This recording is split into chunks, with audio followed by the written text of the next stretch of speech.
Our solar system is broken. I know that sounds dramatic, maybe even a little absurd. We all grew up with that neat, tidy picture, right? The sun in the middle, a handful of planets orbiting in their nice, predictable circles. Mercury, Venus, Earth, Mars, then the asteroid belt, then the big guys, Jupiter, Saturn, Uranus, Neptune. It's a comfortable lie.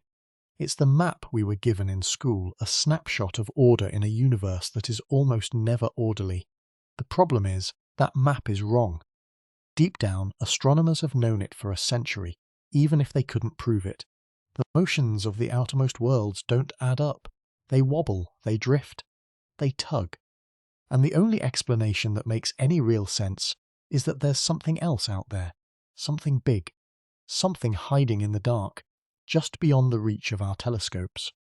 Let's talk about that mystery. It starts with a simple fact. The solar system is not a finished painting. It's a messy, sprawling crime scene, and we are the detectives sifting through the evidence.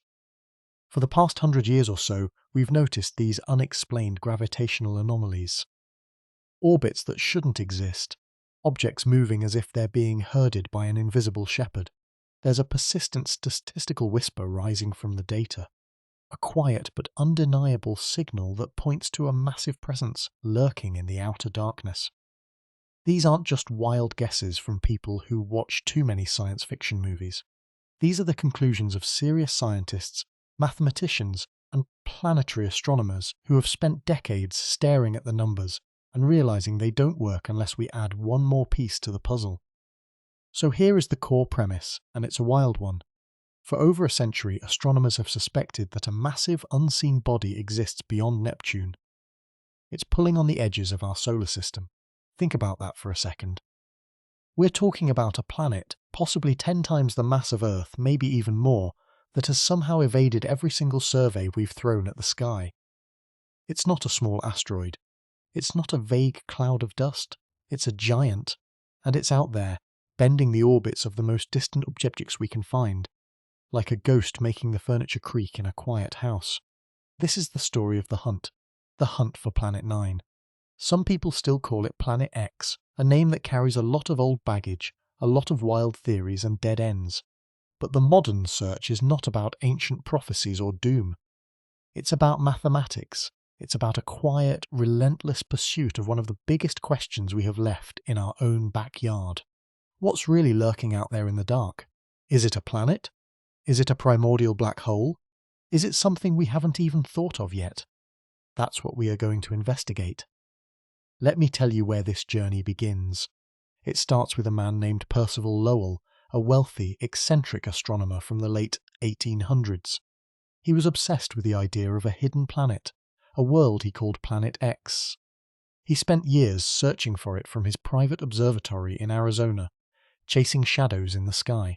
He never found it, but his obsession paved the way for something else.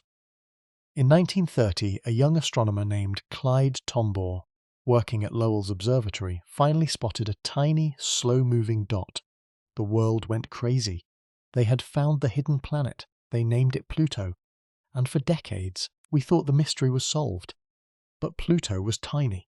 It was a pebble compared to the monster Lowell was hunting. The wait continued.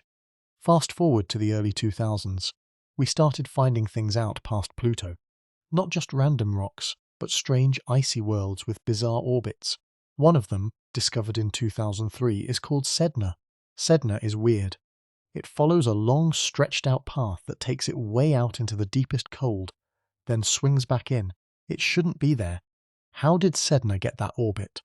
The only good explanation is that some massive object, a gravitational giant, is pushing and pulling it from a distance. That was the first major clue. Then we found more objects like Sedna, each one a little more twisted, a little more skewed than the last. The pattern was screaming at us. Something out there is herding them. The biggest bombshell came in 2016. Two astronomers, Konstantin Batygin and Mike Brown from Caltech, released a paper that shook the astronomy world. They weren't speculative. They were mathematical. They showed, through detailed simulations and orbital analysis, that the chance of all these weird orbits being just random coincidence was something like 1 in 15,000. That's not a fluke. That's a signal. They proposed a new planet, a real giant, perhaps 10 times the mass of Earth, in a huge tilted orbit far beyond Neptune. They called it Planet 9. Suddenly the hunt was on again. This time it was serious. But here's the thing, nobody has seen it yet. Not a single photograph, not a direct image. We have all this evidence, all this statistical pressure, but no smoking gun. Why? Because the sky is huge, and the dark is deep. Planet 9, if it exists, is incredibly faint. It's moving slowly. It's out there somewhere, in a vast uncharted ocean of emptiness. Telescopes that can find it are scarce. Time on those telescopes is incredibly competitive. Every year we get a little closer, we narrow down the possible positions, but it's like searching for a single black marble in a swimming pool at night with only a dim flashlight. But that is about to change. Soon a new instrument will come online, and it will change everything. The Vera C. Rubin Observatory, sitting high in the Chilean mountains, is set to begin its legacy survey of space and time. It's not a normal telescope. It's a machine designed to map the entire visible sky. Over and over again, every single night. It will see things we have never seen before. It will track moving objects with terrifying precision. The Rubin Observatory is the key. It is the thing that will either finally find Planet 9, or prove that the whole statistical anomaly is just a ghost in the machine, an illusion created by the limits of our data. So here we are, standing at the edge of discovery. The hidden giant is either out there waiting to be named, a new member of our solar system, rewriting our textbooks and our understanding of how planets form, or it's nothing. It's the greatest statistical illusion in the history of astronomy, a beautiful, infuriating mirage that we chased for over a century. In the next decade we will know. That is not a guess. That is a certainty. The tools are almost ready. The data is about to flood in. And we, the curious humans on this little blue planet, are about to get an answer to one of our oldest questions. Is there someone, or something, else out there? Let's find out. But before we get to that certainty, before we talk about the tools that are about to flood us with answers, we have to go back. We have to understand how we got here. Because this story, the story of a hidden giant pulling on our solar system, does not begin with a supercomputer simulation or a space telescope. It begins with a man, a very rich, very stubborn, very obsessed man, standing alone on a hill in the Arizona desert staring at a ghost. His name was Percival Lowell. And if you want to understand the search for Planet X, you have to understand Percival Lowell first. He was a Boston Brahmin, born into one of the most prominent families in America. His brother was the president of Harvard, his sister was a renowned poet, and Percival was supposed to be a diplomat, a businessman, a man of letters. But Percival had other plans. He had read a book by a French astronomer named Camille Flammarion, who wrote about the canals of Mars. Not actual canals, of course. Or were they? Flammarion and his friend Giovanni Schiaparelli had seen lines on the surface of the red planet. Schiaparelli called them canali, which in Italian means channels. But in English it got translated as canals, and canals imply builders. That was the spark. That was the obsession. Percival Lowell read that, and he was hooked.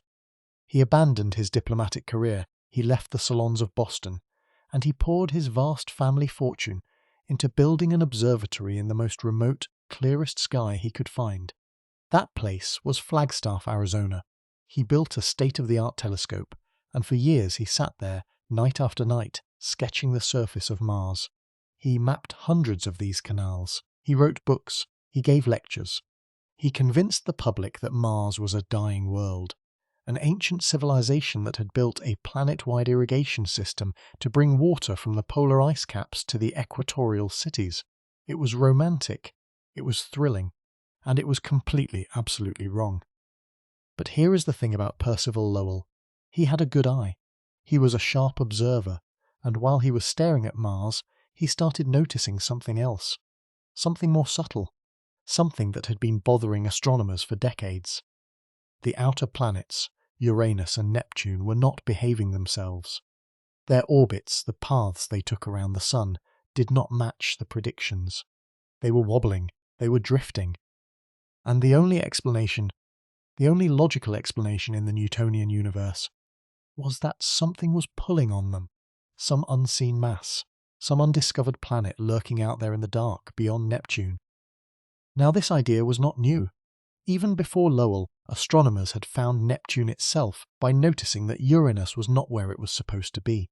They had done the math, pointed the telescope, and bam, there it was. A whole new world.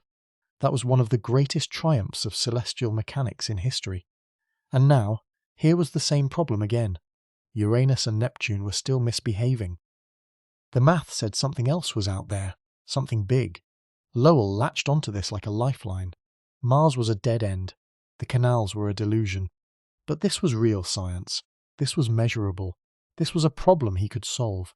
And so, in 1906, Percival Lowell coined a name for this hypothetical world. He called it Planet X, not Planet 10. Let me repeat that, because it matters. The X did not stand for the Roman numeral 10. There were only 8 known planets at the time. The X stood for unknown. Planet X, the unknown planet. The hidden giant. And from that moment, the Lowell Observatory became a hunting ground. Lowell was relentless. He hired mathematicians to calculate where this planet should be.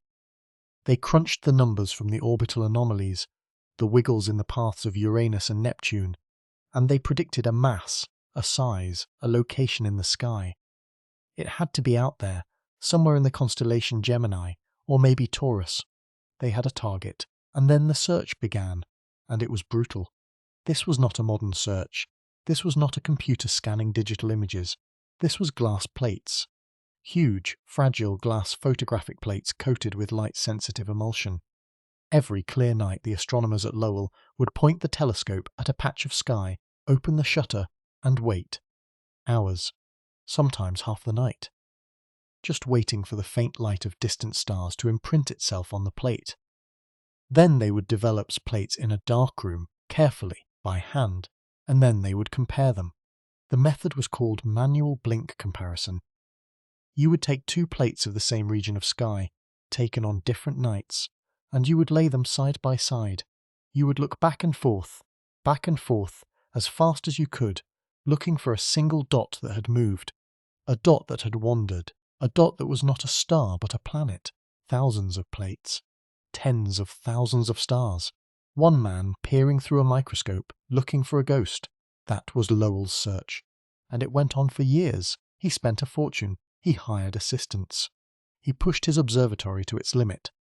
But the planet refused to show itself. And then, in 1916, Percival Lowell died. He was 61 years old. His search was unfinished. His legacy was tarnished by the Mars Canal fiasco. The astronomical community was sceptical. Many thought he was chasing a phantom. The observatory he built, the one funded by his own money, was now in limbo. They had a telescope, they had a mission, but they did not have the man. And so the hunt went quiet. For over a decade, nothing. The glass plates sat in storage. The calculations gathered dust. Lowell's obsession seemed to have died with him. But then, in 1929, a young man from Kansas showed up at the observatory. His name was Clyde Tombaugh. He was not a professional astronomer.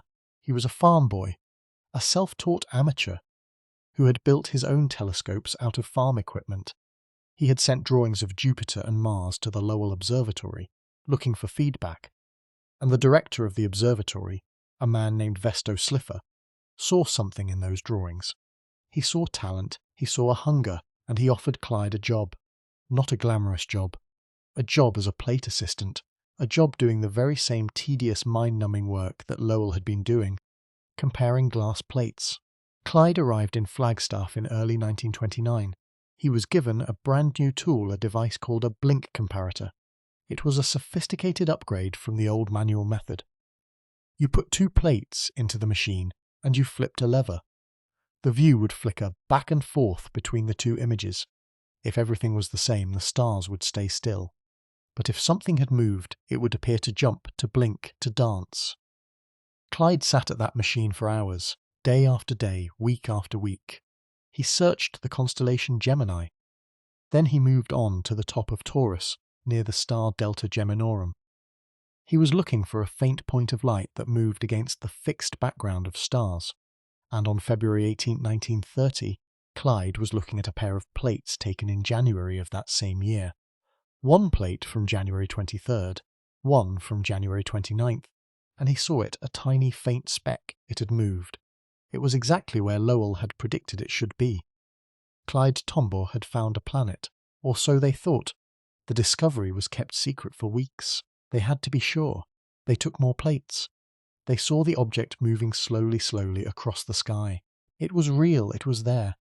And on March 13th, 1930, the anniversary of Percival Lowell's birth, the world heard the news. The planet was announced. It was named Pluto. The name was suggested by an 11-year-old schoolgirl in England, Venetia Burney. Pluto was the Roman god of the underworld, and its first two letters, P and L, were also the initials of Percival Lowell.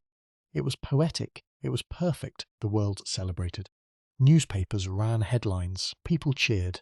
The solar system had a new member. And the general belief, the excited assumption, was that this was it. This was Planet X. This was the hidden giant that had been pulling on Uranus and Neptune. The astronomers estimated its size. They thought it was massive, Earth-sized, maybe even larger. It had to be, to cause those orbital wobbles. They calculated its mass based on its presumed brightness, and it looked like a proper planet, a ninth planet, a big one. But here is where the story takes a turn. Here is where the celebration slowly started to fade, replaced by a creeping sense of doubt. Because as the decades passed, better telescopes looked at Pluto. More precise measurements came in, and they were devastating. Pluto was not a giant. Pluto was a dwarf, a tiny icy speck of rock and frozen methane. The best estimates eventually showed that Pluto was only 1/500th the mass of Earth, 1/4 the mass of our own moon. That is not a planet, that is a snowball. A snowball with a weird orbit, a highly elliptical tilted orbit that actually crosses the orbit of Neptune. And its gravity is laughably weak. You could jump 10 feet in the air on Pluto with no effort. A snowball like that cannot pull on Uranus. It cannot pull on Neptune. It cannot cause those orbital anomalies that Percival Lowell had spent his entire life chasing. So what happened? The math was wrong. Or rather, the data was wrong. The early measurements of Uranus and Neptune's orbits were inaccurate. They were based on old observations, human errors, and the simple fact that Neptune had only been discovered in 1846. So we had not watched it long enough to map its orbit precisely. As we got better data, the anomalies disappeared. They were never there. They were a phantom, a mirage. The wobble was a wobble in our own measurements, not a wobble in the planets themselves. Planet X, the one that Lowell predicted, the one that Tombaugh found, was a false positive. He found something. He found a new object in the solar system, but he did not find the hidden giant. He found a consolation prize. And that realization, that slow, humbling realization, hit the astronomical community hard. The search for Planet X, the whole grand hypothesis, seemed to collapse. The term became almost a joke, a punchline, a reminder of how easily we can fool ourselves. The idea was shelved. It was put in a drawer and forgotten. For decades, astronomers stopped talking about hidden planets. They talked about the solar system as a known quantity. 8 planets, a neat, tidy little system. Pluto got demoted to dwarf planet in 2006, and that seemed to be the end of the story. But here is the key lesson. The lesson that Percival Lowell left us, even in his failure, even in his stubborn, wrong-headed obsession. The method is sound. The method is brilliant. Gravitational anomalies can reveal hidden planets. That is how we found Neptune. That is how we found the first exoplanets. The math works. It is a tool. And just because we used it on bad data once and got a false positive does not mean the tool is broken. It means we need better data. We need to be patient. So the hypothesis was not dead. It was mutating. It was evolving.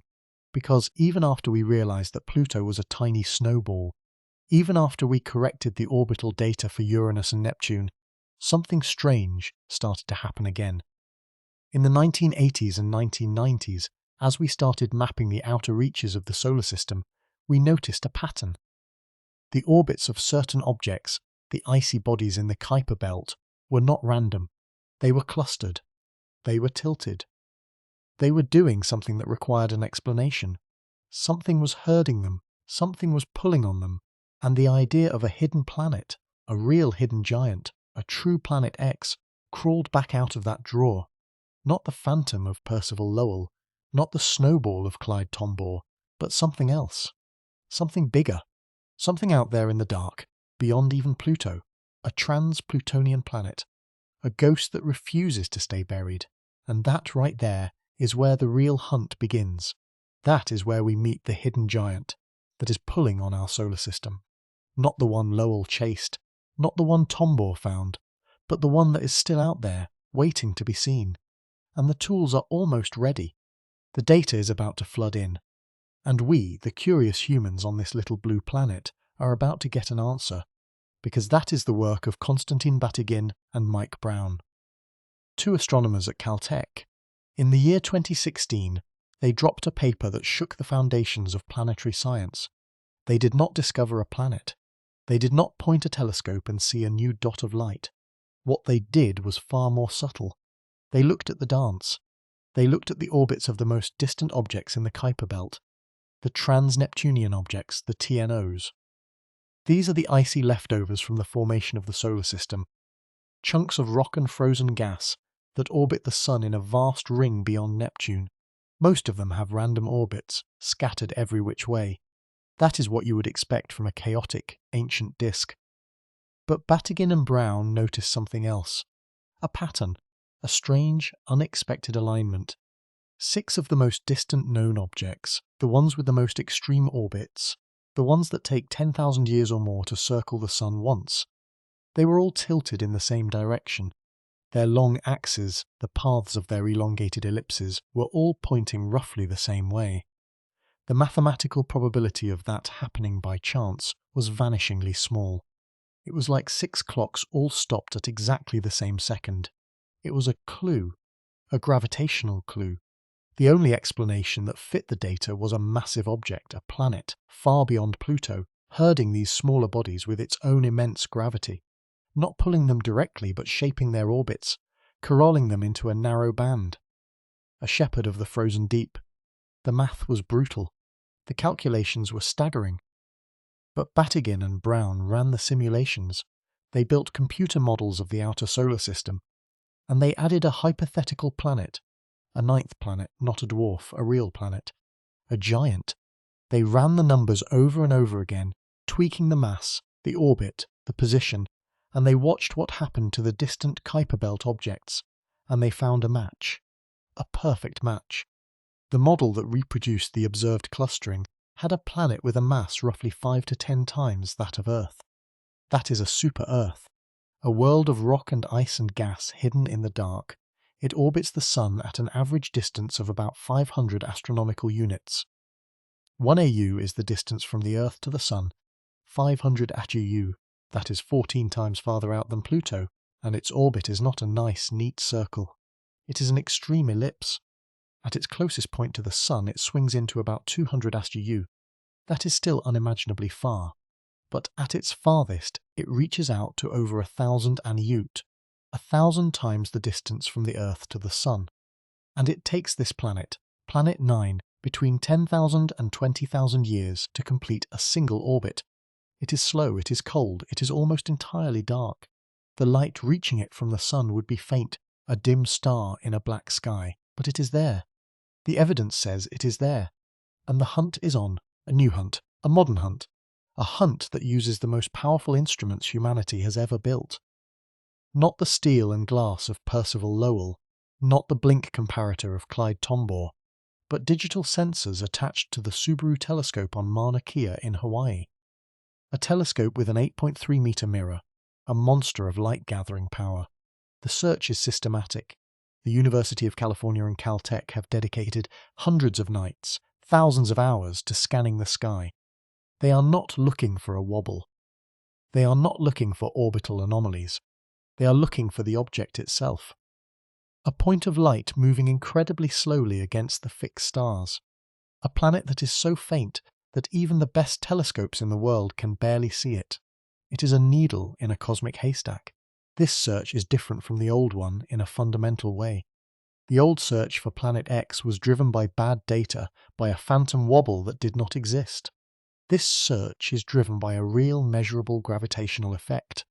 The clustering of the Kuiper Belt objects is not a mistake. It is not a measurement error. It is a physical reality. Multiple teams of astronomers have confirmed the pattern. They have found more extreme TNOs, and they all follow the same trend. The evidence has piled up. The statistical significance of the clustering is now above 5 sigma. In physics and astronomy, 5 sigma is the gold standard. It means the chances of this being a random fluke are less than 1 in 3.5 million. That is not a coincidence. That is a signal, a gravitational signal from a hidden source. But there is a tension. There is a deep, unresolved tension in this story, because while the statistical evidence for Planet 9 is extremely strong, the direct detection is still missing. We have not seen it.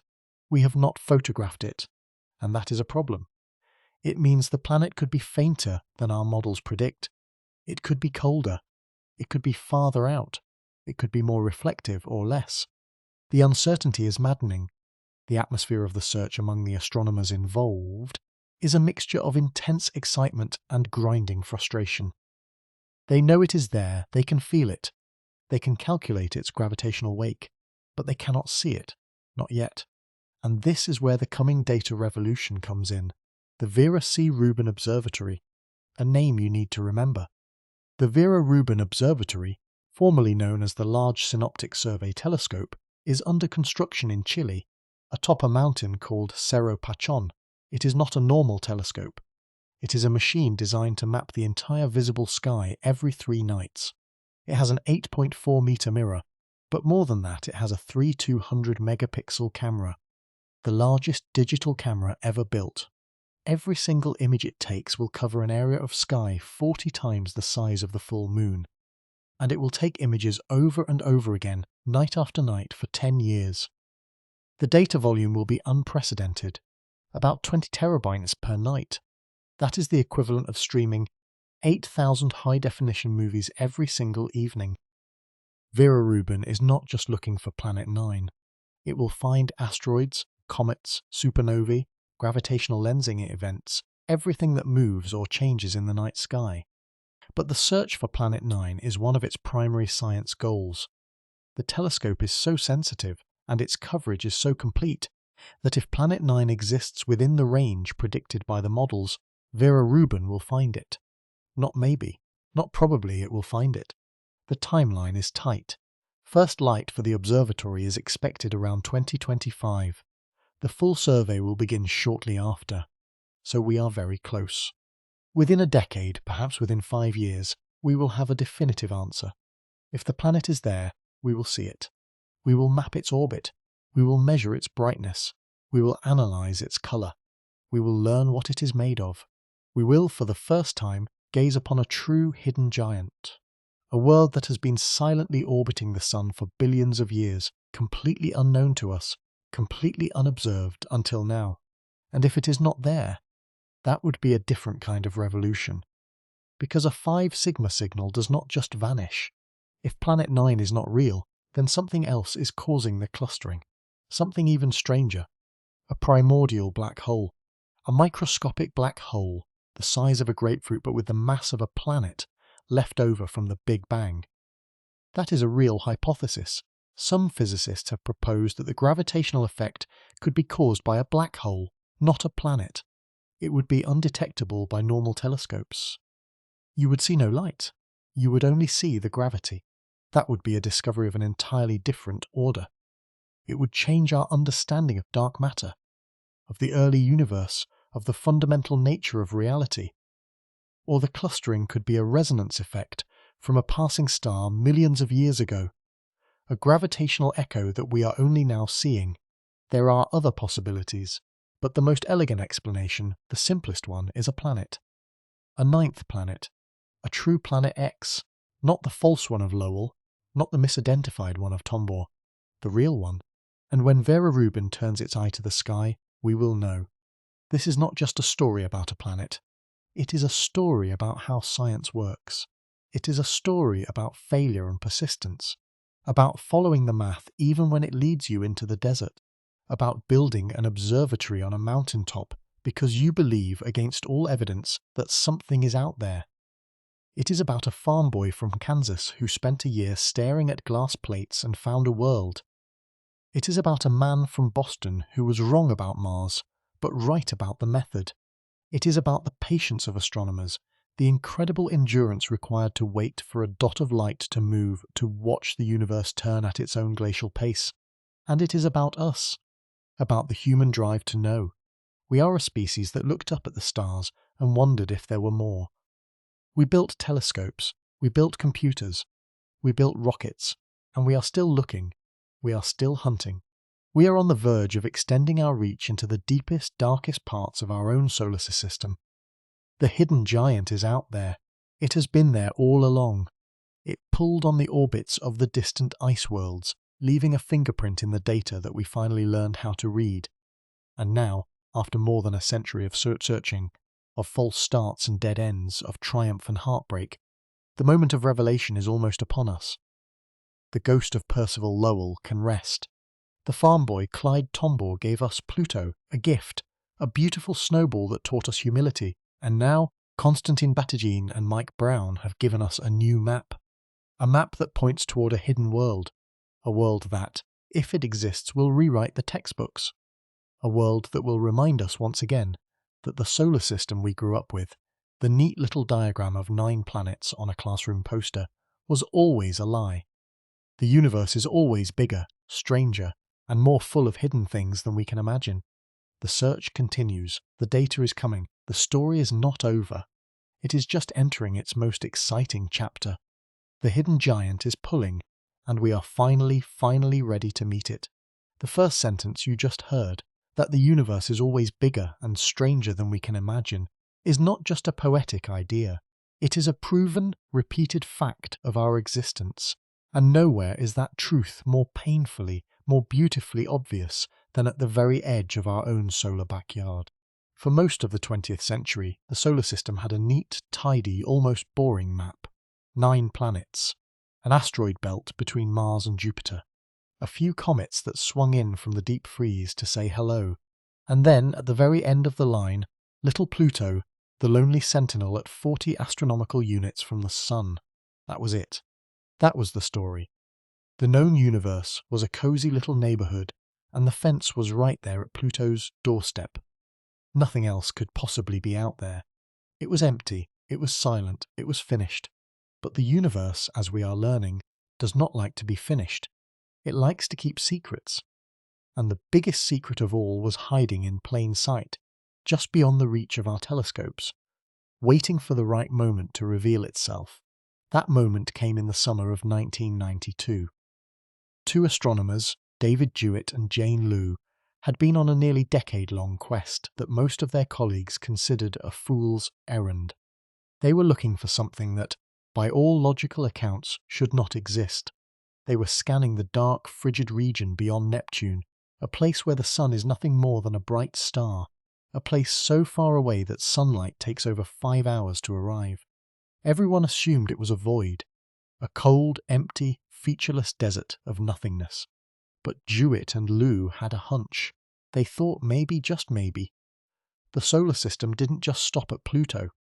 They thought there might be leftovers out there, the debris from the formation of the planets, frozen time capsules from the birth of the sun.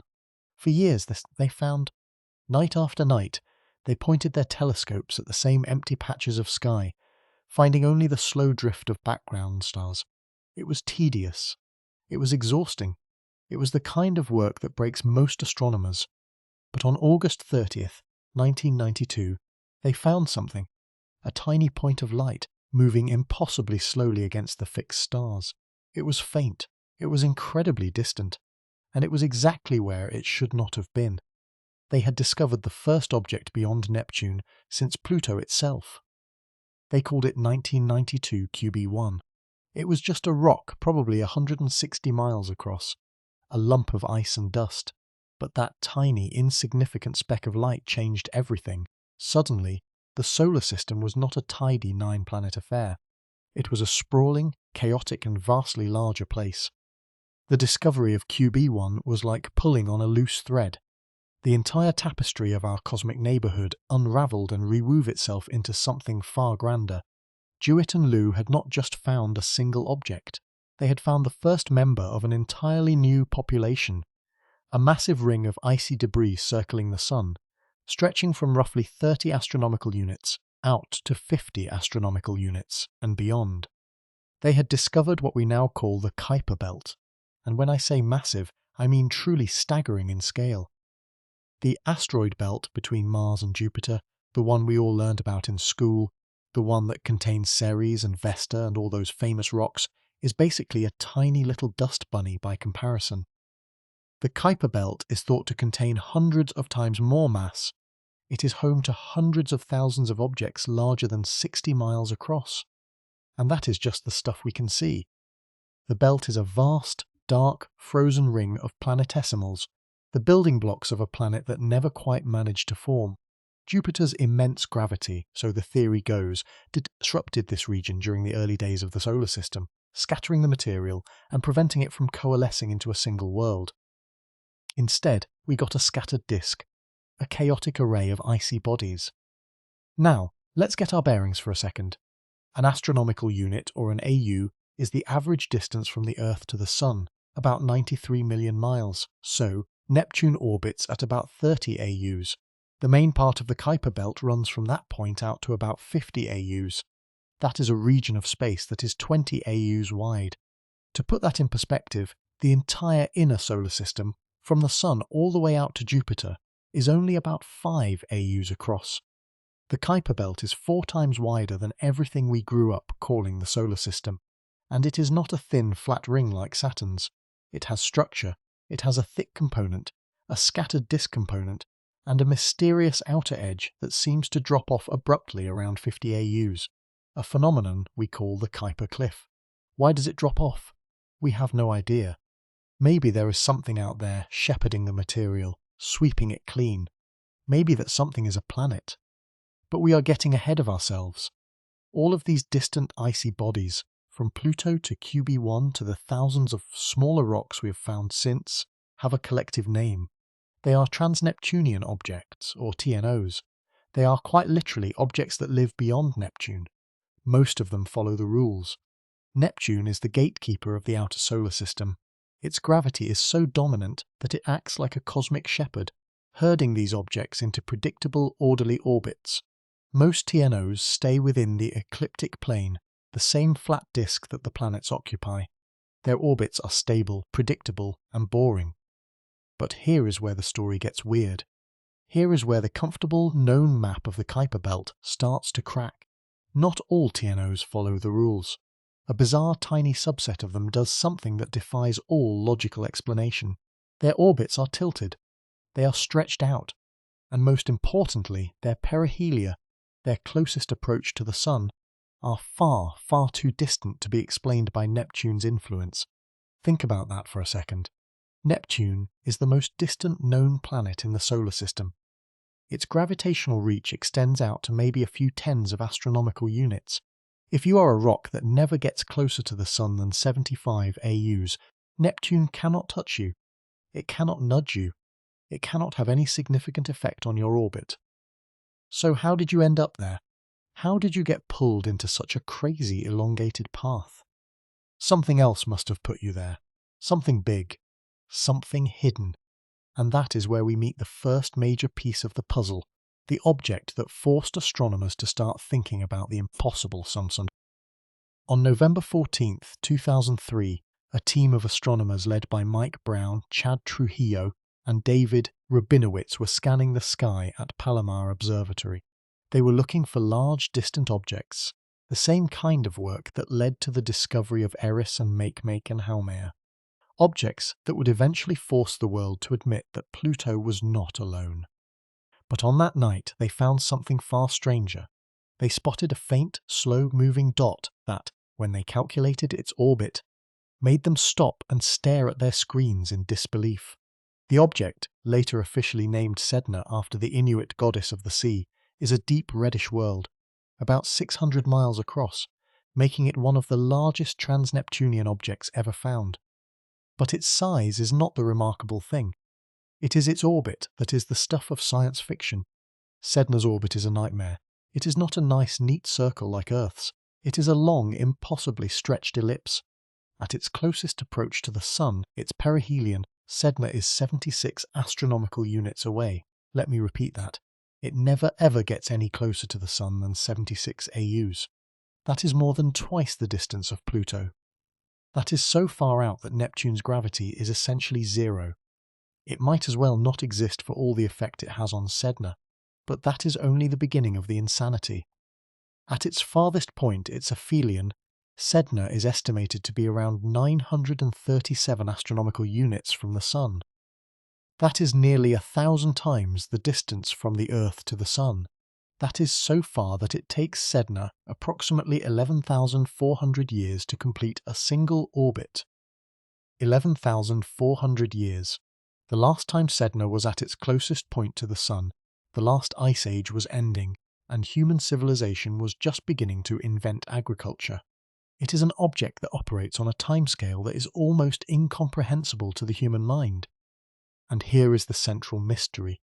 None of our existing models can explain how Sedna got there. It is not just that its orbit is weird, it is that its orbit is physically impossible under the current known configuration of the solar system. If Sedna formed in the Kuiper belt, as we think it did, it should have been kicked around by Neptune's gravity. It should have been scattered. But you cannot scatter an object from a region of space where Neptune has no influence. You cannot get a rock from 30 AUs out to a perihelion of 76 AUs without some other force acting on it. It is like finding a car in the middle of the ocean. It had to have gotten there somehow. Either it was carried by a current, or it was pushed by a ship, or it was dropped by a helicopter. Something external must have acted upon it. Astronomers have proposed several theories. One theory suggests that Sedna was yanked out of its original orbit by a passing star millions of years ago. A rogue star that swept through the outer edges of our solar system and threw everything into chaos. It is a plausible theory, but it requires an incredibly rare and specific event. Another theory suggests that our Sun did not form in isolation. It formed in a star cluster, a dense group of hundreds or thousands of young stars, all packed together.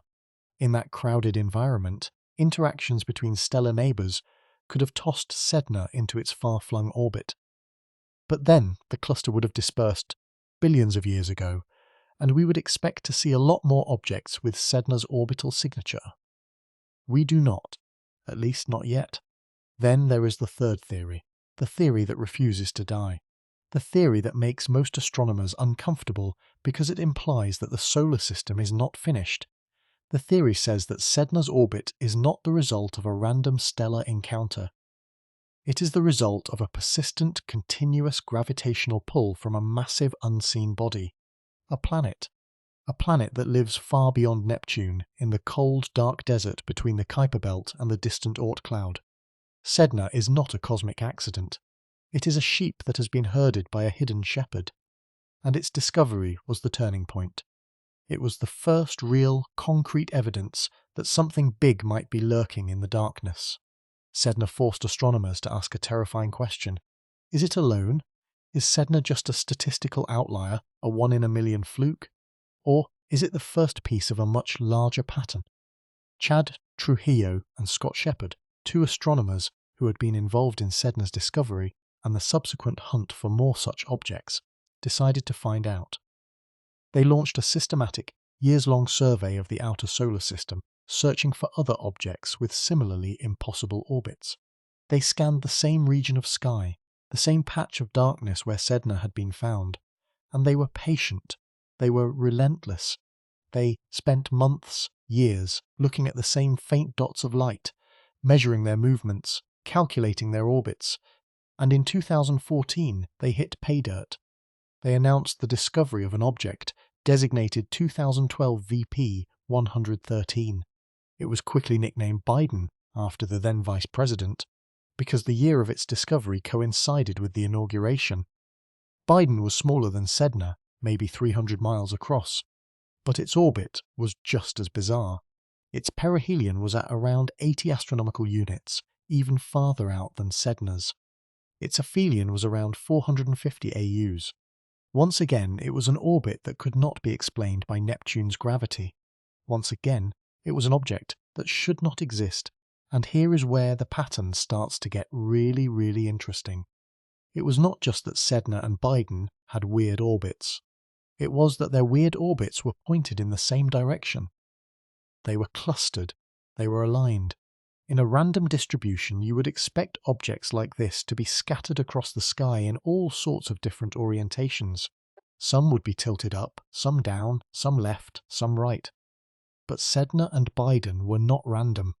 Their orbits were both twisted to one side like a flock of birds all turning in unison. It was a statistical anomaly. It was a signal. And that signal pointed directly at the possibility of a massive distant planet shepherding these objects into a coherent group. Think about the scale we are talking about here. The entire inner solar system, the part we know and love, the part with the 8 planets and the asteroid belt, fits comfortably within a sphere of 30 AUs. The Kuiper belt extends from 30 to 50 AUs, a region we are still just beginning to explore. Sedna and Biden live in a zone that is completely outside of that.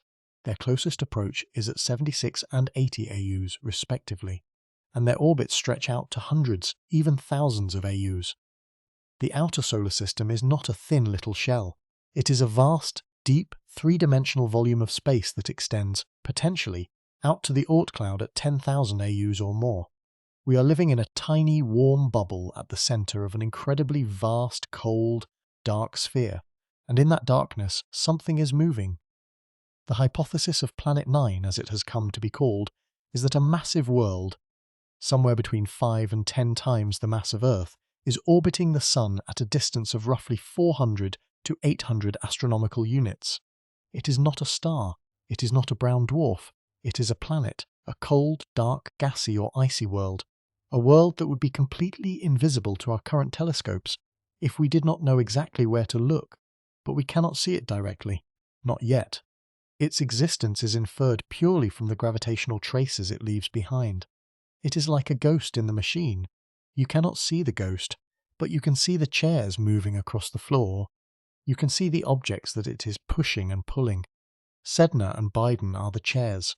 They are moved, but the mover remains hidden, and the search has only intensified. Since the publications of the first papers suggesting the existence of Planet 9, astronomers have found more and more objects with similarly clustered, impossible orbits. There is a whole class of these things now. We call them extreme trans-Neptunian objects, or ETNOs.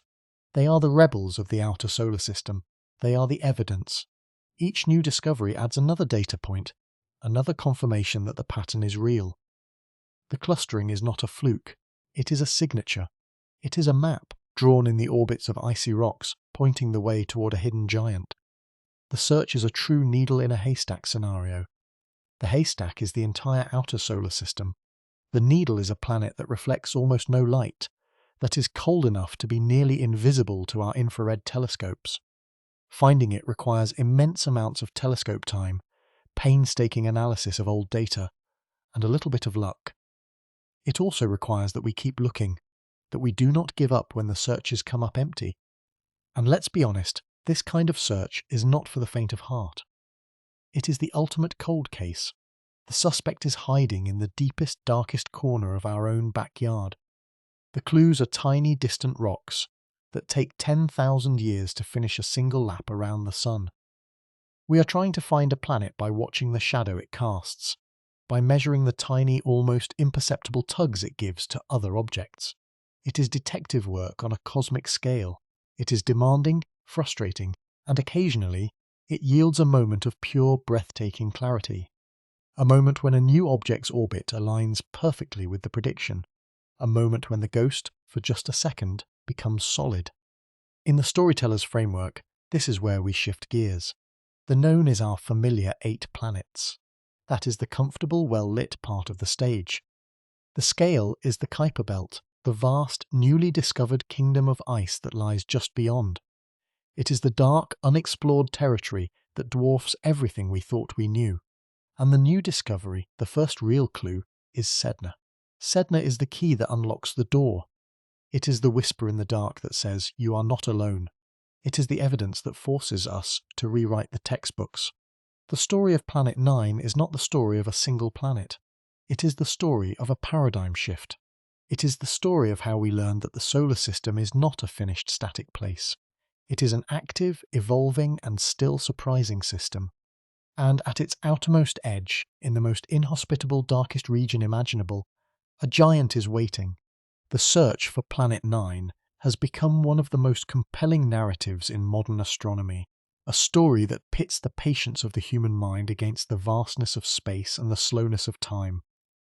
It is a hunt that has consumed the careers of some of the most brilliant planetary scientists alive, and it has forced them to become detectives, statisticians, and philosophers all at once. The evidence, as we have seen, is not a single smoking gun. It is a pattern. It is a whisper in the noise. And the primary architects of this whisper, the two men who have done more than anyone to turn the hypothesis into a testable theory, are Konstantin Batygin and Mike Brown. Mike Brown, the same man who discovered Sedna and Eris and the object that killed Pluto, had spent years trying to understand the weird orbits of the extreme trans-Neptunian objects. He knew the data intimately. He knew every oddity, every anomaly, every rock that did not follow the rules. But he was stuck. He could not see the forest for the trees. Enter Konstantin Batygin, a young, precocious astrophysicist at Caltech, a man with a mind that seems to run on a different clock than the rest of us. Batygin is a theorist. He does not look through telescopes. He looks through equations. He models the solar system as a dynamical system, a complex clockwork of gravitational interactions, and he tries to find the hidden forces that explain the motions we observe. Brown came to Batygin with the data. He showed him the clustering of the etnos, the strange alignment of their perihelia, the fact that they all seem to be tilted to one side. And he asked a simple question: is there a way to explain this? Batygin took the problem and disappeared into his office. He did not look at the data for weeks. Instead, he built a mathematical model of the outer solar system, a virtual sandbox, and he started to test hypotheses. He tried everything. He simulated what would happen if there was a massive planet at various distances, in various orbits, with various inclinations. He ran the numbers again and again, and slowly a pattern began to emerge from the mathematics. The key insight came when Batygin realized that the clustering of the etnos was not just about their perihelia, their closest approach to the Sun. It was about their orbital planes. These objects were not just all tilted in the same direction, relative to the solar system. They were actually all tilted in the opposite direction to the rest of the known planets. It was a bizarre, counterintuitive alignment. In a normal solar system, you would expect everything to orbit in roughly the same flat disk. But these objects were twisted out of that disk by about 30 degrees. And that twist, that global tilt, was the signature of a massive perturber. Batygin realized that a distant planet in a highly elliptical orbit, with an inclination of about 30 degrees relative to the plane of the solar system, could produce exactly the pattern they were seeing. It could herd the etnos into a tight cluster. It could shepherd them away from the influence of Neptune. It could sculpt the entire outer solar system into the bizarre configuration we observe. In January of 2016, Batygin and Brown published their landmark paper in the Astronomical Journal. The title was almost understated: Evidence for a Distant Giant Planet in the Solar System. But the content was explosive. They laid out in clear mathematical terms the case for a new planet.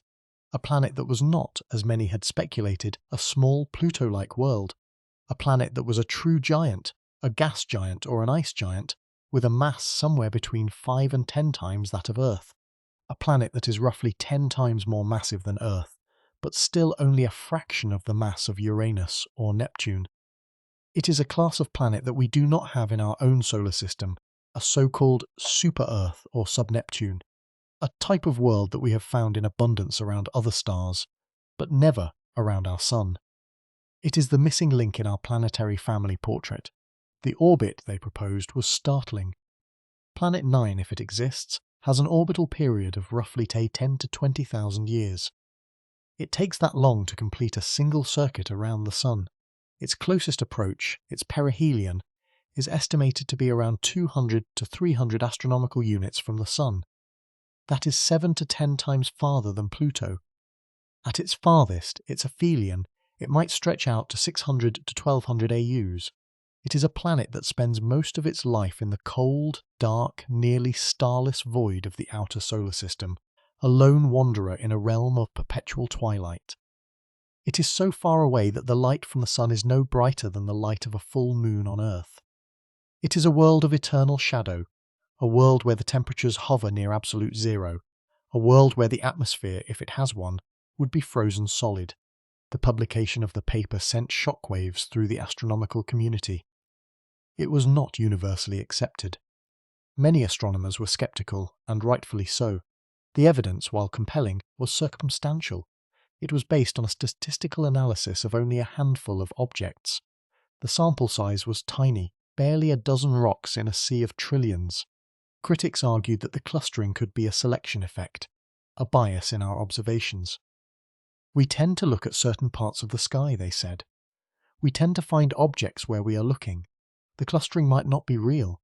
It might just be an artifact of our limited surveys. It was a valid criticism. The data was suggestive, but it was not conclusive.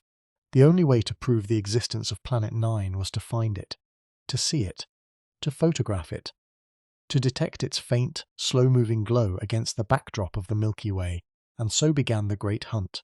Astronomers around the world, armed with Batygin and Brown's predictions, turned their telescopes to the sky. They scanned the region of space where Planet 9 was most likely to be hiding.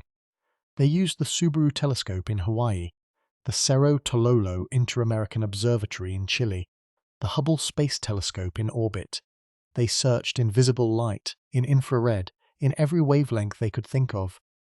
They combed through decades of old survey data, looking for a faint moving dot that had been missed. They used citizen science projects, enlisting the help of thousands of volunteers to look at millions of images. It was the largest, most systematic search for a new planet in the history of astronomy. And for years, it came up empty. But the search did not just focus on finding the planet itself. It also focused on finding its gravitational footprint. Batygin and Brown predicted that if Planet 9 existed, it would not just affect the ETNOs, it would affect the entire outer solar system. It would tilt the orbits of the known Kuiper Belt objects. It would create a population of objects with high inclination orbits. Objects that are tilted almost perpendicular to the plane of the solar system. And that is exactly what astronomers started to find. In 2019, a team led by Scott Shepherd, the same astronomer who co-discovered Biden, announced the discovery of a new object called 2015 TG387. This object is a small, faint world, maybe 200 miles across, but its orbit is absolutely insane. It has a perihelion of around 64 AUs, but its inclination is 92 degrees. It is literally orbiting the Sun almost at a right angle to the rest of the planets. It is a vertical orbit, and it is exactly the kind of object that Planet 9 would create. It is a probe from the hidden planet, a messenger from the darkness. The discovery of TG387 was a major validation of the Planet 9 hypothesis. It was not just a clue, it was a prediction that came true. Batygin and Brown had said, if Planet 9 exists, you should find objects with exactly this kind of orbit. And then Shepherd found one.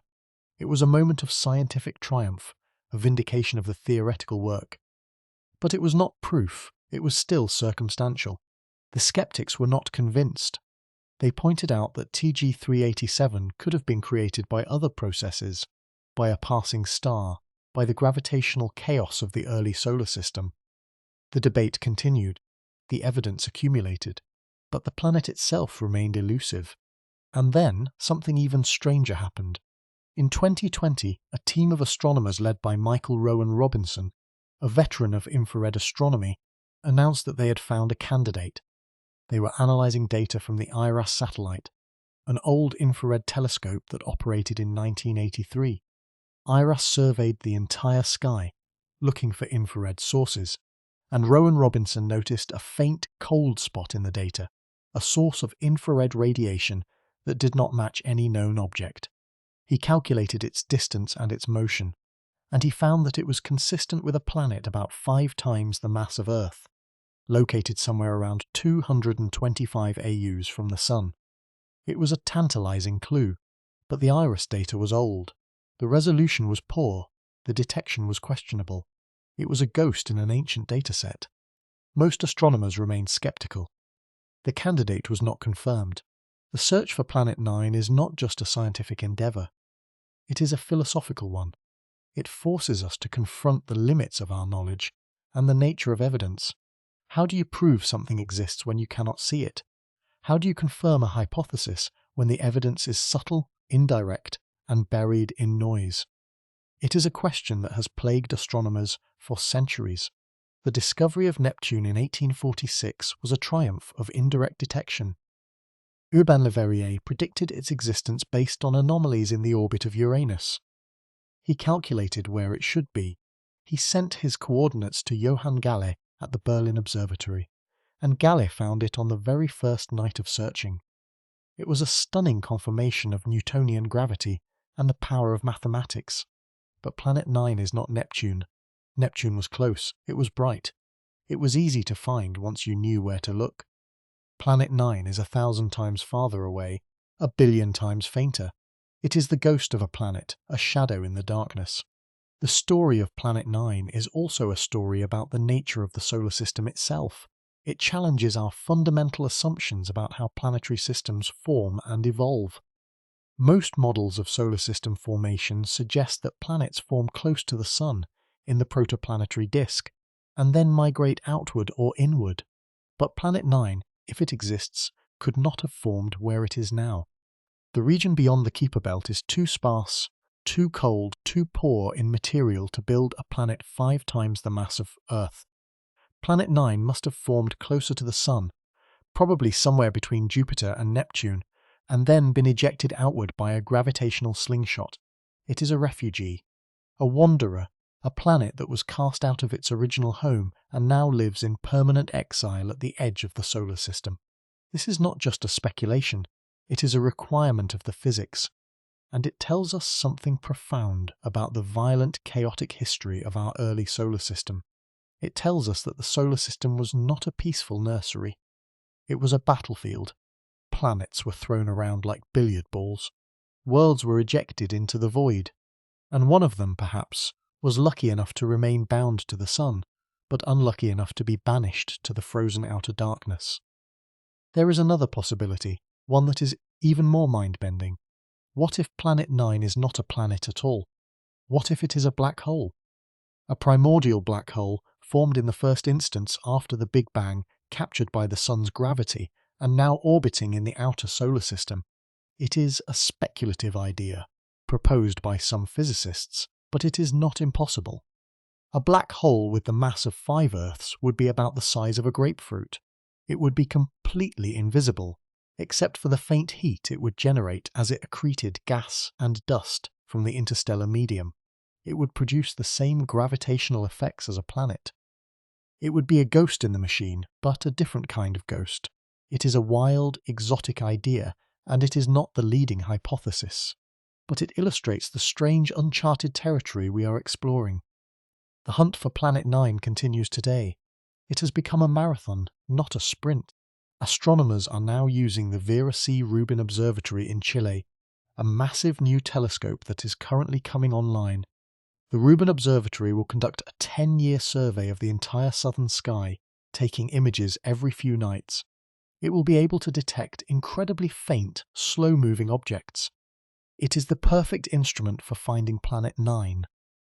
Many astronomers believe that the Rubin Observatory will either find Planet 9 within its first few years of operation, or it will prove that it does not exist. It is a definitive test. It is the endgame. The question is not if we will find it. The question is when. But let's take a step back. Let's think about what this discovery would mean. If Planet 9 is found, it will be the most significant addition to our map of the solar system since the discovery of Neptune over 170 years ago. It will be a 9th planet. Not Pluto, not a dwarf planet, but a true giant. It will complete our understanding of the solar system's architecture. It will tell us how our planetary system formed, how it evolved, and how it survived the chaotic early years. It will be a window into the past, a fossil from the birth of the planets, and it will also be a symbol of the human drive to explore, to discover, to push into the unknown. It will remind us that the universe is always bigger and stranger than we can imagine, that the solar system, our own backyard, is not a finished, known place. It is a place of mystery, a place of secrets, a place where a giant planet may be hiding in the darkness, waiting for us to find it. Perhaps it is fitting that the search for Planet 9 has taken so long. It is a test of our patience and our persistence. It is a reminder that the most important discoveries in science often come not from sudden flashes of insight, but from years of painstaking, methodical work. It is a story of data and theory, of statistics and deduction, of hope and disappointment. It is a story that is still being written, and the final chapter, the chapter where we finally see the planet, has not yet been written. But it will be. The human spirit is not content to live in an unknown solar system. We will find it, we will name it, we will send a probe to it, and when we do, we will have expanded our cosmic address one more time, pushing the boundaries of the known universe just a little bit further out into the endless dark. The human spirit is not content to live in an unknown solar system. We will find it, we will name it, we will send a probe to it, and when we do, we will have expanded our cosmic address one more time, pushing the boundaries of the known universe just a little bit further out into the endless dark. But before we could ever launch that probe, before we could even dream of pointing a telescope in the right direction, there had to be a hypothesis. Someone had to have the guts to say out loud that there is a giant world hiding in the blackness, a world so far away that it has never once caught the light of our sun in its full glory. Someone had to take the evidence, piece it together like a celestial jigsaw puzzle, and present it to the world. And that someone turned out to be two very different men, working side by side in a cramped office at the California Institute of Technology in Pasadena, California. It was January of 2016, and the astronomical world was about to be shaken to its core. Let me set the scene for you. Caltech is one of the most prestigious scientific institutions on planet Earth. It sits in the shadow of the San Gabriel Mountains, a maze of concrete buildings and manicured lawns where some of the brightest minds in physics, chemistry and astronomy have walked its hallways. On a cool January morning, in a corner of the campus that most tourists never see, two astronomers were huddled over a computer screen. The room was messy. There were stacks of papers, half-empty coffee mugs, and the faint hum of a workstation grinding through a complex simulation. The older of the two men was Mike Brown. If the name sounds familiar, it should be. Mike Brown is the man who killed Pluto. He is the observationalist, the guy who spends his nights behind a giant telescope, scanning the outer reaches of the solar system for faint, moving specks of light. He is relentless, he is meticulous, and he has a knack for finding things that everyone else missed. His discovery of Eris, a dwarf planet even more massive than Pluto, was the final nail in Pluto's coffin. For that, he has been both celebrated and vilified. But Mike Brown doesn't care about the hate mail from third graders who grew up loving Pluto. He cares about the truth. The other man in that office was Konstantin Batygin. He is the younger of the two, a theorist and a dynamicist. While Mike Brown looks at the sky through glass and mirrors, Konstantin Batygin looks at the sky through equations. He is a man of pure mathematics, a Russian-born physicist who thinks in terms of gravity wells, orbital resonances, and chaotic perturbations. He is calm, deliberate, and deeply skeptical. That skepticism would prove to be the most important ingredient in the discovery. You see, a hypothesis is only as strong as the attempts to tear it down, and Batygin was about to spend 3 months trying to destroy his own career. The origin story of Planet 9 is a strange one. It didn't start with a grand theory. It didn't start with a hunch that there was a big planet out there. It started with a completely different problem. Mike Brown was working on something else entirely. He was trying to understand why certain objects in the outer solar system were behaving oddly. There was a cluster, a group of 6 extreme trans-Neptunian objects, or TNOs, that seemed to be doing something they shouldn't be doing. They were all pointing in the same direction, as if some invisible hand had nudged them into alignment. Brown mentioned this to Batygin almost as an afterthought. He said, "Hey, look at this weird pattern. I don't know what it means. Maybe it's nothing." Konstantin Batygin was skeptical. He looked at the data and thought, this is probably just a statistical fluke. The universe is a big place. Randomness happens. You roll the dice enough times, you're going to get a few strange combinations. He almost dismissed it. But then Mike Brown showed him the numbers, and Batygin's jaw tightened. The 6 objects were Sedna, 2012 VP113, 2004 VN1112, 2010 GBIDE 174, 2013 RF98, and 2007 TG422. These are not household names. They are the forgotten orphans of our solar system, chunks of ice and rock that wander the deepest darkness, their orbits stretching out to hundreds of astronomical units from the Sun. But what made them special was their arguments of perihelion. That's an astronomical term that describes the angle at which an object makes its closest approach to the Sun. It is a specific measurable number, and for these 6 objects, all of those angles were clustered within 30 degrees of each other. 30 degrees. That's like having 6 arrows fired into a haystack, and every single one landed within a single slice of the target. The probability of this happening by random chance was calculated. It was tiny. We are talking about a 0.007% chance. That's 1 in 14,000.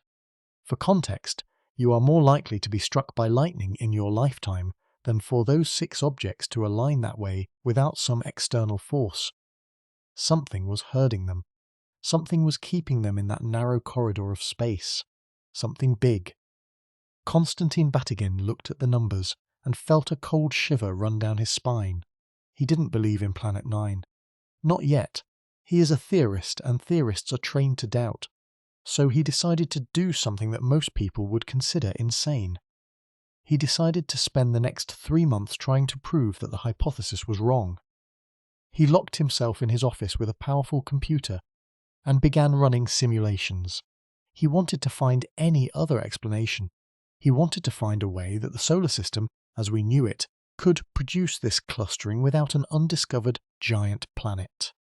He tried thousands of different configurations. He adjusted the mass of the outer planets. He added extra perturbations from the galactic tide. He tried everything, and every single time the simulation failed. The clustering couldn't be explained by known objects. It couldn't be explained by random chance. The only way to replicate the clustering was to add a new planet, a massive one, orbiting far beyond Neptune. At first, Batygin resisted the conclusion. He ran more simulations. He tweaked the parameters. He tried to force the model to fail. But the planet kept appearing, like a ghost that refused to be exorcised. 3 months of computational slogging. 3 months of staring at lines of code and watching virtual particles drift through digital space, and the result was always the same. There is a planet. It has to be there. The math demands it. Finally, Batygin called Mike Brown into his office. He showed him the results. Brown looked at the screen, then looked at Batygin, then looked back at the screen. There was a long silence, and then a slow, creeping grin spread across Mike Brown's face. He knew what this meant. The man who killed Pluto was about to be involved in the discovery of a new planet. The irony was so thick you could cut it with a knife. The paper was titled "Evidence for a Distant Giant Planet in the Solar System." It was published in the Astronomical Journal on January 20, 2016. That date will go down in history as the day the solar system got bigger. The paper was precise, methodical, and damning. It laid out the evidence for a world that defies imagination. According to Brown and Batygin's model, Planet 9 is a giant. It is 5 to 10 times the mass of Earth. That makes it a super-Earth, a type of planet we have found orbiting distant stars, but never in our own backyard. Its orbit is a monster. It swings out to a staggering 400 to 800 astronomical units from the Sun. To put that in perspective, Pluto orbits at about 40 astronomical units. Neptune, the farthest known planet, is at 30. Planet 9 is 10 to 20 times farther away. The orbit is highly elliptical, with an eccentricity between 0.2 and 0.6. That means it is not a nice, neat circle. It is a stretched, elongated oval that takes the planet on a wild ride, from relatively close to the Sun to the absolute edge of the Sun's gravitational influence. The orbit is also inclined, tilted 15 to 25 degrees relative to the plane of the solar system. That is a steep tilt. It means Planet 9 does not travel in the flat disk where all the other planets live. It is tilted, like a flywheel spinning at an angle. And because of that enormous stretched path, the planet takes an absurdly long time to complete one lap around the Sun. We are talking about 10,000 to 20,000 years. Think about that for a second. The entire history of human civilization, from the first farming villages in Mesopotamia to the rise of the Roman Empire, through the Middle Ages, the Industrial Revolution, the Space Age, all of it, every single thing we have ever done as a species, fits neatly inside a single orbit of Planet 9. It takes as long to circle the Sun as human civilization has existed. That is humbling. That is awe-inspiring. That is the kind of scale that makes you feel very, very small.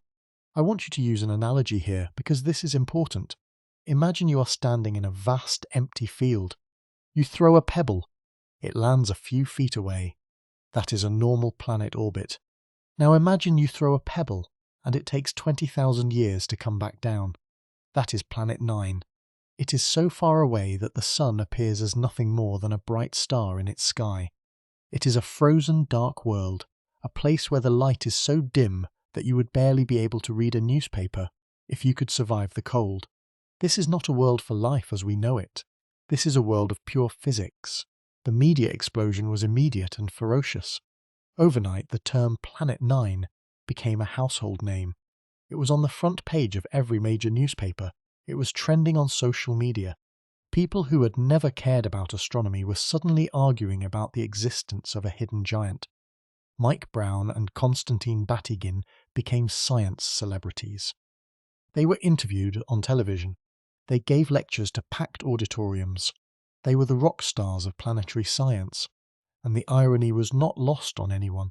Mike Brown, the man who killed Pluto, the guy who took away the 9th planet from generations of schoolchildren, might just be the man who gave us a new one, a real one, a planet that is actually a planet, not a dwarf. The universe has a sense of humour.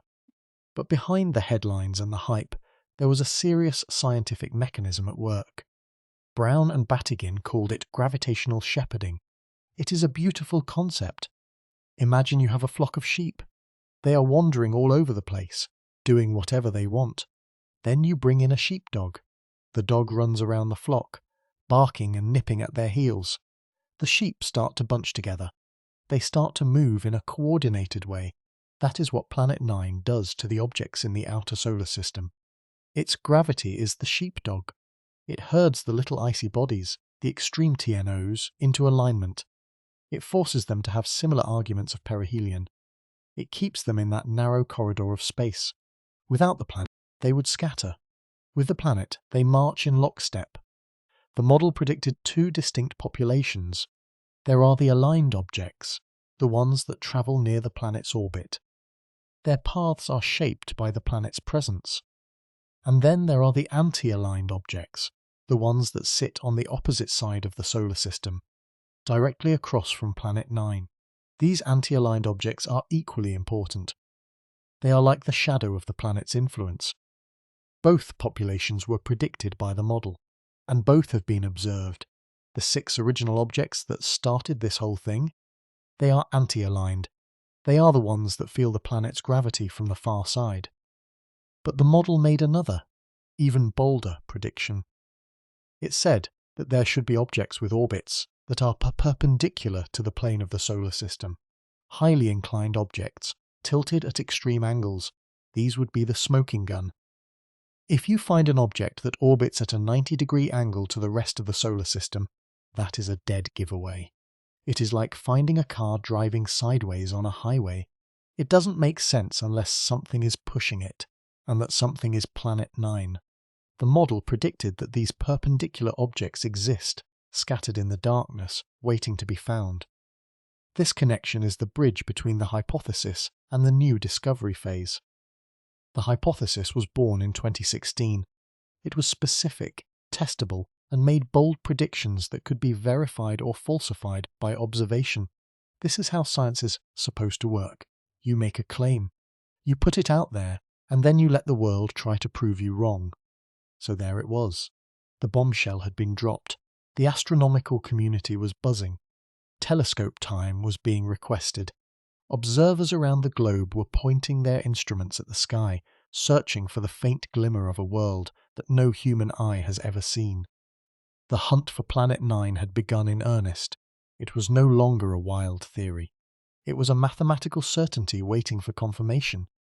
And as the months turned into years, the evidence continued to pile up. More objects were found. More simulations were run. The case for Planet 9 grew stronger, not weaker.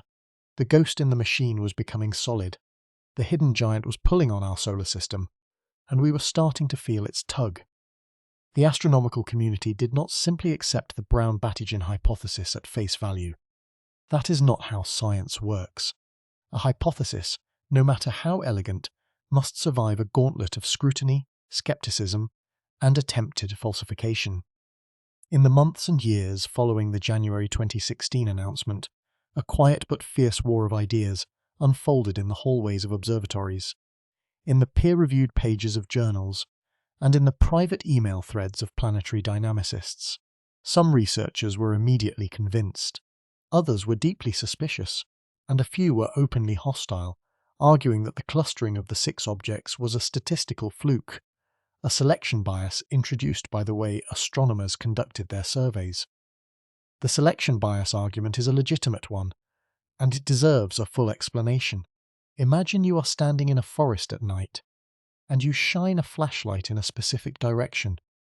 You will only see the trees that are illuminated by your beam. You will not see the trees that are in the dark. If you then conclude that all the trees in the forest are clustered in that one spot, you would be wrong. You would be a victim of your own observational method. In astronomy, this is called survey bias. Telescopes are not omniscient. They have limited fields of view. They are pointed at specific patches of sky. If astronomers have historically looked more often at certain regions, they will find more objects in those regions. The clustering might not be real. It might be an artifact of where we chose to look. This criticism was levelled against Brown and Batyjian almost immediately. The lead critic was a respected astronomer named Scott Shepherd, a man who has discovered more moons of Jupiter and Saturn than almost anyone alive. Shepherd argued that the clustering could be explained by the fact that most surveys of the outer solar system have focused on areas near the ecliptic, the plane of the solar system where the known planets orbit. If you only look near the ecliptic, you will only find objects near the ecliptic. The clustering might be a sampling artifact. It was a valid point. It was a scientific challenge. Konstantin Batygin responded to this challenge with characteristic rigour. He went back to his simulations. He did not rely on the original 6 objects. He expanded the dataset. He began incorporating new objects that were discovered after the 2016 paper. Objects that were found by independent surveys, using different telescopes, looking at different parts of the sky. If the clustering was a selection bias, the new objects would not be aligned. They would be scattered randomly. But they were not scattered. The new objects, including a particularly telling one called 25 Phi BP5 were all aligned in the same direction. The pattern held. It held with statistical significance that climbed from 1 in 14,000 to 1 in 100,000, to numbers so small that they stopped being meaningful in a practical sense. The probability of random chance became vanishingly small. There is a deeper layer to this story that does not get enough attention. The mechanism that Planet 9 uses to shepherd these objects is not a simple gravitational tug. It is a slow, patient, resonant dance. It is called secular gravitational perturbation. it is not the same thing as the gravitational pull you feel when you jump off a ledge. That is direct, instantaneous gravity. Secular perturbations are slow, long-term changes to an orbit that accumulate over millions of years. They are like the gentle, persistent push of ocean waves on a sandcastle. Each wave does almost nothing, but over 1,000 waves, the castle is flattened. Planet 9 does not yank the small objects into alignment. It nudges them over and over for hundreds of millions of years until their orbits slowly rotate into the same orientation. It is a process so slow that entire species on Earth could have evolved and gone extinct within a single cycle of this gravitational tuning. The mathematical machinery behind this is called Kozai-Lidov oscillations. It is a phenomenon named after two physicists who independently discovered it in the 1960s. It describes how a distant massive object can cause the orbit of a smaller object to oscillate between high eccentricity and high inclination. It is the same mechanism that causes some comets to plunge into the inner solar system. Planet 9 is the master of this mechanism. It uses Kozai-Lidov oscillations to tilt the orbits of the extreme TNOs, to flip them out of the ecliptic plane, to create the perpendicular orbits that the model predicted. This is not speculation.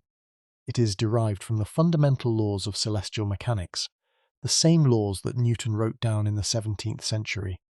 Planet 9 is a direct consequence of Newton's gravity, applied to a system we have not yet fully explored.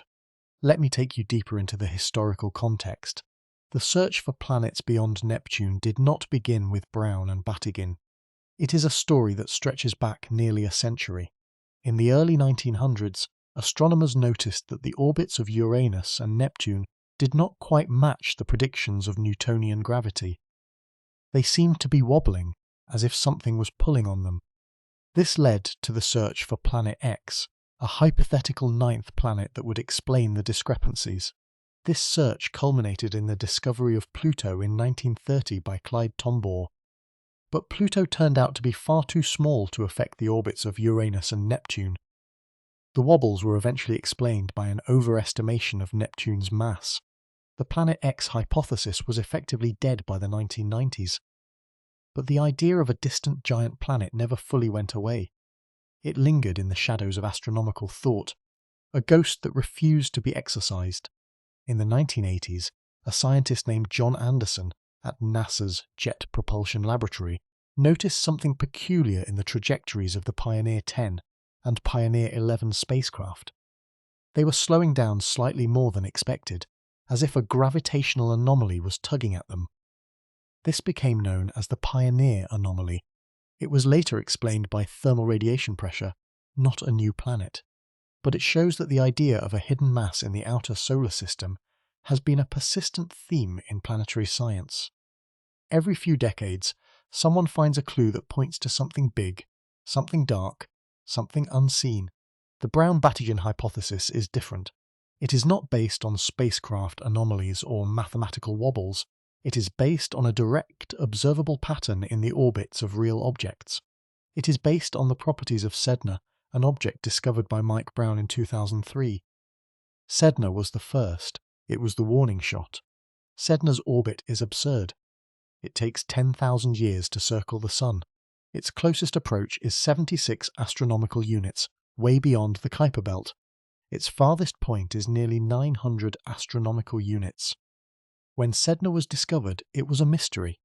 No known process could have put it there.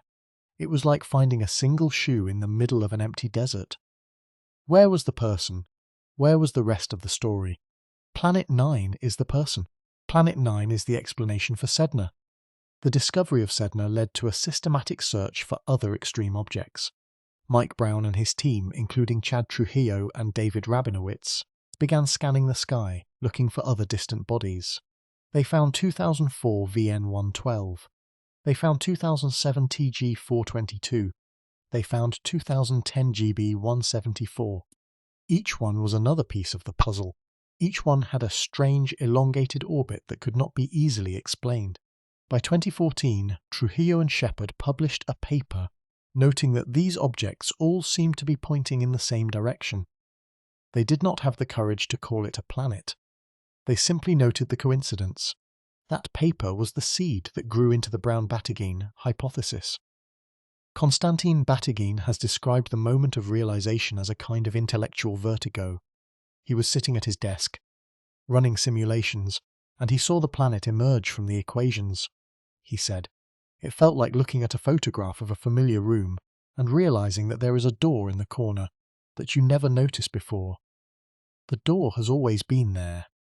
It is just that no one thought to look. The planet is there. It is not a theory, it is a prediction, and it is waiting to be found." The search for Planet 9 is ongoing. It is a search that combines the most advanced telescopes on Earth with the most powerful computers in the world. The Subaru telescope in Hawaii, with its massive 8.2-meter mirror and its wide-field camera, has been the primary instrument. It is scanning the predicted region of the sky, surveying hundreds of thousands of stars, looking for a single faint point of light that moves against the background. It is like searching for a single grain of sand on a beach, but the beach is the size of Texas. The data is being processed by automated algorithms, but also by human eyes. Astronomers spend hours staring at computer screens, comparing images taken on different nights, looking for the telltale motion that betrays a distant world. There have been false alarms. In 2017, a team of astronomers announced that they had found evidence of a Mars-sized object in the outer solar system. The media erupted. It was not Planet 9. It was a misinterpretation of data from the Cassini spacecraft. In 2019, another team announced that they had found a possible candidate in data from the WISE satellite, a NASA infrared telescope. That candidate turned out to be a distant galaxy. The search is frustrating. It is slow, but it is not hopeless. The key to the eventual discovery will be patience and technology. The Vera C. Rubin Observatory, currently under construction in Chile, is expected to revolutionize the search. It is a wide-field survey telescope with an enormous camera, 3.2 gigapixels. It will scan the entire sky every 3 nights for 10 years. It will generate an unprecedented amount of data. It will find millions of moving objects. Among those millions, hidden like a needle in a cosmic haystack, will be the faint signal of Planet 9. The Rubin Observatory, originally called the Large Synoptic Survey Telescope, is scheduled to begin full operations in the mid-2020s. Many astronomers believe that within 5 years of its first light, Planet 9 will be found. It is not a matter of if, it is a matter of when. What will we find when we finally see it? That is the question that drives the imagination. Planet 9 will not look like the classic image of Jupiter or Saturn. It will not have bands of clouds or a dramatic ring system. It will be a faint bluish dot, barely distinguishable from a distant star. Its surface will be cold, so cold that methane and nitrogen will be frozen solid. The Sun, from that distance, will be a bright star, but it will not provide warmth. The temperature on Planet 9 will be around -250 degrees Celsius, just a few degrees above absolute zero. It is a frozen hell. It is a world of eternal night, but it will be a world. It will have a mass, a radius, a density. It will have a composition. It might have a moon. In fact, if Planet 9 has a moon, that moon could be the key to confirming its existence. A moon would be detectable as a secondary wobble in the planet's motion. It would also provide a way to measure the planet's mass precisely. Some models suggest that Planet 9 could have captured a TNO as a satellite, giving it a companion that orbits at a vast distance. The discovery of such a moon would be a second revolution in our understanding of the solar system. There is also the possibility that Planet 9 is not a planet at all. Some alternative theories have been proposed. One suggests that the clustering is caused by a primordial black hole, a tiny remnant of the Big Bang, with the mass of a planet but the density of a singularity. This is a wild idea, but it is not impossible. Another theory suggests that the clustering is a result of a close encounter with a passing star billions of years ago, but these are fringe ideas. The vast majority of the evidence points to a planet, a massive body that formed in the early solar system and was ejected to the outer reaches by gravitational interactions with Jupiter or Saturn. Planet 9 is likely an orphan, a child of our own system that was cast out into the dark. The philosophical implications of this discovery are profound. If Planet 9 exists, it means that our solar system is not the neat, orderly arrangement we were taught in school. It is messy. It is violent. It is filled with hidden worlds. It means that the map of our cosmic neighbourhood is incomplete. There are still frontiers to explore, even within the boundaries of our own star system. It means that the age of discovery is not over. It is not a relic of the 16th and 17th centuries. It is happening right now in our lifetimes. I am aware of the skepticism that some readers may feel. The evidence is indirect. We have not seen the planet. It is a ghost. But science has a long history of inferring the existence of unseen objects from their gravitational effects. Neptune was discovered the same way. In the 1840s, Urbain Le Verrier predicted the existence of Neptune based on perturbations in Uranus's orbit. He calculated its position. He sent his prediction to a German astronomer, Johann Galle, who pointed his telescope at the predicted coordinates and found the planet within 1 degree. It was a triumph of mathematical physics. Planet 9 is the same kind of prediction. The only difference is that Planet 9 is much farther away and much fainter. The discovery will take longer, but it will come. Let me share with you a moment of human drama that captures the emotional weight of this search. In early 2020, Konstantin Batygin gave a lecture at Caltech. The room was packed. Students, faculty and visiting astronomers sat in rapt attention. Batygin stood at the podium, calm and measured. He walked through the evidence, the clustering, the simulations, the predicted orbit. He showed diagrams and animations. He answered questions with patience. And then, at the end, a student raised a hand and asked, "Do you think you will find it in your lifetime?" Batygin paused. He looked down at the floor. Then he looked up and said, "I don't know, but I know that someone will. And when they do, they will have found one of the last worlds in our solar system." There was no melodrama in his voice, just quiet certainty. The hunt for Planet 9 is a testament to human curiosity. It is a story about looking into the dark and trusting the numbers. It is about two men who found a pattern in the chaos and dared to name it. It is about a generation of astronomers who are willing to spend years of their lives staring at computer screens, searching for a single moving dot. It is an epic, and it is not finished. The final act of this story has not yet been written, but the stage is set. The telescopes are ready. The data is accumulating. Every night as you sleep, somewhere in the world, an astronomer is pointing a telescope at a patch of sky, hoping to catch a glimpse of a world that has been hiding for the entire history of humanity. And one night, it will happen. The faint dot will appear. The coordinates will be recorded. The calculations will be confirmed. And the solar system will have a new member. When that day comes, the name will be chosen. There will be a debate.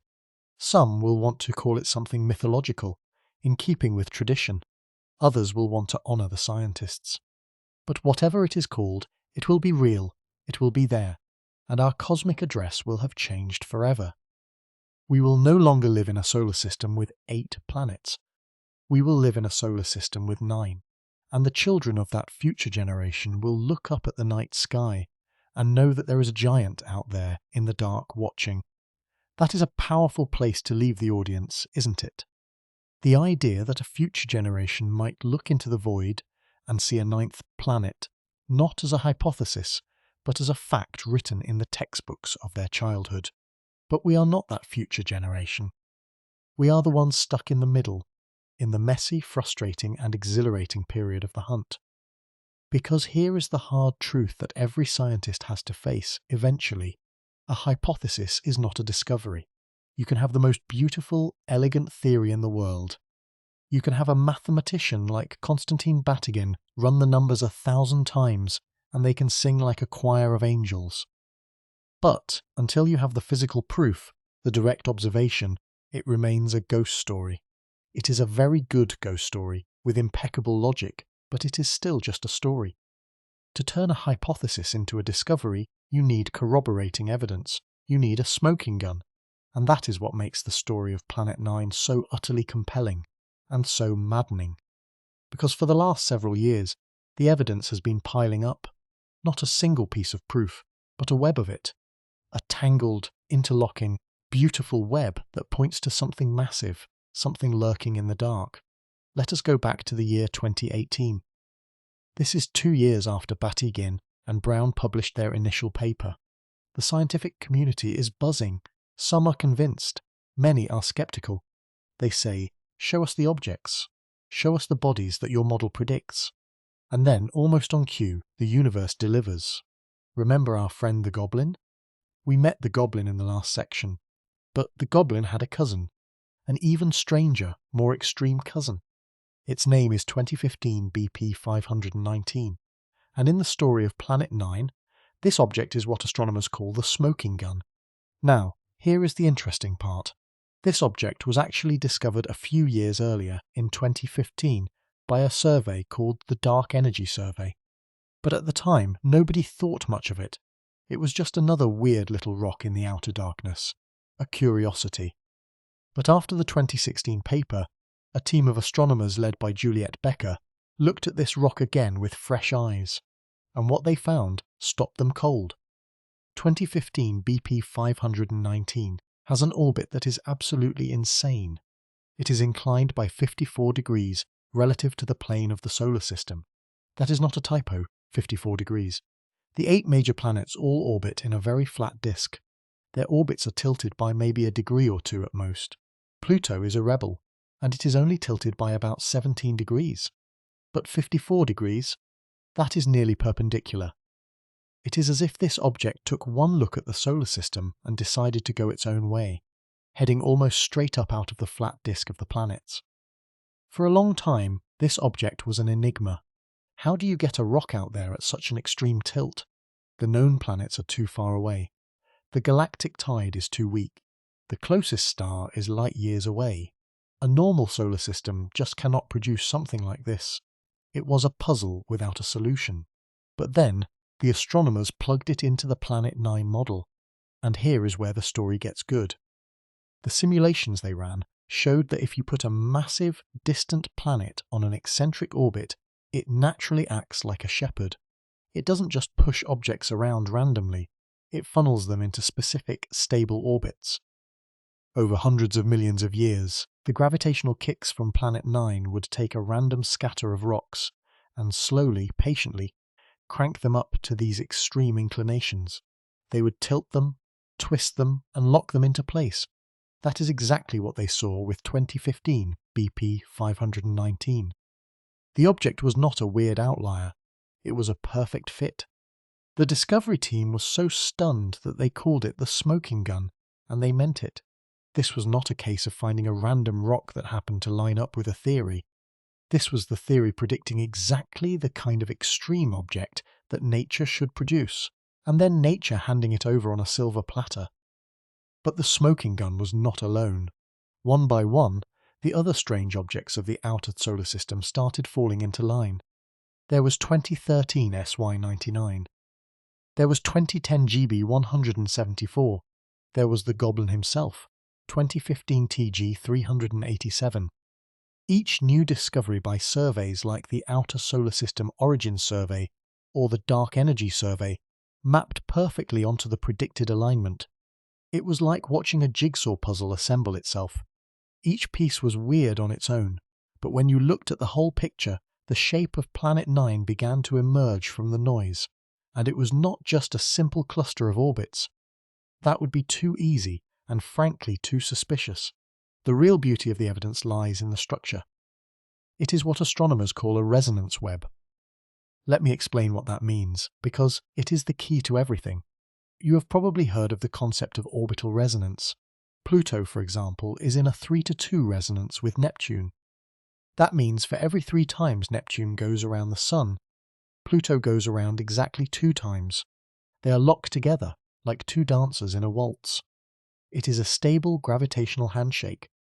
Now imagine that same phenomenon, but scaled up to the distant reaches of the system. The objects in the extreme Kuiper belt are not just randomly scattered out there. They are, according to the models, locked in specific resonances with Planet 9. They are in a gravitational waltz, with a planet we have never even seen. In 2024, Batygin published a new paper, and it was a monster. He and his team extended the model to cover over 50 extreme trans-Neptunian objects. 50. That is a lot of data. And what they found was that the resonance signatures held. They were not a fluke. The objects were not just clustered in space. They were clustered in their orbital periods. They were all dancing to the same distant drummer. And then there is the anti-aligned population. This is where the evidence gets really tricky and really strong. Remember how we talked about the clustered orbits? Well, there is another group of objects, like 2010 GB 174, that are not in that cluster at all. They are on the exact opposite side of the solar system. They are anti-aligned. Their orbits point in the complete opposite direction. At first, this looks like a problem. If Planet 9 is herding objects into one group, why are there objects on the other side? But the model actually predicts this. It is not a bug. It is a feature. Planet 9 is so massive that it creates a kind of gravitational shadow. Some objects get pushed into the aligned cluster on the near side of the planet, but others get slingshotted to the far side, the anti-aligned population.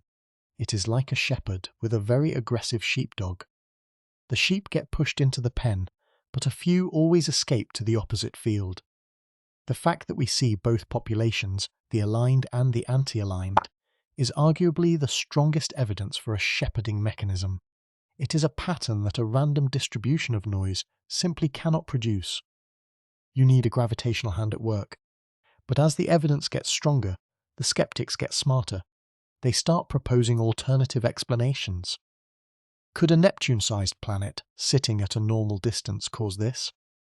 Maybe a rogue planet that was ejected from the inner system long ago?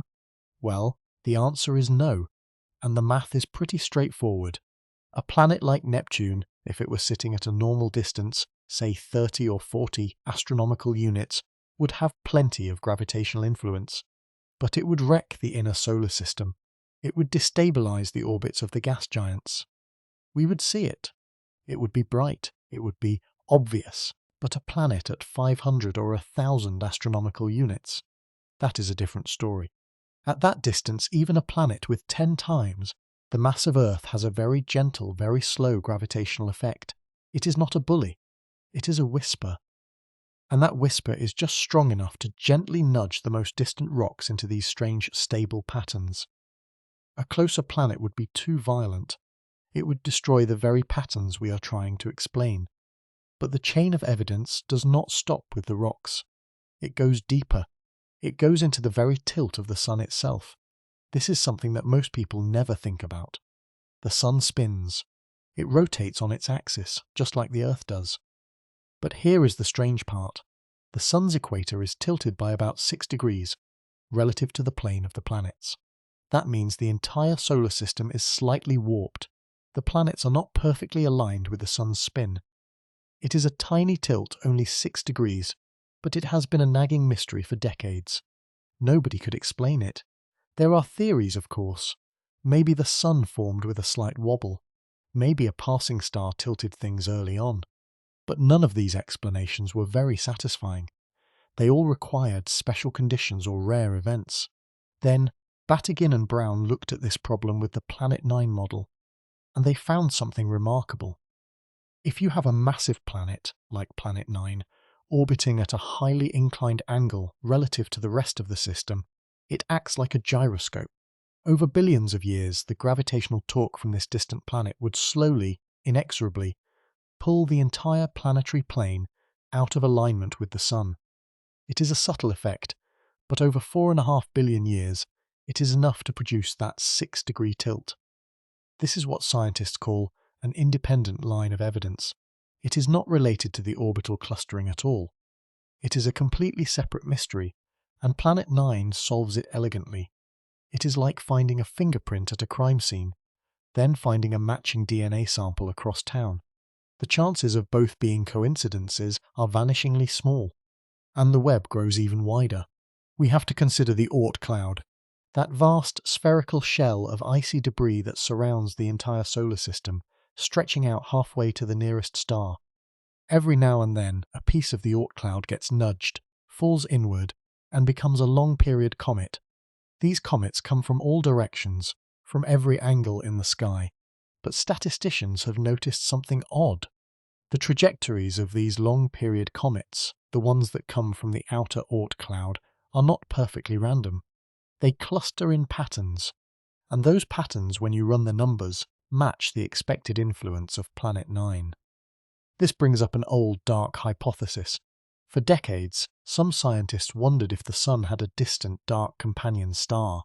They called it Nemesis.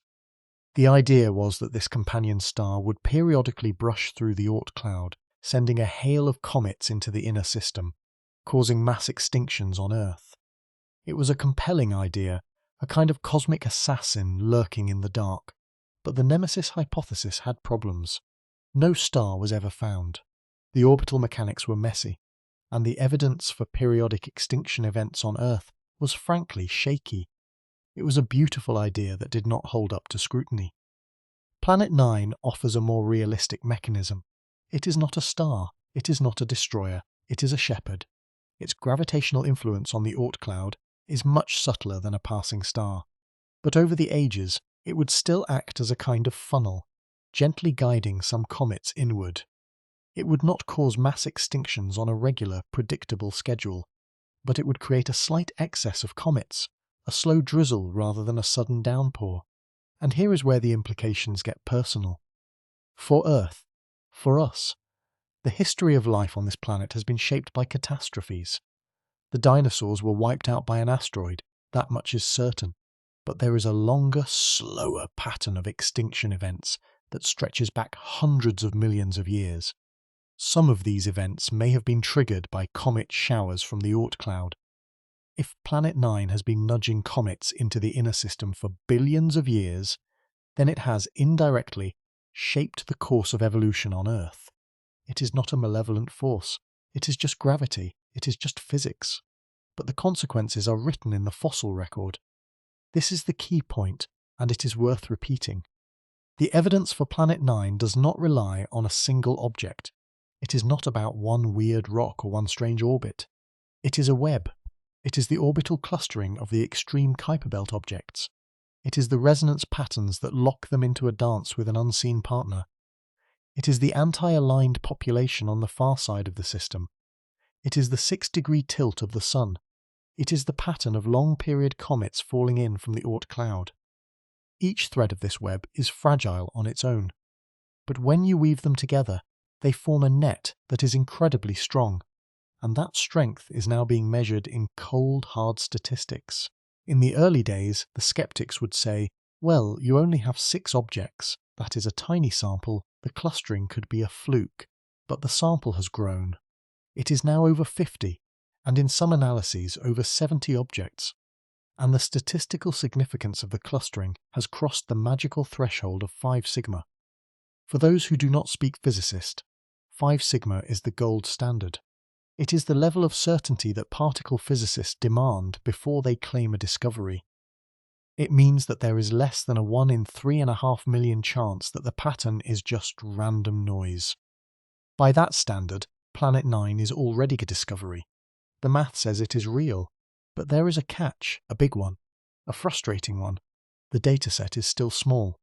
50 to 70 objects is a lot more than 6, but it is still tiny compared to the billions of objects that likely exist out there. And there is a great enemy in astronomy.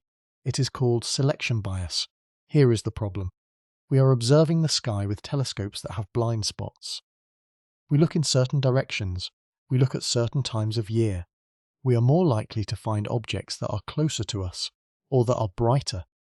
It is entirely possible, and even likely, that we are only seeing a biased sample. We might be finding the cluster because that is where we are looking. The anti-aligned objects might be real, or they might be an artifact of our search strategy. The skeptics are not wrong to point this out. It is a legitimate concern. The only way to silence it is to find Planet 9 itself, to see it with our own eyes, to measure its orbit directly. And that is the race that is happening right now. The Subaru telescope in Hawaii, the Vera Rubin Observatory in Chile, they are scanning the sky, They are looking for a faint, slow-moving dot in the darkness. They are looking for the giant. So let us summarize where we stand. The hypothesis has become a model. The model has made predictions. Those predictions have been tested. They have passed the tests with flying colours. The smoking gun objects are there. The resonance web is there. The solar tilt is there. The comet patterns are there. The statistics are overwhelming. But there is a difference between overwhelming statistics and a direct photograph, and that is the line we are trying to cross. The web of evidence is as strong as anything I have ever seen in astronomy, but the final, ultimate piece of the puzzle is still missing, and that is why we keep looking. That is why we keep scanning the dark, because we know, with a confidence that borders on certainty, that something is out there. Something is pulling. Something is watching. And the children of that future generation, the ones we mentioned at the beginning, they will not have to wonder. They will know. But for us, for this generation, the hunt continues. The giant is still hidden, but the web is tightening, and it is only a matter of time. The Subaru telescope on Mauna Kea is a machine built for the hunt. Its hypersupercam is a digital eye of almost absurd power. It captures a field of view so wide that it can map the entire accessible northern sky over the course of a few years. And that is exactly what the Planet 9 team has been doing. They have been granted time, precious, competitive, hard-won, observing time. They are not just browsing the sky. They have a strategy. They know exactly where to look because the model has told them. The search is painstaking. Imagine taking a photograph of a football field at midnight, looking for a single grain of sand that is moving. That is the task. Planet 9, if it exists, is not shining by its own light. It is cold. It is ancient. It is reflecting the faint, distant glow of the sun, which at 500 astronomical units is barely a bright star in the sky. The planet would have a magnitude of perhaps 24 or 25. That is extremely faint. It is millions of times fainter than what the naked eye can see. But Subaru can see it. It has the light-gathering power. The challenge is finding it in a sea of static. The sky is full of stars. It is full of distant galaxies. It is full of asteroids in the main belt. It is full of Kuiper belt objects. Planet 9 would look at first glance like just another point of light. The only way to distinguish it is motion. The team takes images of the same patch of sky, separated by nights or even weeks. Then they subtract one image from the other. In a perfect world, all the stars and galaxies would cancel out, because they are fixed. But in reality, the atmosphere twinkles, the telescope shakes, the camera has electronic noise. It is messy. It is a constant battle against the noise floor. And then, patiently, they look for a moving dot. A single pixel that changes position from one night to the next, moving at a very specific rate.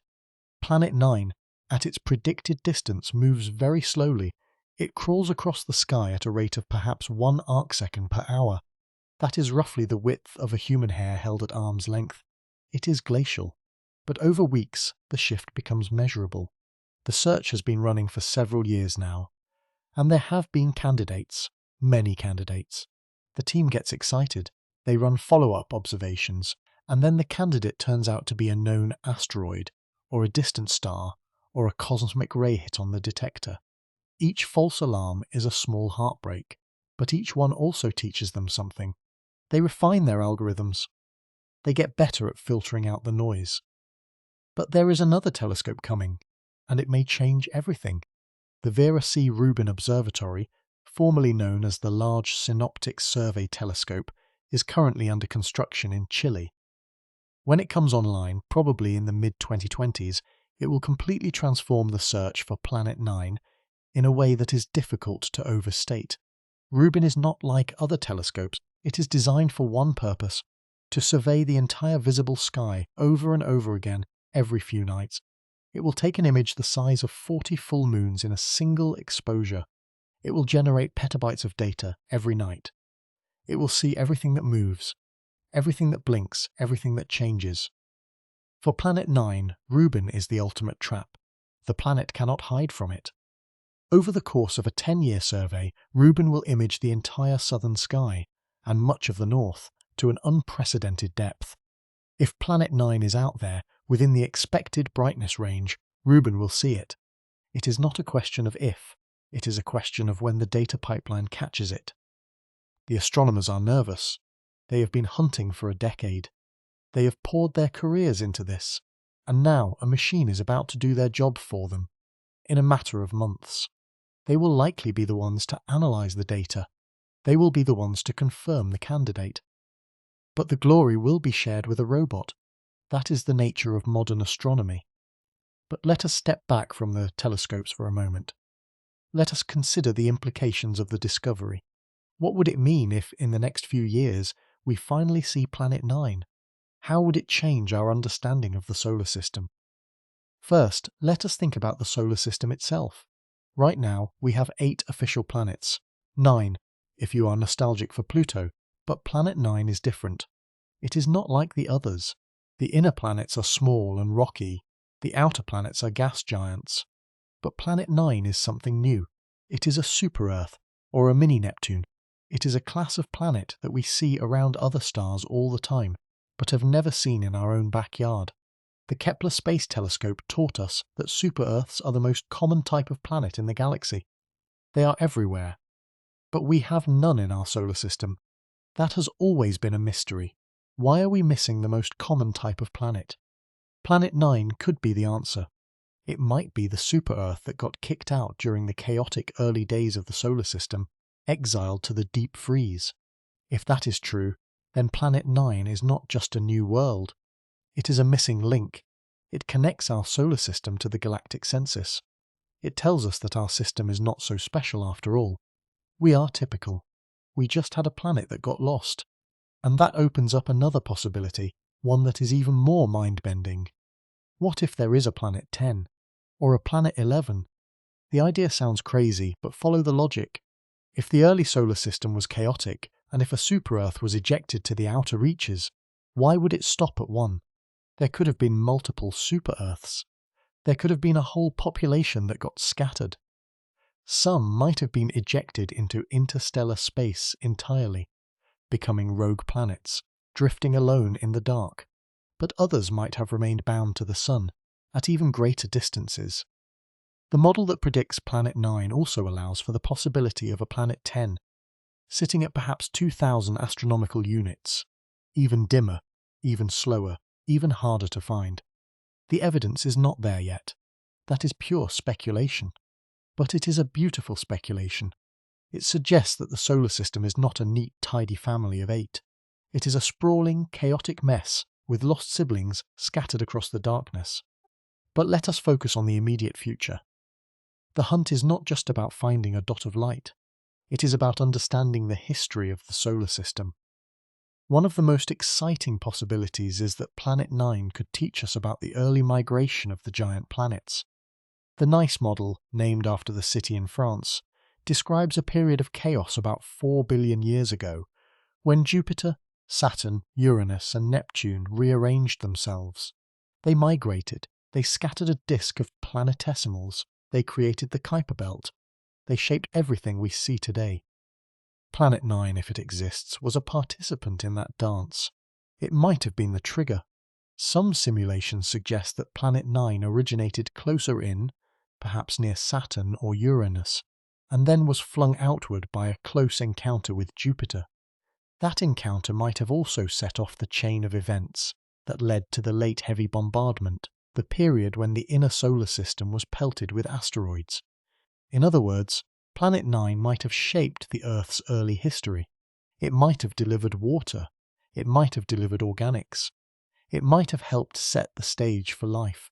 And then it was banished. It was sent to the dark, cold edge of the system, where it has been circling silently for billions of years watching. Now, consider the observational challenge from another angle. The reason Planet 9 is so hard to find is not just its faintness, it is its distance.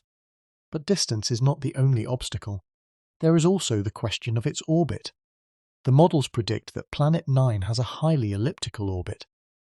At its closest approach to the Sun, its perihelion, it might be at 200 or 300 astronomical units. At its farthest, its aphelion, it might be at 1200 astronomical units or more. That means its brightness varies dramatically over its long, slow orbit. If it is currently near aphelion, it could be much fainter than expected. It could be right at the edge of detectability, even for Subaru. There is no way to know where it is in its orbit. That is the maddening part. It could be at perihelion right now, waiting to be found. Or it could be at aphelion, dim and slow, mocking our telescopes for another decade. But there is a twist. The orbital path of Planet 9 is not random. It is constrained by the very same clustering that gave it away. The planet must be somewhere along the path that creates the observed alignments. That narrows the search area. The team knows, to within a few hundred square degrees of sky, where to look. It is like searching a city instead of a continent, and they are getting closer. We know that. In the fall of 2023, there was a rumour that flashed through the astronomy community. It spread on social media, on blogs, in hushed conversations at conferences. Someone had seen something, a candidate, a faint dot moving at the right speed, in the right part of the sky. The rumour was never confirmed. It was likely a false alarm, but it showed how close we all feel to the finish line. The tension is palpable. When the discovery is finally announced, it will not be a press release that says, "We found it." It will be a slow, careful, meticulous process. First, the candidate will be spotted by Subaru or Rubin. Then, it will need to be confirmed by a second telescope to rule out a cosmic ray or a date artifact. Then, its orbit will need to be measured over weeks and months to be absolutely certain that it is not a known object. Then, and only then, will the team release the coordinates and the images, and the image itself will be, at first glance, unremarkable. It will be a faint dot, barely visible against the blackness of space. But that dot will be the most important image in solar system astronomy in a generation. It will be the end of a decade-long hunt. It will be the proof that the model was right. It will be the face of a giant. But here is the final twist. The discovery of Planet 9 will not be an ending. It will be a beginning. Because the moment we find it, the moment we know where it is, we will immediately want to go there. That sounds like science fiction. But it is not. We are already planning missions to the outer solar system.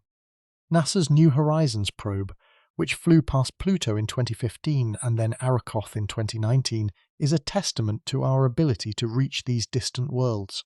A probe like New Horizons, with a gravity assist from Jupiter, could reach Planet 9 in perhaps 20 to 30 years. That is a long time, but it is achievable within a single human career.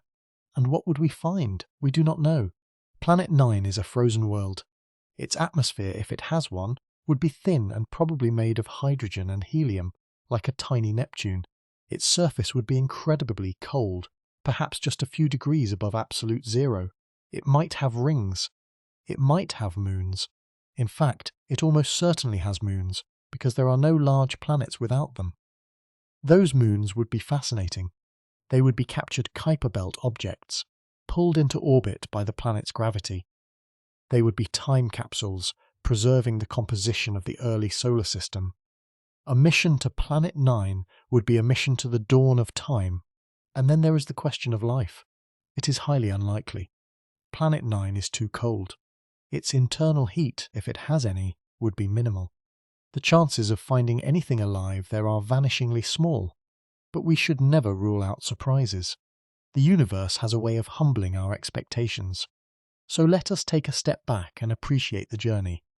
We started with a cosmic coincidence, a pattern in the orbits of a handful of rocks. We followed the thread through the mathematics, through the simulations, through the telescope observations we followed it, through the skepticism, through the dead ends, through the false alarms. And we have arrived at a place where the existence of a ninth planet is no longer a wild guess. It is a testable hypothesis, supported by a web of evidence, waiting for the final confirmation. The hunt is not over, but the end is in sight. The children of the next generation will look up at a night sky that is slightly different from ours. They will know that hidden among the stars, beyond the reach of the ancient astronomers, beyond the orbit of Pluto, beyond the edge of the known, there is a giant. It is cold. It is dark. It is patient. And it is waiting.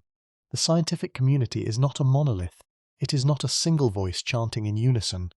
It is a chaotic, beautiful, and often brutal marketplace of ideas. And right now, sitting at the centre of that marketplace is the idea of Planet 9. While we have spent a lot of time talking about the evidence, the simulations, and the math, we have to be honest, not everyone is buying it. In fact, some of the smartest people in astronomy are looking at this same set of data and shrugging their shoulders. They are not convinced, and that is not a failure of science. That is science working exactly the way it is supposed to work. The first rule of any good detective is that you have to trust your evidence. But the second rule, the one that separates a good detective from a great one, is that you have to distrust your methods. You have to ask yourself, am I seeing what is actually there? Or am I seeing what I want to see because I am looking in the wrong place? This is the central skeptical argument against Planet 9. It is called observational bias, and it is a devilishly tricky problem to solve. Let us be perfectly clear about what this bias is. The universe is big, impossibly, unfathomably big, and our telescopes are small. Even the most powerful observatories on Earth or in orbit are like looking at the entire Pacific Ocean through a soda straw. We cannot see everything at once, so we have to pick and choose. We decide, based on limited time and limited funding, to look at specific patches of the sky. We point our instruments at areas that are clean, free from the glare of the Milky Way, and full of potential targets. This is practical. It is the only way to do the job, but it introduces a massive, potentially fatal flaw into any survey. If you only look at a certain part of the sky, you are only going to find things in that part of the sky. That sounds obvious, almost stupidly simple. But you would be shocked at how often this simple truth gets buried under a mountain of mathematical analysis. Think about the major surveys that have given us the data on these extreme trans-Neptunian objects. The Dark Energy Survey, for example, Pan-STARRS. These projects were designed to observe specific regions of the heavens, and if, by pure coincidence, those specific regions happen to contain a cluster of objects with similar orbital tilts, then we are going to see a cluster. We are going to announce a pattern. We are going to call it a conspiracy, but it might just be a coincidence. It might be that if we had looked at an entirely different part of the sky, we would have seen an entirely different pattern. Or worse, we would have seen no pattern at all. This is the argument that skeptics like Pedro Bernardinelli have been making for years. Bernardinelli is a brilliant astronomer, and he is one of the most respected voices in this debate. He does not think the evidence for Planet 9 is strong enough to be called evidence. He thinks it is an artifact. He and his colleagues have run their own analyses. They have taken the data from the Dark Energy Survey and other catalogues, and they have applied rigorous corrections for these biases. They have asked a simple question. If we look at the sky the way the surveys actually looked at it, and we account for the fact that we searched certain areas more deeply than others, does the clustering hold up? And their answer in 2021 was a resounding no. They published a paper arguing that when you correct for the biases in the surveys, the clustering of these extreme objects diminishes dramatically. In fact, it almost disappears. They found that the new objects discovered by the Dark Energy Survey were actually less clustered than the original sample. They were more random. They were more spread out. To the skeptics, this was the smoking gun. They said, look, the reason it looked like there was a planet pulling on these objects is because we were literally only looking at the objects that the planet would be pulling on. We created our own monster. We built a ghost out of a selection effect. And then we have the other side. Michael Brown and Konstantin Batygin are not taking this lying down. They have responded, and their counter-argument is fascinating. It is a classic example of how two scientists can look at the exact same data and see two completely different things. Brown and Batygin argue that the skeptics are making the opposite mistake. They say that survey biases, when properly understood, actually hide aligned objects. They argue that the very surveys the skeptics are using to claim the clustering is weak are systematically biased against finding the kinds of objects that Planet 9 would shepherd. They say the real clustering is even stronger than the raw data shows us, that the biases are working against them, not for them. So who is right? That is the million-dollar question. The debate is genuine, it is ongoing, and it has not been resolved to anyone's satisfaction. Two groups of incredibly smart people, both armed with powerful computers and deep knowledge of statistics, looking at the same pieces of evidence, are arriving at opposite conclusions. This is not a sign that science is broken. This is a sign that the evidence is ambiguous. It is a sign that we need more data. We need better surveys. We need to look at more of the sky. We need to find more of these objects. We need to break the deadlock. But here is where the story gets really interesting. Even if we concede the skeptics their point, even if we admit that observational bias might be explaining away some of the clustering, we are left with a very difficult question. What about the other anomalies? We mentioned them earlier. The weirdly inclined orbits, the retrograde objects, the stuff that should not be there at all. We cannot just sweep those under the rug. They are real, and they demand an explanation. A planet is one explanation, but it is not the only one. So let us talk about the alternatives. Let us explore the other hypotheses that do not require a hidden giant planet.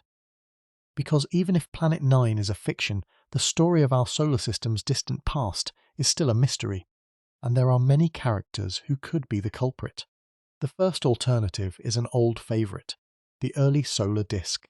Imagine the infant solar system. It was not the orderly place we see today. It was a chaotic, spinning maelstrom of gas and dust. A thick, massive disk of material that surrounded the young sun. This disk was not uniform. It had waves. It had ripples. It had density fluctuations. The theory goes that the primordial disk, through its own gravitational instabilities, could have sculpted the orbits of the future dwarf planets. It could have created structures. It could have nudged objects into specific regions of space. Then, over time, the disk dissipated. It was blown away by the solar wind and radiation. But the imprint it left on the orbits of outer solar system bodies could remain to this day. It is a clean idea. It requires no exotic planet. It requires no passing star. Just the natural evolution of the system we were born into. The problem is that it struggles to explain the very specific geometry we observe. The disk was a messy, chaotic thing. It is very hard to get it to produce such a clean, perpendicular set of orbits without some additional force acting on it. It is like trying to explain a perfectly straight line drawn in sand by saying the wind did it. Sometimes the wind does do it. But it is not the most likely explanation. The second alternative is a stellar flyby. This one is a bit more dramatic. It proposes that about 4 billion years ago, when the solar system was still young and the outer regions were still forming, another star passed very close to us. Not close enough to tear the planets apart, but close enough to reach into the Oort cloud and give it a good, hard shake. A passing star could have ripped objects out of their normal orbits and tossed them into the region where we see the clustering today. It is a violent, romantic idea. It paints a picture of the ancient solar system as a wild frontier, vulnerable to cosmic intruders. The problem is the probability. Stars are very far apart. A close stellar flyby is an incredibly rare event. It requires specific geometry. The star would have had to come from just the right direction, at just the right speed, and at just the right time to produce the pattern we see. It is mathematically possible. It is physically possible. But it feels like a 1 in a trillion shot. And when you have to invoke that kind of luck to explain your data, it makes you start to look for a simpler explanation. The third alternative is the one that gets everyone talking. It is the wild card. It is the idea that makes people lean in a little closer. That is the primordial black hole. This is the brainchild of the controversial but brilliant astronomer Avi Loeb. He has proposed that the thing pulling on these objects is not a planet at all. It is a black hole, not a supermassive black hole like the one at the centre of our galaxy. Something much, much smaller. A black hole with a mass of about 5 Earths. That is tiny by astronomical standards. A black hole that's small would be roughly the size of a bowling ball. A black hole the size of a bowling ball, sitting out there in the dark, completely invisible, would have the same gravitational pull as a planet the size of Neptune. It would produce the exact same clustering. It would produce the same tilting of orbits. It would explain everything that Planet 9 explains. But it is not a planet. It is a relic of the very early universe, a piece of dark matter that collapsed under its own gravity. This hypothesis is provocative. It is also testable. If this tiny black hole is out there in the outer solar system, it is not completely invisible. It is surrounded by a cloud of gas and dust. As that material falls into the black hole, it would heat up to incredible temperatures. It would emit a very specific signature of radiation, gamma rays, X-rays. We could look for it. We could point our telescopes at the most likely region of the sky and wait for a flare. A tiny, almost imperceptible flash of high-energy light that would betray its presence. This idea has not been ruled out. It has not been confirmed, but it is sitting there on the table as a legitimate scientific hypothesis. It is a reminder that sometimes the most extraordinary answers are the ones we are most afraid to consider. And then there is the fourth alternative, the one that attacks the very foundations of physics, the idea that our models of gravity are wrong. For 100 years, general relativity has been the undisputed king of gravity, but it was tested mainly in the inner solar system and on scales of stars and galaxies. At the edge of our solar system, at distances of 500 astronomical units or more, the gravitational field is incredibly weak. It is so weak that it is almost undetectable. Some scientists argue that we might be misapplying the laws of gravity. They say that at these extreme distances, gravity might behave differently. It might follow a modified law. A theory like MOND, modified Newtonian dynamics, was originally proposed to explain the rotation of galaxies without requiring dark matter. Some people have wondered if a similar modification could explain the clustering in the outer solar system.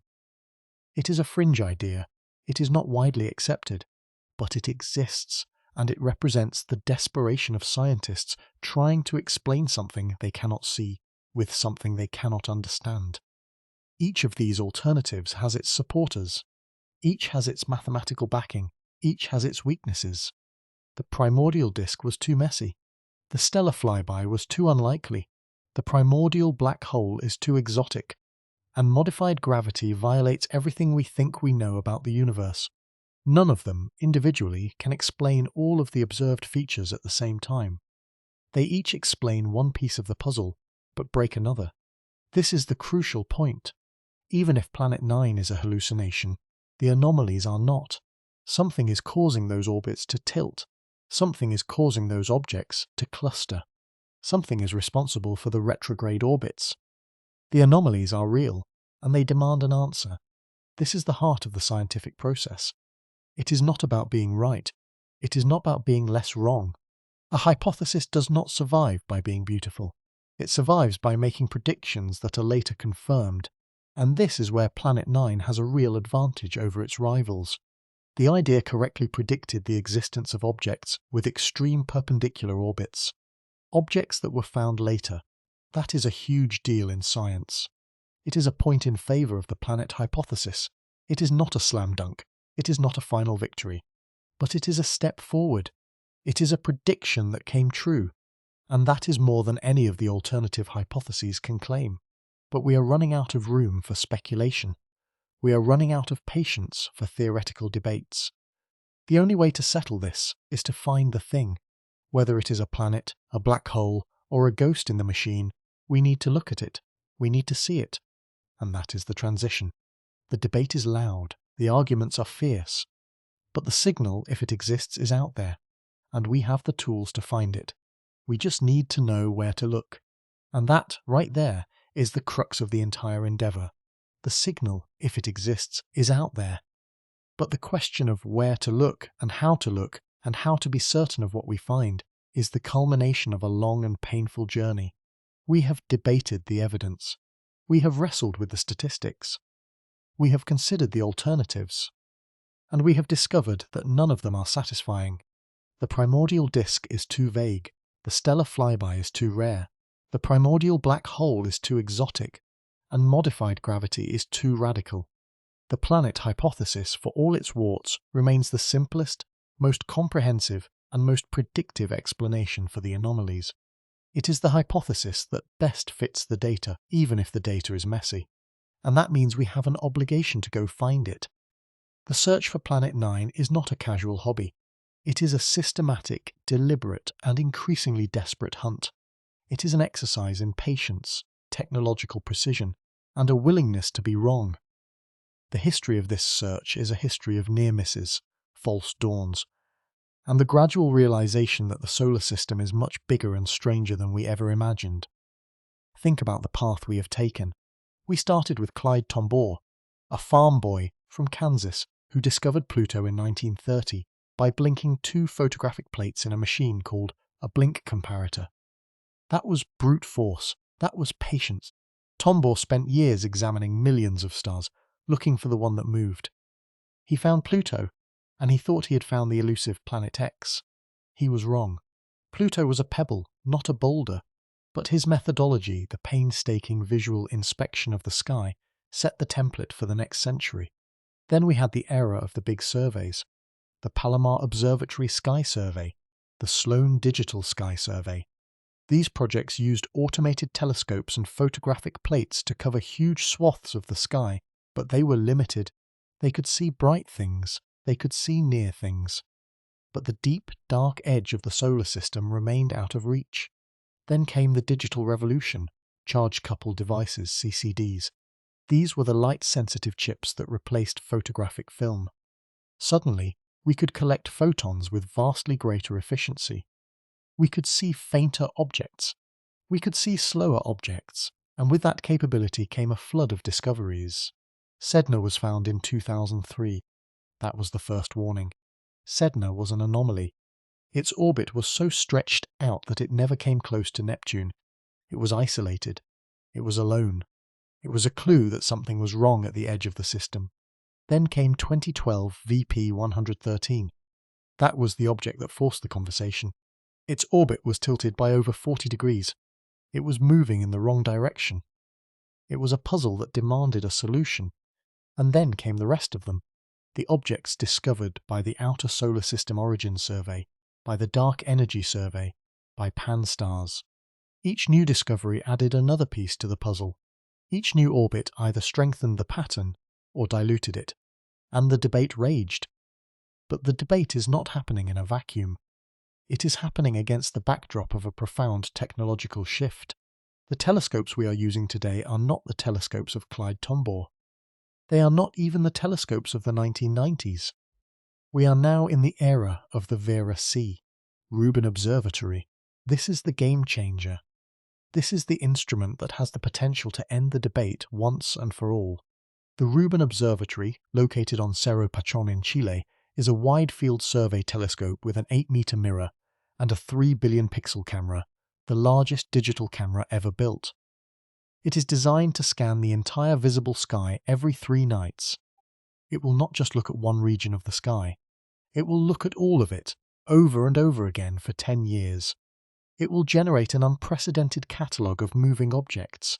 It will see things that have never been seen before. This is the key to breaking the observational bias argument.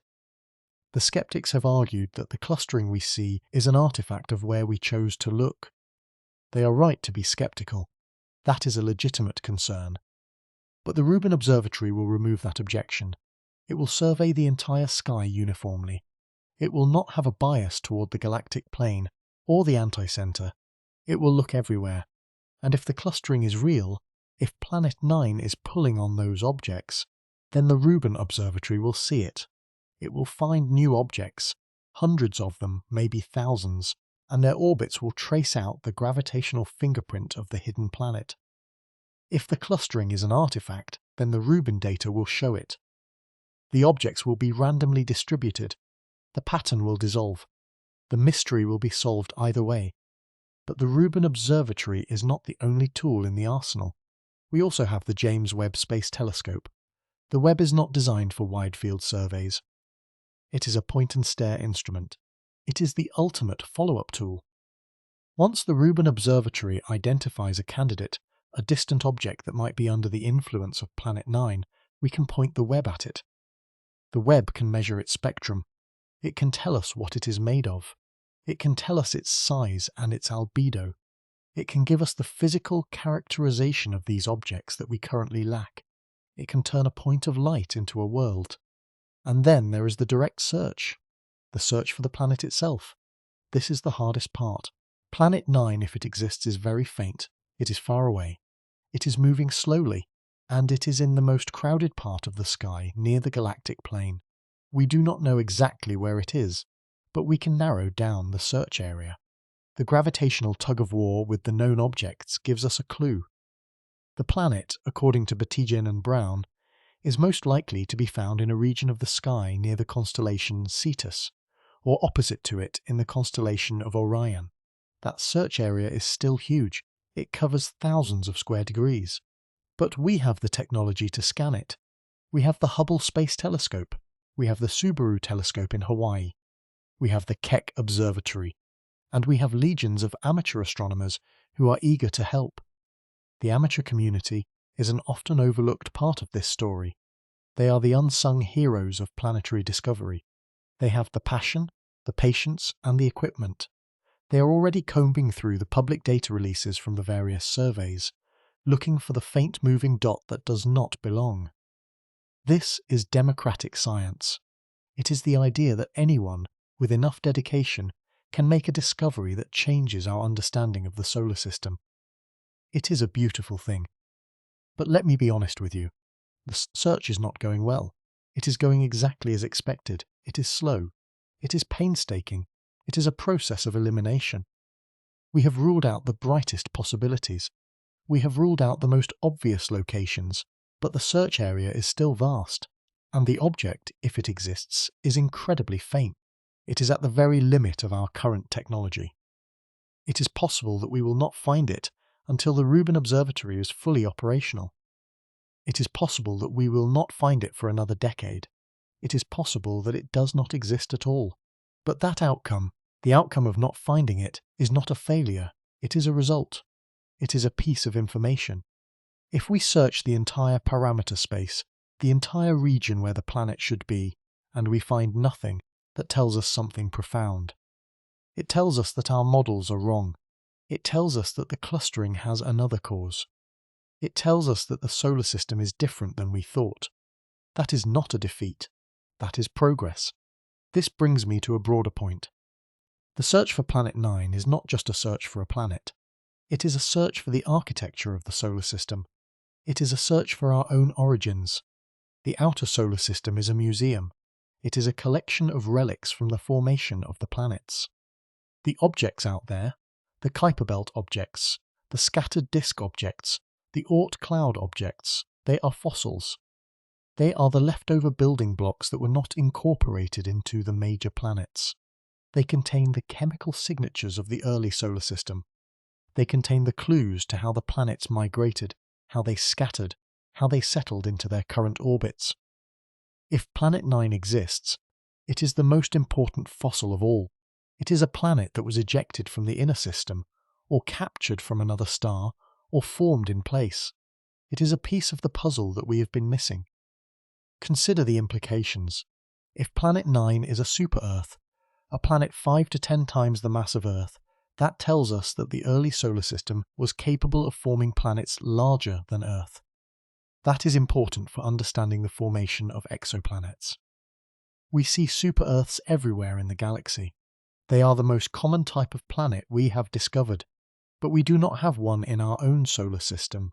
We have the inner rocky worlds and the outer gas giants, but nothing in between. Planet 9 would fill that gap. It would be our local example of a super-Earth. It would be a Rosetta Stone for understanding a class of planets that we can only study at a distance. If Planet 9 is a primordial black hole, the implications are even more profound. It would be the first direct detection of a dark matter object. It would be a window into the early universe, a relic of the first moments after the Big Bang. It would confirm a theory that was previously considered fringe.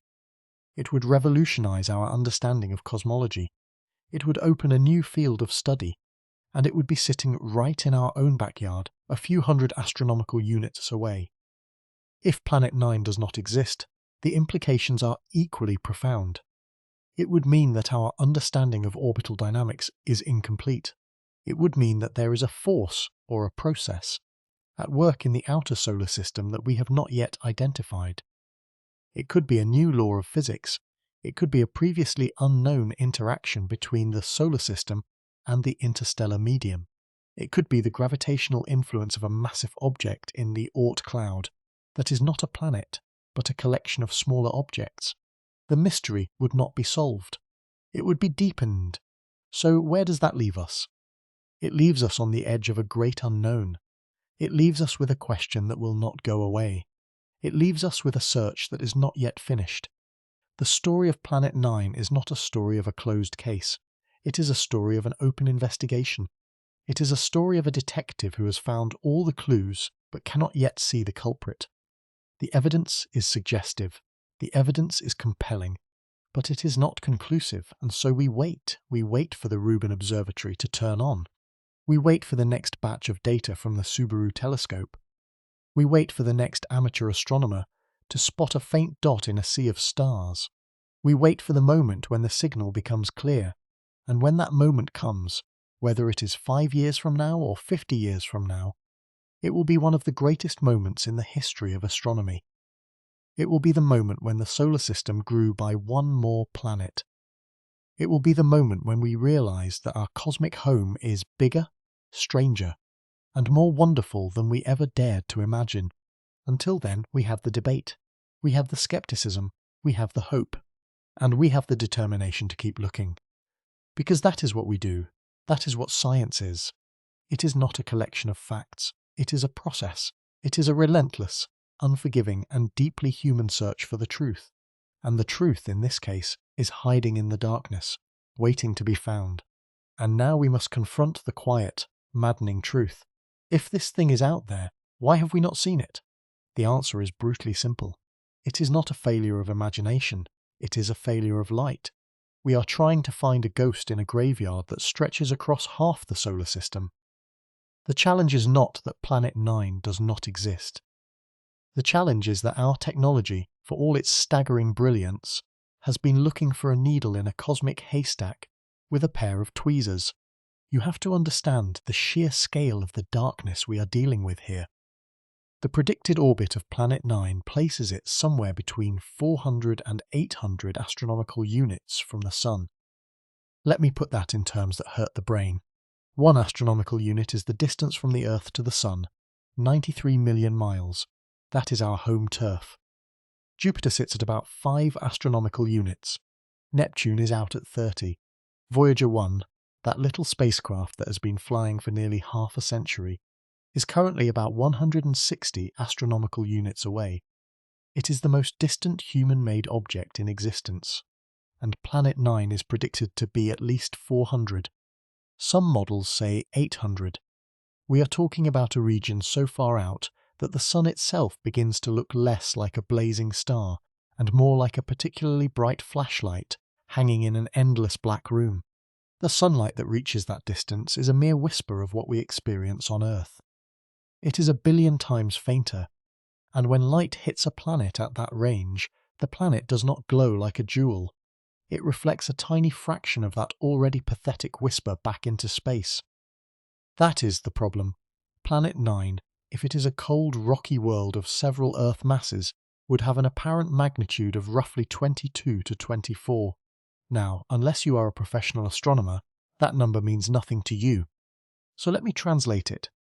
The brightest star in the night sky, Sirius, has a magnitude of -1.46. You can see it with the naked eye from a light-polluted city. The planet Neptune, way out at 30 astronomical units, has a magnitude of about 8. You need binoculars to spot it. Pluto, at its brightest, is around magnitude 14. You need a Sirius telescope to pick it out. Planet 9 would be magnitude 22. That is 10,000 times fainter than the faintest star you can see with your naked eye on a perfect moonless night. It is not just dim, it is practically invisible. It is the difference between shouting across a room and trying to whisper from the bottom of the ocean. The light from Planet 9, if we could collect every single photon it sends our way over the course of an hour, would still be less than the light scattered by a single fleck of dust on the telescope lens. It is that faint, and then there is the question of motion. This is the trap that has caught so many astronomers over the past century. When you search for a new object in the solar system, you do not just look for a dot of light. You look for a dot that moves, a star stays put. A planet orbiting the Sun will shift its position ever so slightly over time. You take two images of the same patch of sky, weeks or months apart, and you blink between them. If something has moved, you have a candidate. That is how Clyde Tombaugh found Pluto in 1930. But Planet 9 moves like a glacier. At 400 astronomical units, its orbital period is estimated to be around 10,000 years. That means it creeps across the sky at a glacial pace, maybe a few arc-seconds per day.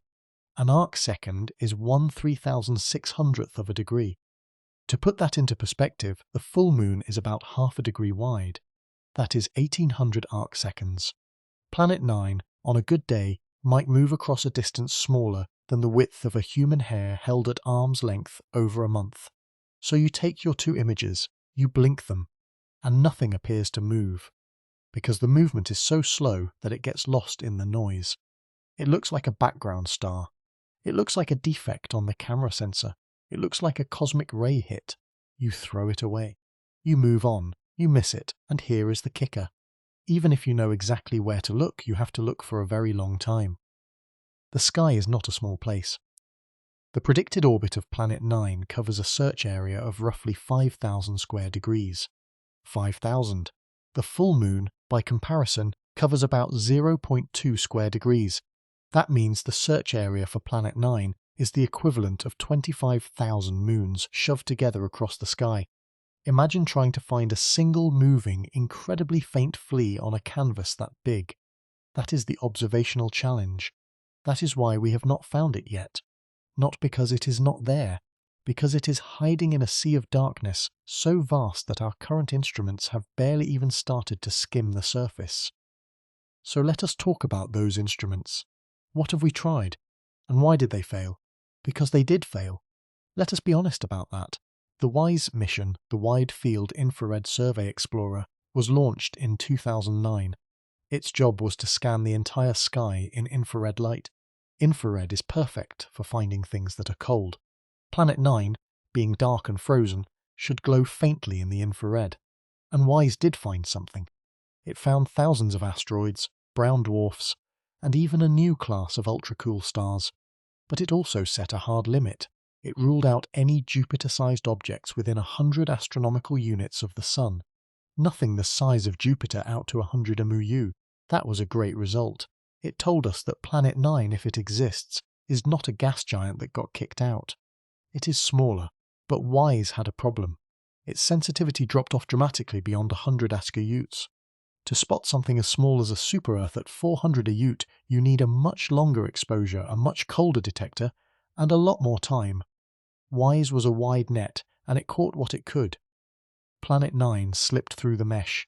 Then there is PanSTARRS, the Panoramic Survey Telescope and Rapid Response System. This telescope, located in Hawaii, is a survey machine.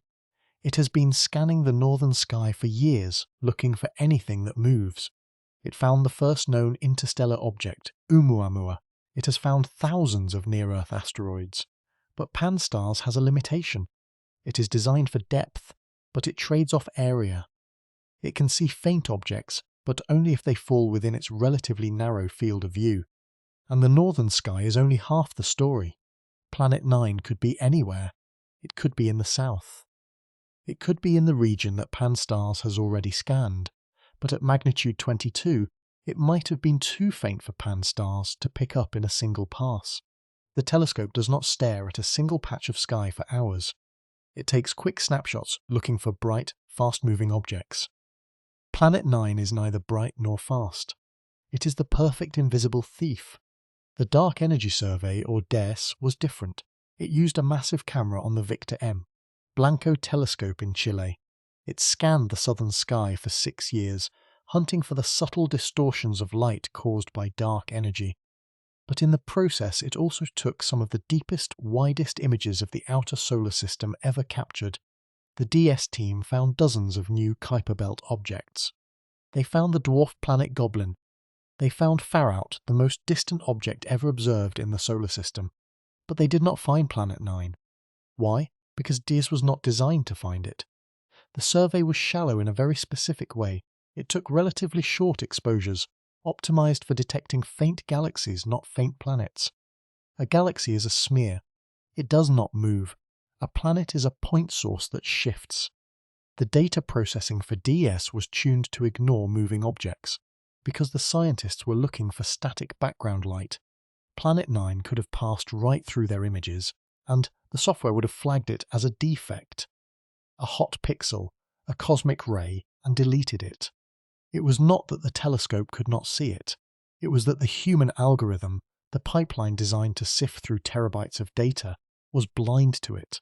And that is the recurring theme here. The technology exists. The telescopes are powerful. But the limitations are not just hardware. They are software. They are time. They are funding.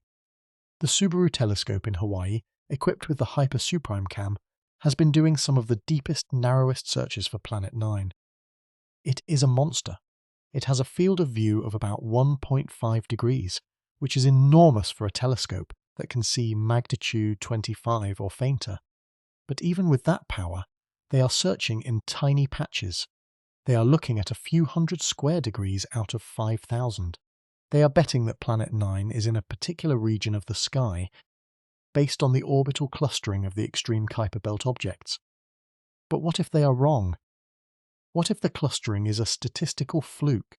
What if Planet 9 is in a completely different part of the sky? Then all those deep, expensive observations are wasted. This is the brutal reality of the search. You do not just point a telescope and look. You have to make a guess. You have to prioritize.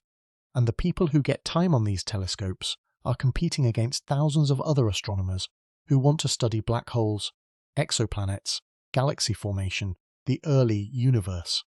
Telescope time is the most precious resource in astronomy. If you argue that you need 100 nights on Subaru to search for a ghost planet that might not exist, you better have a very good case. And even then, the odds are against you, because Planet 9 is not just faint and slow. It has a timing problem. The proposed orbit of Planet 9 is highly elliptical. It swings in close to the Sun, maybe 200 to 300 asteroeuclids at perihelion, and then it swings out to its far point, aphelion, which could be as far as 1200 asteroeutes. If Planet 9 is currently near its aphelion, it is at its absolute dimmest. It is moving at its absolute slowest. It is the worst possible time to look for it. But we do not know where it is in its 10,000-year orbit. It could be at aphelion. It could be on the other side, coming in fast. We simply do not know. And if it is at aphelion, it might be too faint for any existing telescope to detect. We might be looking, but we are looking for a candle that has been turned down to the faintest possible glow. The irony is painful. The very models that predict Planet 9 also predict that it could be in the hardest part of its orbit to see. We might just be unlucky. We might be living in the 1,000-year window where the planet is hiding. And that is a nasty thought. But there is another possibility, one that is even more sobering. The original models, based on the clustering of Kuiper Belt objects, suggested that Planet 9 was between 5 and 10 Earth masses. Something that big would be easier to find. But later modelling work, particularly from the team at the University of Michigan, has suggested that a smaller planet, maybe only 2 or 3 Earth masses, could also explain the anomalies. A smaller planet is a fainter planet. It has less gravity, so it influences fewer objects. It would be harder to see, harder to model, harder to confirm. If Planet 9 is only 3 Earth masses, it could be sitting right there, in the data we have already collected, hidden because it is just 1 pixel wide and 10 times fainter than we thought. We could have already taken its picture. We just did not know what we were looking at, and that is the wild part. The human brain is not great at processing this kind of uncertainty. We have been searching for Planet 9 for over a century. Pluto was found in 1930, then lost, then found again, then demoted. The idea of a trans-Neptunian giant has been floating around since Percival Lowell, And with every failed search, the skepticism grows. You can feel it in the academic papers. You can hear it in the conversations at conferences. There is a psychological burden here. The threshold for what constitutes a convincing detection has been raised so high that even a promising candidate might be dismissed. People are tired of chasing shadows. They have been burned before. The planet hunters of the early 20th century were mocked for their obsession with Lowell's Planet X. The astronomers of the 1990s who predicted a Kuiper Belt giant were ridiculed when it did not appear. And now the modern proponents of Planet 9, like Mike Brown and Konstantin Batygin, are walking a tightrope. They have to present their evidence without sounding like enthusiasts. They have to be cautious, but they also have to be persistent. And the scientific community, which prides itself on objectivity, is not immune to fatigue. There is a real danger that we have stopped looking as hard as we should, because we have convinced ourselves that the search is futile. That is the human factor. And it is the most dangerous variable of all. But here is the thing. Absence of evidence is not evidence of absence. That is not just a comforting cliché. It is a fundamental principle of science. You cannot prove a negative. You cannot say, we did not find it, therefore it does not exist. You can only say, we did not find it with these instruments in this part of the sky at this time. And the limits of those instruments have been the true barrier. Not the physics, not the theories, the technology. The fact that our most powerful telescopes, for all their glory, have been operating at the ragged edge of detection. They have been trying to see a shadow in a room lit by a dying candle, and they have been doing it while looking through a keyhole. But that is about to change. The technology is shifting, the window is opening, the Vera C. Rubin Observatory, previously known as the Large Synoptic Survey Telescope, is about to come online. And when it does, it will change everything. This telescope is designed for exactly this kind of search. It has an 8.4-meter mirror. It has a 3.2 gigapixel camera, the largest digital camera ever built, and it is going to scan the entire southern sky every few nights for a decade. It will take images so deep and so wide that it will see objects down to magnitude 25 or fainter. It will see the entire sky. It will see the slow movers. It will see the faint ones, and it will do it automatically. The Rubin Observatory is not just a telescope. It is a machine learning engine. Its data pipeline is being built to detect moving objects, even the slow, almost imperceptible creep of a distant planet. It will generate 10 million alerts per night. It will find everything. And if Planet 9 is out there, within the range of its sensitivity, it will find it. The question is not whether the technology is coming. It is coming. The question is whether we will have the patience to wait for it. We are on the edge. The next few years will be decisive. If Planet 9 exists, the Rubin Observatory will see it. It will pull it out of the darkness. It will make it real. And if it does not find it, then we will have to go back to the drawing board. We will have to question the models. We will have to admit that the anomalies in the Kuiper Belt might have another explanation. Either way, the search will transform. But for now, we sit in that uncomfortable space. We have the suspicion. We have the circumstantial evidence. We have the mathematical whispers. But we do not have the photograph, and that is the hardest part. To live in a universe where something so massive, so world-changing, could be hiding in plain sight, it is a humbling reminder that our solar system is not the tidy, mapped place we think it is. It is a wilderness, and we are still explorers, walking blind through the dark, but we are not walking in circles. We are walking forward, and the light is coming. The Rubin Observatory is the game changer, but it is not the only card in the deck. There is a parallel assault being planned, a flanking maneuver that relies on a different kind of light.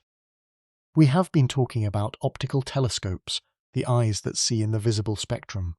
But Planet 9, if it is as cold and dark as we suspect, might not be best seen by staring at it directly. It might be found by listening to its gravitational song. This is the approach of the astrometric sensors. Think about the movement of the planets. They are not perfect, clockwork orbits. They are swaying, wobbling, dancing to the tune of every mass in the solar system. Neptune, for example, was discovered not by looking at the sky, but by looking at the orbit of Uranus. Uranus was moving wrong. It was being tugged by something unseen. The mathematicians Urbain Le Verrier and John Couch Adams calculated where that something had to be, and a telescope pointed at that spot found Neptune in 1846. It was a triumph of gravitational deduction. We are trying to do the same thing with Planet 9, but the situation is far more difficult. The signal is weaker and the noise is louder. The gravitational influence of Planet 9 on the known planets is tiny. It is a subtle perturbation, a fractional shift in their positions over decades. To detect that shift, you need incredibly precise measurements of planetary positions over very long timescales.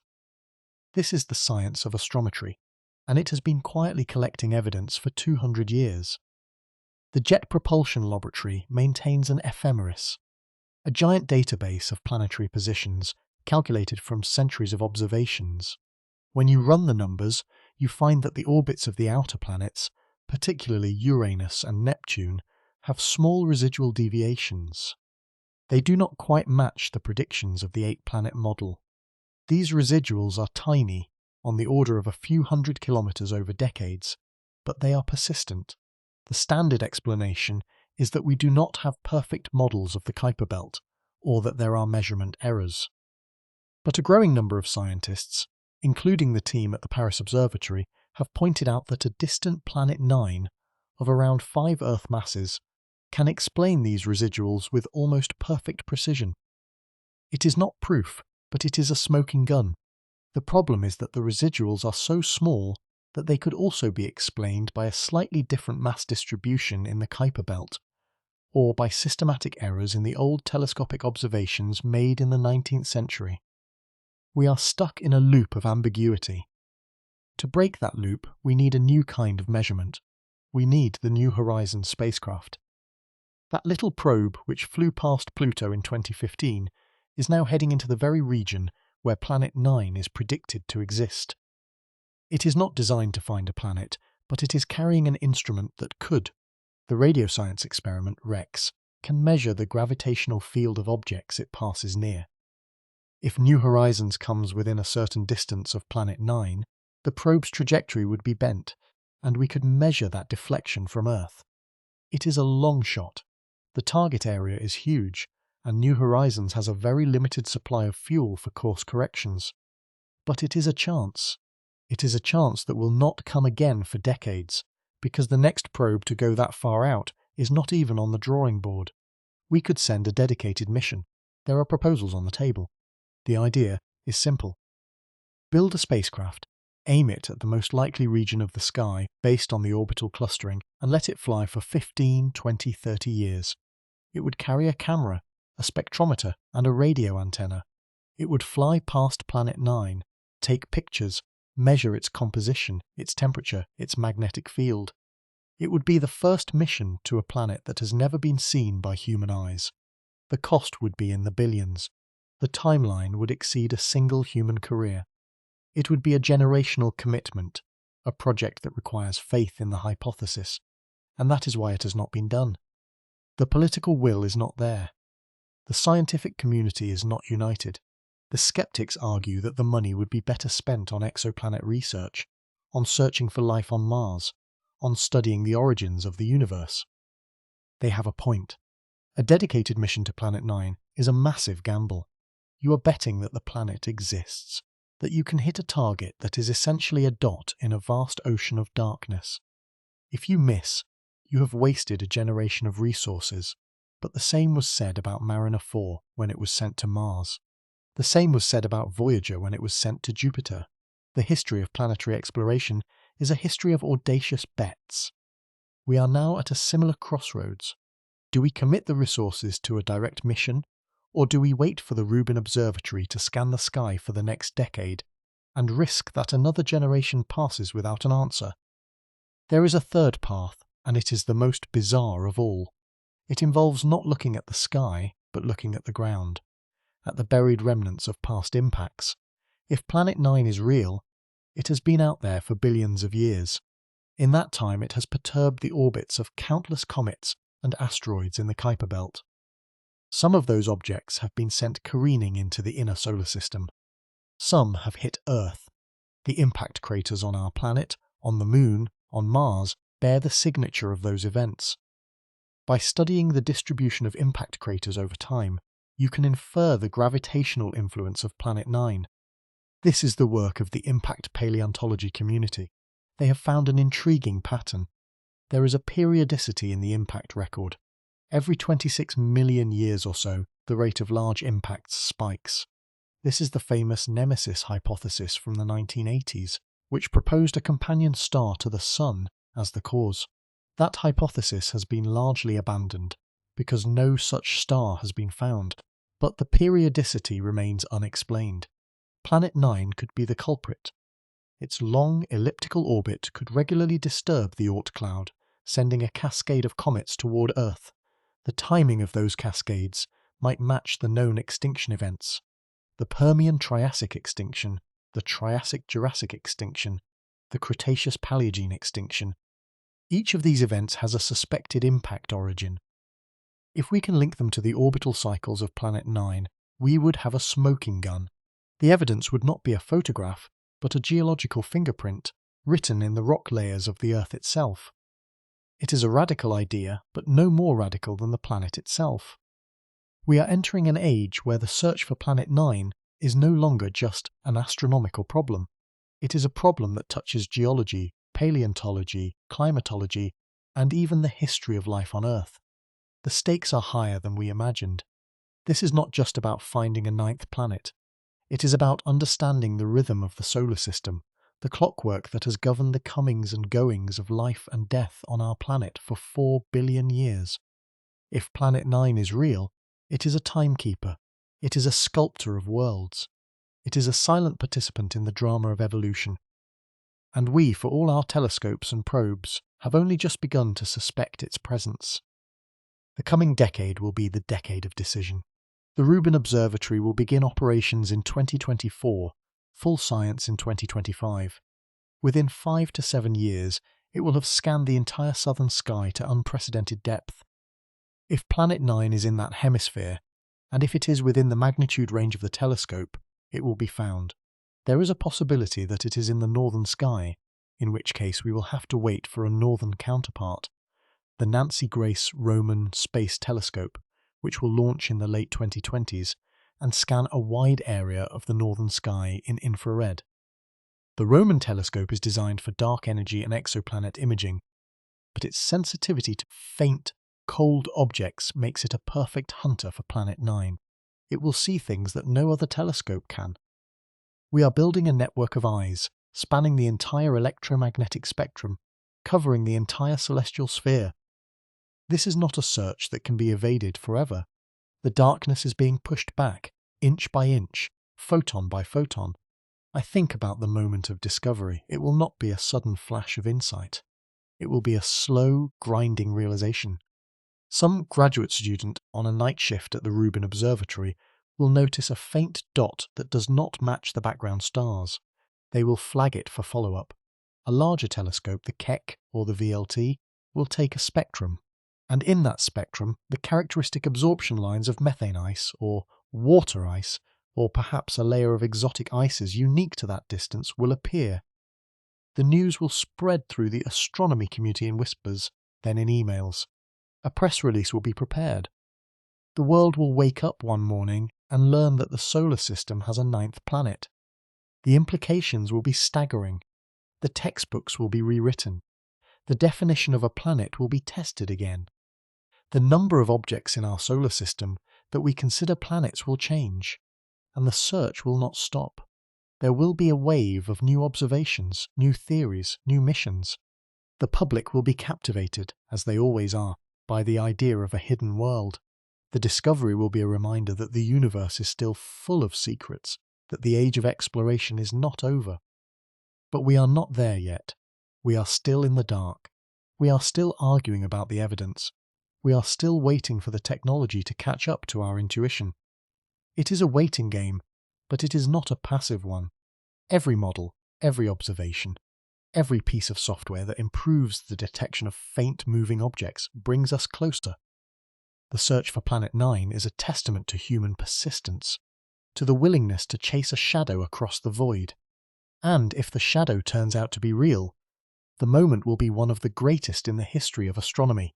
It will be the completion of a journey that began with William Herschel, who discovered Uranus in 1781, and continued with the discovery of Neptune in 1846, and then the long frustrating search for Lowell's Planet X. It will be the closure of a century-long narrative. The planet that we have been hunting, the ghost in our own backyard, will finally step into the light, and we will see it, we will name it, we will make it real. That is the promise of the next decade, that is the hope. But for now we wait. We watch and we keep looking, and so the wait continues. But the wait, for the first time in a century, has an expiration date. Because we are no longer just looking with a few scattered telescopes, hoping to catch a lucky break. We are building a machine designed from the ground up to find what we have been missing, and that machine is taking shape high in the Chilean Andes, on a peak called Cerro Pachon, a place where the air is thin, the sky is impossibly dark, and the future of astronomy is about to begin. This is the Vera C, Rubin Observatory. You might know it by its old name, the Large Synoptic Survey Telescope, or LSST. But whatever you call it, it is not just another telescope. It is, without exaggeration, the most powerful survey instrument ever built, and it is going to change everything. For the hunt for Planet 9, it represents the final exam, the ultimate test. The moment when we either find the hidden giant, or we admit that we have been chasing a ghost. So, let us walk through the numbers, because they really do boggle the mind. The telescope itself has an 8.4-metre mirror. To put that in perspective, that is about the length of a city bus. But it is not just the size that matters, it is how the mirror is designed.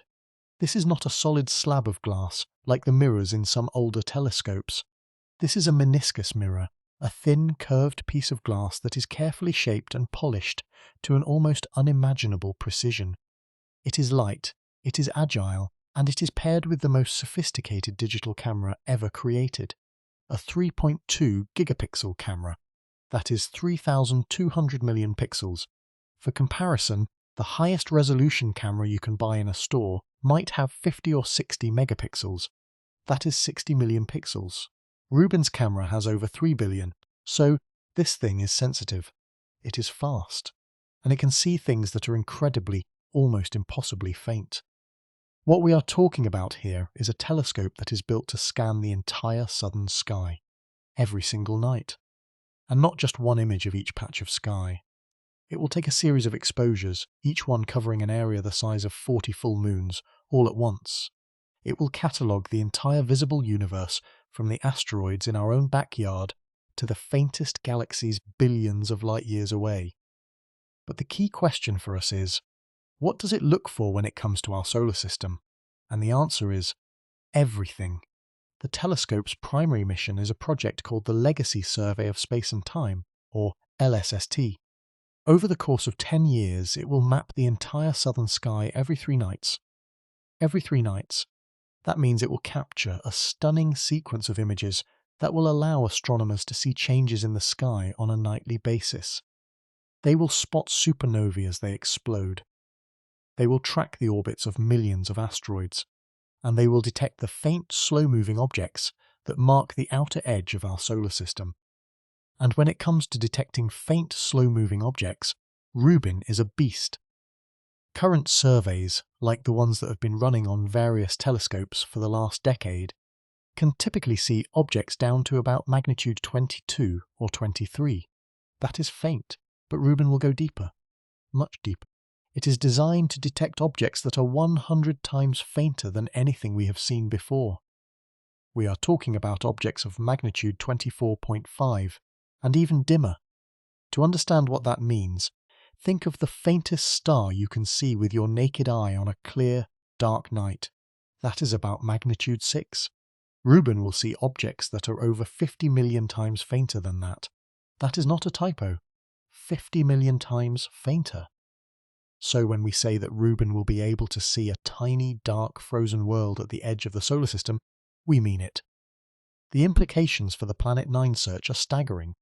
The predicted planet is supposed to be out there, somewhere between 400 and 800 astronomical units from the Sun. That is a huge area. It is a region of space so vast that our current telescopes have barely even bothered to look, because it is just too hard. The faint light from a planet at that distance would be so weak that it gets lost in the noise of the sky. But Rubin is built to cut through that noise. It is built to see the dim flicker of a distant world, moving slowly against the background of stars. The telescope's first-year survey should find thousands of new Kuiper Belt objects, those icy remnants from the formation of the solar system. Thousands, in just the first year. That alone will rewrite our understanding of the outer solar system. But the real prize, the ultimate target, is not just any Kuiper Belt object. It is the one that should not be there, the one that is too big, too bright, and too far away to be a normal asteroid or a comet, the one that, when you plot its orbit, will show us exactly where the hidden giant is hiding, and this is the definitive test. The astronomers who have been working on the Planet 9 hypothesis, men like Mike Brown and Konstantin Batygin, have been very clear about this. If Planet 9 exists within the predicted region, Rubin will see it. They are not hedging their bets. They are not saying it might see it, or it could see it if we are lucky. They are saying it will see it. Because the telescope's sensitivity is so great, and because the region of space where the planet is likely to be is not that large when you consider the full sky coverage, the detection will be almost inevitable. But there is a catch, a big one, and it is the reason why this is still such a dramatic, uncertain story. That predicted region is a suggestion, not a guarantee. The planet could be further out than 800 astronomical units. It could be closer. It could be on a slightly different orbit. It could be fainter than we think, if its surface is made of dark, primitive material. So, while Rubin is the perfect tool for the job itself might be harder than we hope. So, what is the timeline? When is this all going to happen? Well, the good news is that it is happening right now. First light for the Rubin Observatory, the moment when the telescope actually saw the sky for the first time, was achieved in 2024. That was a huge milestone. It meant that the mirror, the camera, and the systems were all working together. But a telescope like this does not just come online overnight. There are months of calibration, testing, and commissioning. The full science operations, the actual start of the massive 10-year survey, are scheduled to begin in late 2025 or early 2026. And from that point, the data will start pouring in. The first major data release is expected in 2026. That will be a huge moment, because it will allow astronomers all over the world to start sifting through the data for the first time. But the real depth, the kind of coverage that will allow us to confidently say we have searched the entire region, will take longer. By 2027 and 2028, the sky will have been covered with sufficient depth to see almost everything that is out there, at least within the predicted distance. That is when the hunt for Planet 9 will really hit its stride. And this is where we get to the most important quote of the entire story. It comes from Konstantin Batygin, the Caltech astronomer, who has done more than anyone else to build the case for Planet 9. When asked about the search, he said something that is both thrilling and terrifying. He said, "We will know within this decade. That is not a maybe. That is not a guess. That is a statement of scientific confidence." He believes that by the end of the 2020s, the question will be settled. But his colleague, Mike Brown, the man who discovered Eris, the man who caused Pluto to be demoted, had a slightly different take. Brown is known for his dry humour, and he said, "I'd bet on finding it, but it might be ugly." What does that mean? It means that even if we find it, it might not look like the beautiful, perfect planet we imagined. It might be a weird, dark, lumpy world. It might be a planet that challenges our definitions of what a planet even is. Or, and this is the dark scenario, we might not find it at all. So, let us talk about that alternative. The one where Rubin looks and looks and looks and finds nothing. What happens then? Does the hypothesis just go away? Does it mean Planet 9 was always a mistake? The answer is complicated, but it is also scientifically beautiful. If Rubin does not find Planet 9 by around 2030, after the full 10-year survey is mostly complete, then the hypothesis is essentially ruled out. The predicted region will have been searched to the limits of modern technology. If there is no planet in that region, then the clustering of orbits that Batygin and Brown observed must have another explanation. The anomalies that we thought were caused by a hidden giant would suddenly become mysteries again. And that is where science actually thrives. A null result, a finding of nothing, is not a failure. It is a redirection. It forces us to revisit the data. It forces us to reconsider our models. It forces us to ask, is there something else going on? Perhaps the clustering is a statistical fluke, a random pattern that we misinterpreted. Perhaps it is caused by a different kind of object, like a massive swarm of dark, icy debris that we cannot see. Perhaps it is a sign that our understanding of gravity itself is incomplete. That would be the most radical possibility of all. So, even if Rubin comes up empty, the story does not end. It just takes a different turn, and that turn could lead to an even more profound discovery. But let us not get ahead of ourselves.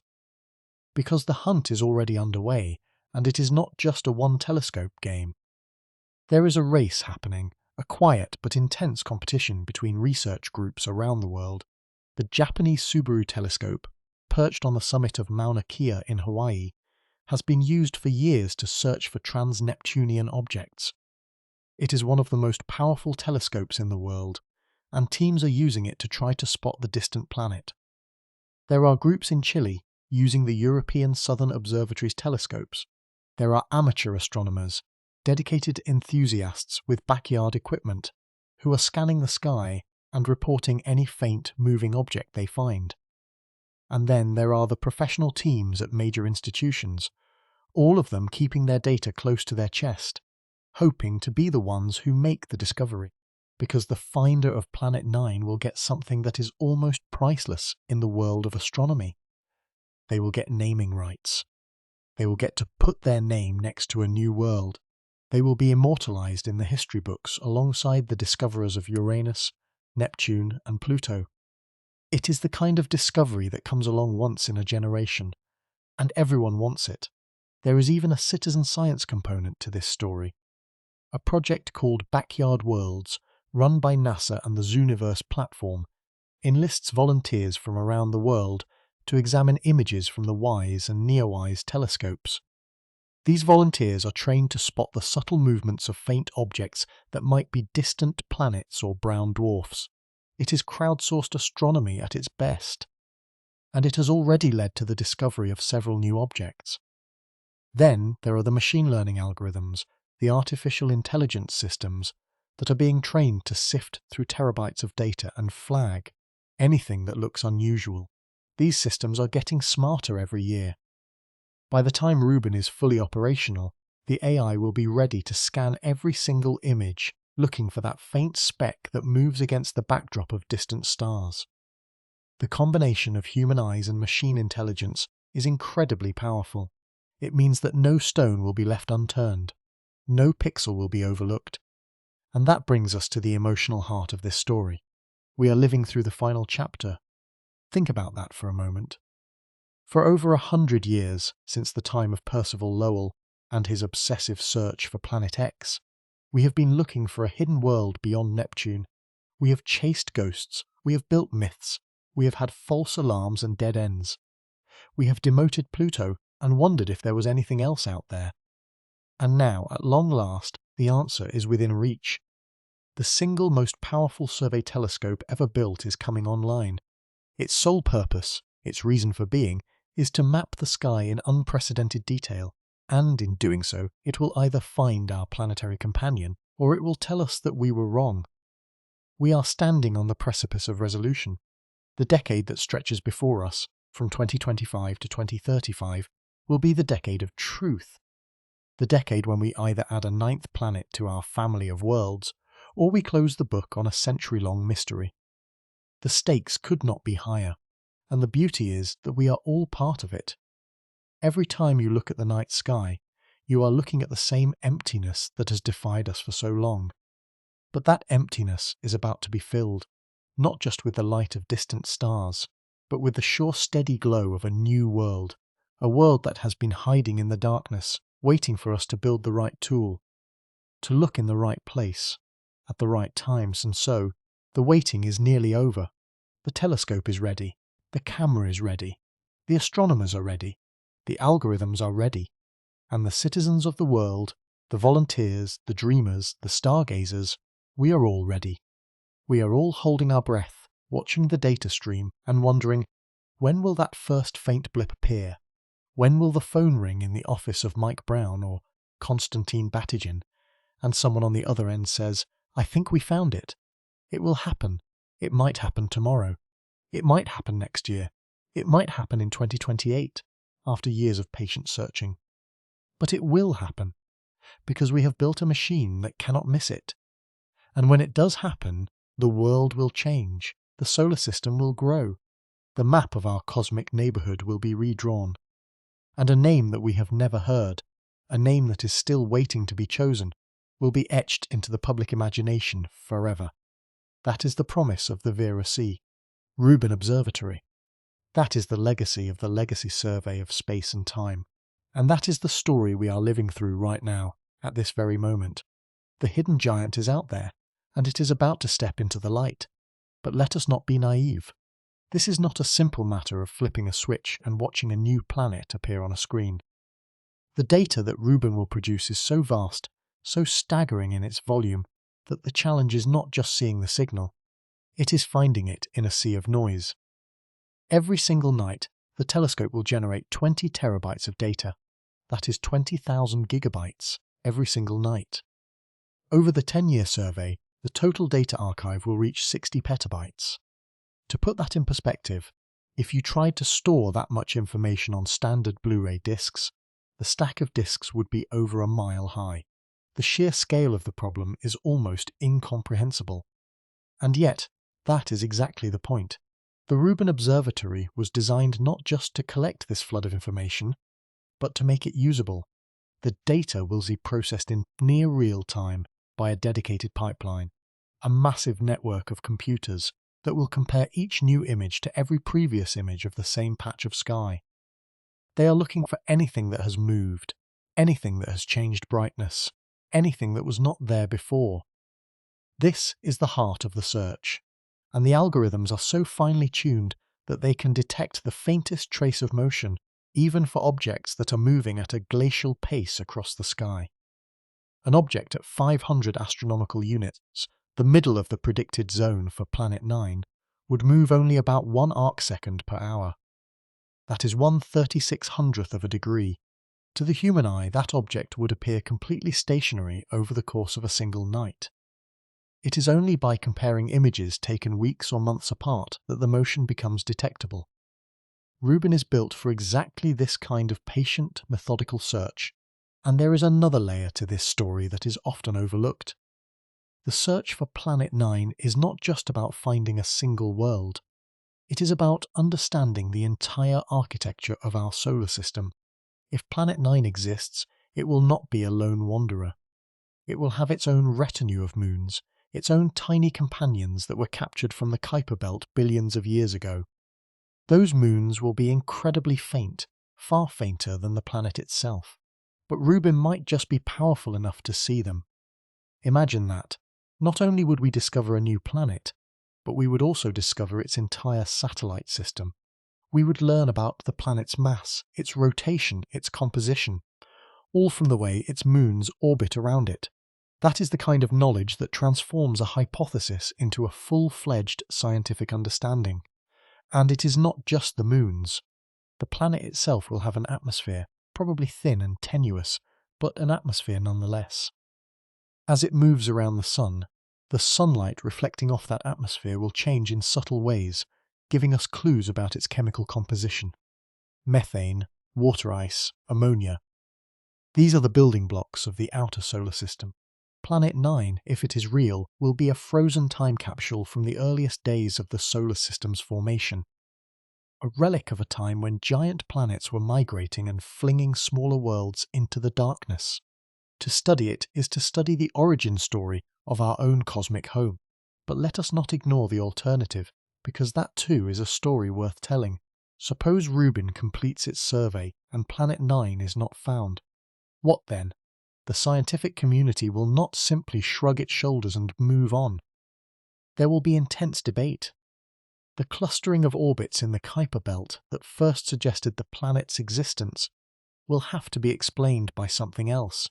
Perhaps it is a statistical coincidence, a random alignment that our minds have turned into a pattern. That happens in science more often than you think. The human brain is wired to find patterns, even when none exist. Perhaps the clustering is caused by a passing star, a rogue star that drifted close to the solar system millions of years ago and disturbed the orbits of these distant objects. Perhaps it is caused by the gravitational influence of the galactic tide, the enormous but gentle pull of the Milky Way itself. Or perhaps, and this is the most radical possibility, the anomalies are a sign that our theory of gravity is wrong, not completely wrong, not like Einstein was wrong about Newton, but wrong in a subtle way that only becomes apparent at the vast distances of the outer solar system. That would be a discovery even more profound than a new planet. That would rewrite the laws of physics. So, either way, the Rubin Observatory will teach us something. Either we find a new world, or we find a crack in the foundation of our understanding. Both outcomes are extraordinary, and that brings us back to the human element. The scientists who are leading this hunt are not emotionless automatons. They have invested years of their lives, their careers, their reputations, in the search for Planet 9. Mike Brown, the man who killed Pluto, has said that finding Planet 9 would be the biggest discovery of my career. And he is a man who has already discovered the object that forced us to rethink the definition of a planet. Konstantin Batygin, his younger collaborator, has described the hunt as the most exciting thing I have ever worked on. These are not dry academic statements. These are expressions of passion, of hope, of the deep human desire to understand the universe. They are standing at the edge of the unknown, and they are about to take a step into the darkness. We are all standing with them. So, let us think about the moment of discovery. When will it happen? It could happen in the middle of the night, in a control room high in the Chilean Andes. An astronomer, huddled over a computer screen, notices a faint blip that does not match any known object. They check the database. Nothing. They check the previous images. Yes, it has moved. They run the calculations. The orbit is huge, far beyond Neptune. The heart races. The fingers tremble. They pick up the phone. The call goes to Caltech. Mike Brown answers. There is a silence, and then the words, "Is it real?" "I think so." And then the world changes. The news spreads instantly. The internet explodes. Every news outlet on the planet carries the story. The name, whatever name is chosen, becomes a household word. Children learn it in school. Maps of the solar system are redrawn. The family of planets, which has been frozen at 8 for nearly 2 decades, suddenly grows to 9. And the person who found it, the astronomer who made the call, becomes a legend. But more importantly, the human race takes another step outward. We prove once again that we are a species that refuses to accept the limits of the known. We push back the darkness. We find the hidden worlds. That is who we are. And even if the discovery does not come, even if the search ends in nothing, that too is a testament to our character. We will have tried. We will have built the most powerful telescope ever constructed, pointed it at the void, and asked the question, is there something out there? And the answer, even if it is no, will be a profound one. It will tell us that the solar system is stranger than we imagined. It will tell us that the clues we thought we saw were illusions. It will humble us.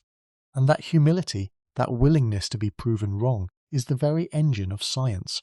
It is what separates knowledge from dogma. So here we are. The year is 2025. The telescope is ready. The sky is waiting, and we are holding our breath. We are standing on the edge of a new era. The hunt for Planet 9 is not just a scientific endeavour, it is a human endeavour. It is a story of persistence, of ingenuity, of the unyielding drive to understand the universe we inhabit. It is a story that began over a century ago with a man named Percival Lowell.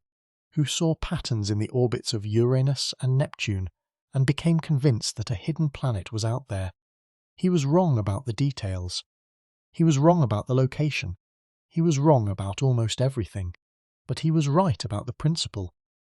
He was right that the solar system had secrets yet to reveal. And now, 100 years later, we are about to find out if his dream was real. We are about to find out if the hidden giant is truly there, waiting for us in the darkness. The decade of truth is upon us, and nothing will ever be the same. And so we stand on the precipice.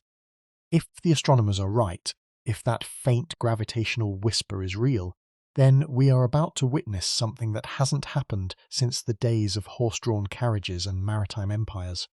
We are about to find a new planet. The last time humanity did this, back in 1846, we found Neptune. That discovery, based on the wobble of Uranus, was a triumph of pure mathematics. It validated the laws of gravity and proved that the human mind could reach out and touch the unseen. Now, 170 years later, we might do it again.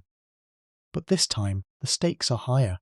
This time, the planet isn't just a distant dot of blue-green light.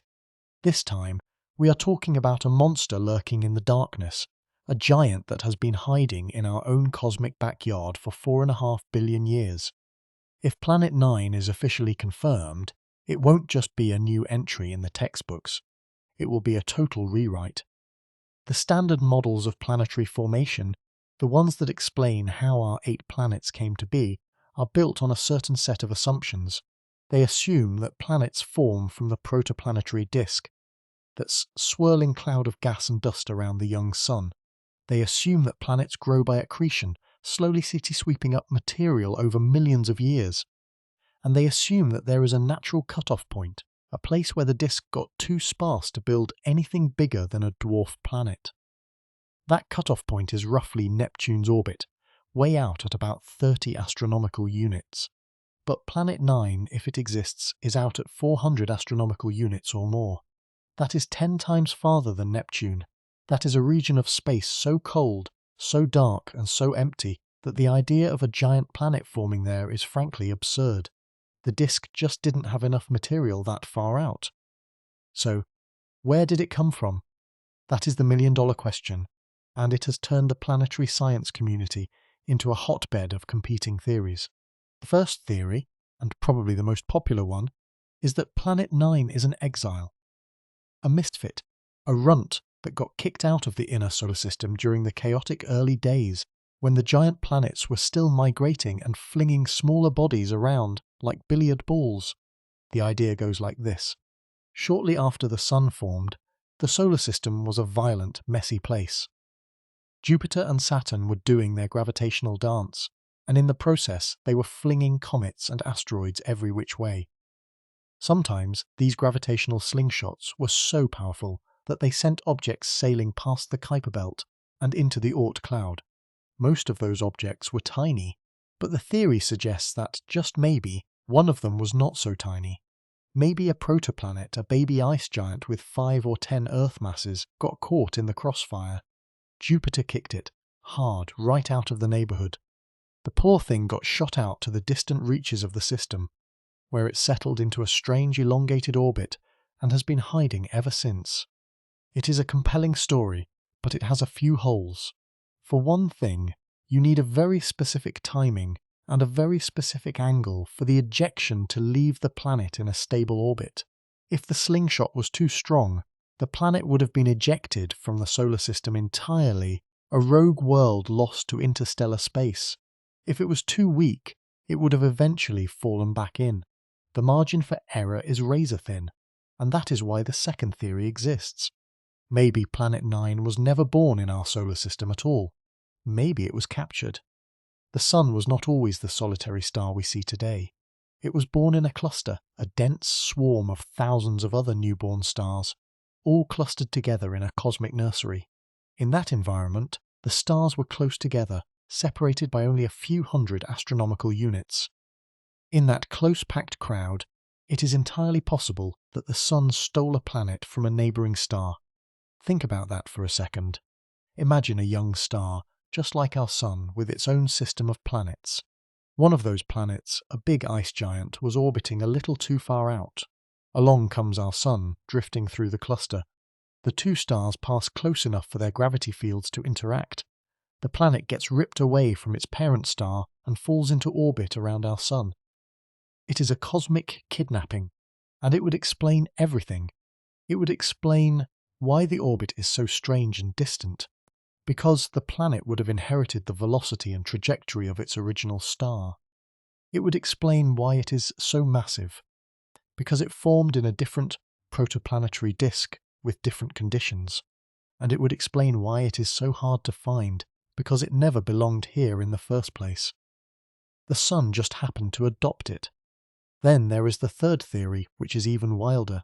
What if Planet 9 is a rogue? What if it is a lone wanderer, a planet that was ejected from its own solar system billions of years ago, and has been drifting through the interstellar void ever since? These rogue planets are believed to be incredibly common. In fact, astronomers estimate that there are billions of them wandering the Milky Way, dark and cold, and alone. Most of them will never encounter a star. They will just drift forever. But occasionally one of them passes close enough to a star to be captured. And if that star happens to be our Sun, and if the capture happens to be just right, then you get Planet 9. It would be an immigrant, an alien world that came from somewhere else, somewhere out there in the galaxy. It would be a piece of another solar system, right here in our own backyard. And that is a mind-bending thought. So what would this thing actually look like? Based on its estimated mass, about 5 to 10 times that of Earth, it is almost certainly an ice giant. Think of Uranus or Neptune, but colder and darker. Its atmosphere would be composed mostly of hydrogen and helium, with a thick layer of methane, water, and ammonia ices. The methane would give it a bluish tint, though in that deep darkness, the colour would be almost impossible to see without artificial light. It would be a world of crushing pressures and unimaginable cold. The surface temperature would be around -400 degrees Fahrenheit, barely above absolute zero, and it could have rings. Oh yes, rings would be almost inevitable. Given the chaotic history of the outer solar system, any planet that massive would have captured debris over the eons, a thin, dark ring system made of icy boulders and dust. And moons. It almost certainly has moons. Some of them could be large enough to be considered dwarf planets in their own right. Imagine that, a system within a system, a giant planet surrounded by a family of tiny frozen worlds, each one a new discovery waiting to happen. We are not just talking about a single planet. We are talking about an entire mini-solar system, a hidden kingdom at the edge of the dark. Now, if we find it, the obvious next question is, can we go there? Can we send a probe? The answer with our current technology is heartbreaking. At 400 astronomical units, Planet 9 is about 40 billion miles away. For context, the Voyager probes, our fastest spacecraft to ever leave the solar system, are travelling at about 38,000 miles per hour. At that speed, it would take Voyager over 50,000 years to reach Planet 9. 50,000 years. That is longer than the history of modern humans.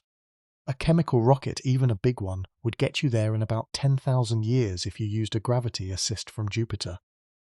That is a non-starter. We need something revolutionary. We need a paradigm shift in propulsion. And that is where the science fiction meets science fact. One of the most promising ideas is nuclear pulse propulsion, also known as Project Orion. The concept is simple. You throw a series of small nuclear bombs out the back of your spaceship and detonate them. The shockwave pushes the ship forward. It sounds insane, and it is, but it works. In the 1960s, a team of scientists at General Atomics proved that a nuclear pulse rocket could theoretically reach speeds of up to 3% of the speed of light. At that speed, you could reach Planet 9 in about 100 years.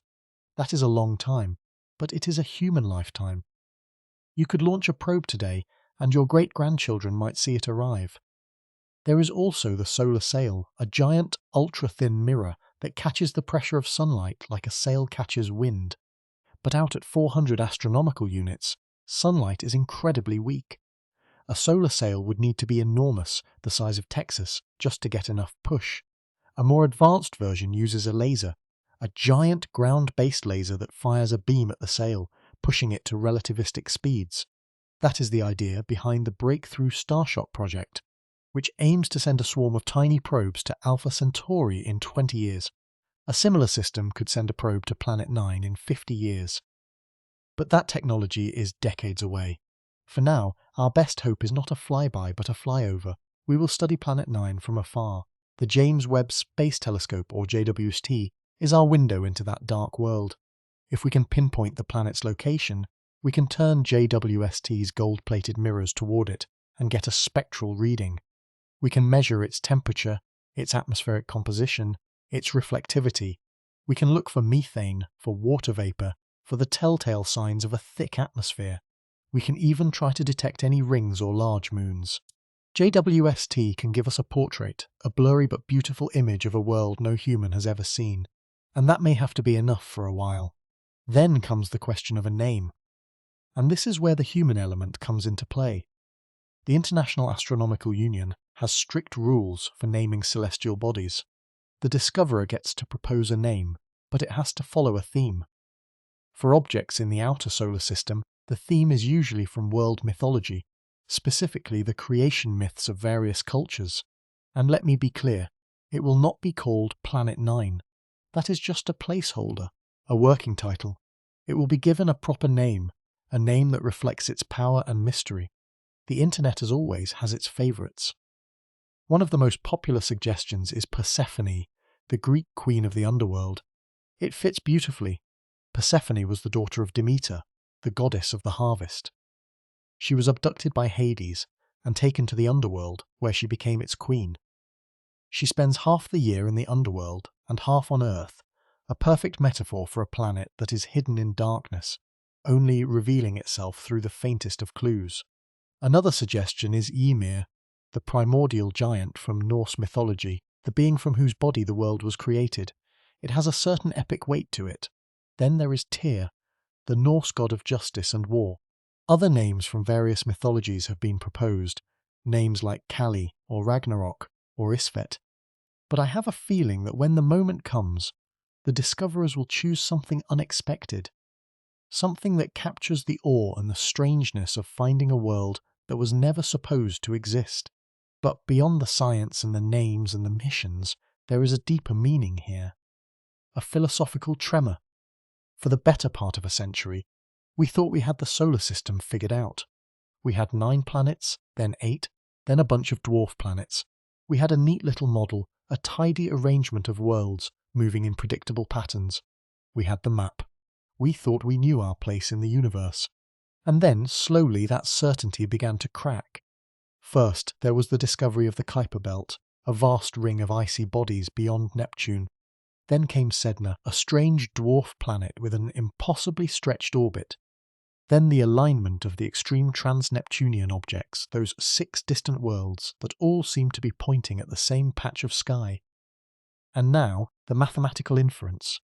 It is the same story as 1846, when Urbain Le Verrier used a quirk in Uranus's orbit to predict the existence of Neptune. He never saw it, he just did the math. And he was right. We are doing the same thing now.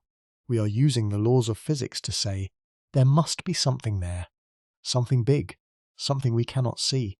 And it is working. It is the ultimate testament to the power of the human mind. We are not just explorers. We are detectives. We are finding crimes that were committed 4.5 billion years ago, and we are using the clues to build a case for the perpetrator. But if there is one, could there be more? That is the question that keeps astronomers up at night. If the gravitational anomalies point to a single massive planet, could there be a second one even farther out? Could there be a planet 10? The data is still too weak to say for sure. Some scientists have proposed that there might be a chain of planets, a lost family of ice giants, all the way out to the Oort cloud.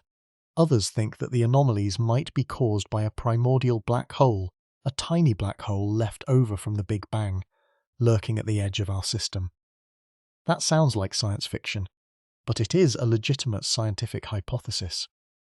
We are entering a phase where the solar system is no longer a simple place. It is weird, it is messy, it is full of surprises. And the same technique we are using to find Planet 9, the technique of gravitational inference, can be applied to other stars. We are already using it to find exoplanets. The radial velocity method measures the wobble of a star caused by the gravitational pull of an orbiting planet. It is the exact same principle that found Neptune. It is the exact same principle that is pointing us toward Planet 9. And it is working. We have found thousands of exoplanets this way. We have found gas giants, ice giants, super-Earths, and strange worlds that defy all explanation. Every time we find one, we are reminded that our solar system is not special. It is just one of many, and probably not the most interesting one. But there is something special about finding one in our own backyard. It brings the mystery home. It makes the universe feel smaller, and at the same time infinitely larger. So here we are. The next decade will decide. The telescopes are pointed. The computers are crunching the numbers. The graduate students are scanning the sky.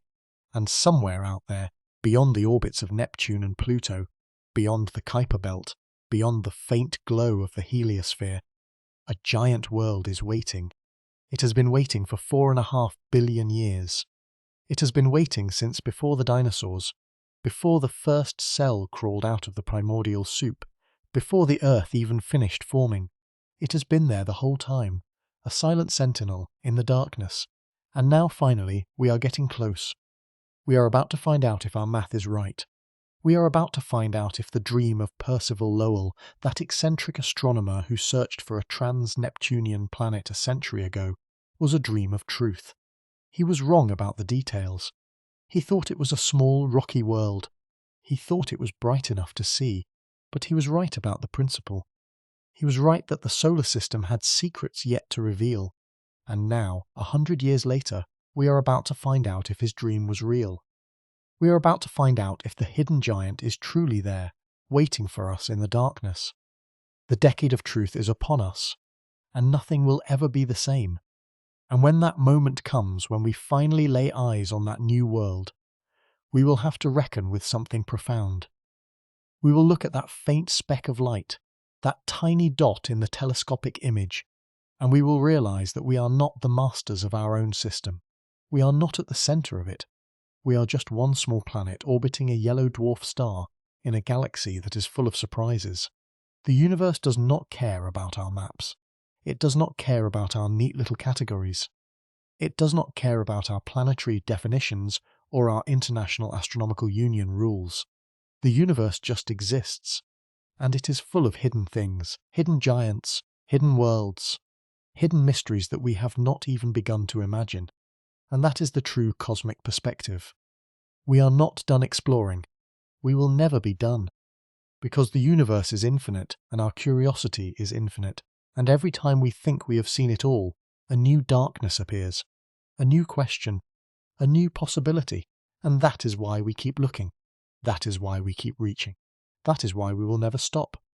Because out there in the cold, dark silence of interstellar space, there is a giant, and it is waiting for us. We have travelled a long road together, you and I. From the dusty, obsessive notebooks of Percival Lowell in Flagstaff, Arizona, where a man convinced himself he could see canals on Mars, and then, later, a shadow lurking beyond Neptune, we have followed a thread of cosmic obsession. We watched as that thread frayed and broke with the discovery of Pluto, a tiny world that could never be the giant Lowell chased. We saw the thread picked up again decades later, not by a lone astronomer with a telescope, but by a team of mathematicians with supercomputers. We followed the strange, tilted orbit of an icy world called Sedna, a messenger from the deep freeze that seemed to shout, almost impossibly, that something was out there herding it. And then we met Konstantin Batygin and Michael Brown, the two men at Caltech who looked at the ghostly dance of 6 distant objects, and through the sheer force of mathematics, said yes, there is a planet there, it has to be. The numbers leave no room for doubt, even if our telescopes have not yet found the light. But here we are, standing at the edge of the known, and the tension is almost unbearable. The evidence is tantalizing, as close as a whisper in a silent room. The statistics are compelling, stacking up like a mountain of dominoes, each one leaning perfectly on the next. The probability that these clustered orbits are just a random accident? Astronomers have calculated it to be something like 1 in 10,000, maybe even less. But science, real science, does not bow to probabilities. It demands proof. It demands a photograph, a flicker of light moving against the fixed stars, a direct detection. We have everything we need to believe, and yet we have nothing we can hold in our hands. The hidden giant remains hidden. It is the most extraordinary waiting game in the history of astronomy, a game where the players are patient, the stakes are cosmic, and the clock is ticking, and that clock has a deadline. We are not talking about a vague hope for future generations. We are talking about this decade.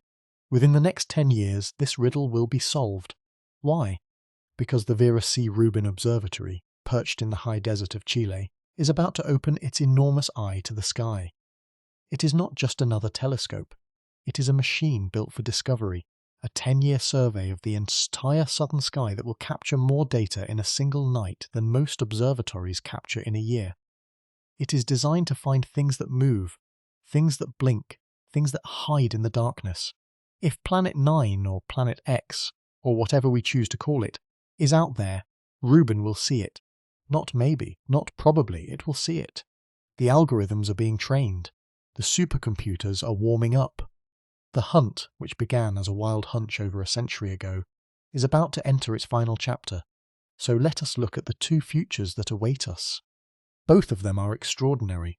Both of them will change everything. First, imagine the discovery. It could happen tomorrow.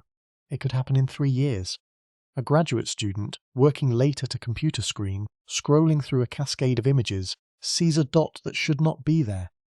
A dot that moves against the stars in a way no asteroid or Kuiper Belt object ever could. A slow, deliberate crawl that screams planetary mass. The alert goes out. Telescopes around the world swivel. The orbit is calculated. And there it is, a new world, a true planet. Perhaps 5 times the mass of Earth, a frozen, dark, and utterly alien world, orbiting the Sun once every 10,000 years or more. It will have a name, of course. Maybe something from mythology that has been waiting for its moment. Maybe something that reflects its nature, a giant hidden in the shadows, and in that moment the solar system will grow. Our map of home will expand. We will realize that we are not 9 planets or 8. We are 9 again, maybe 10.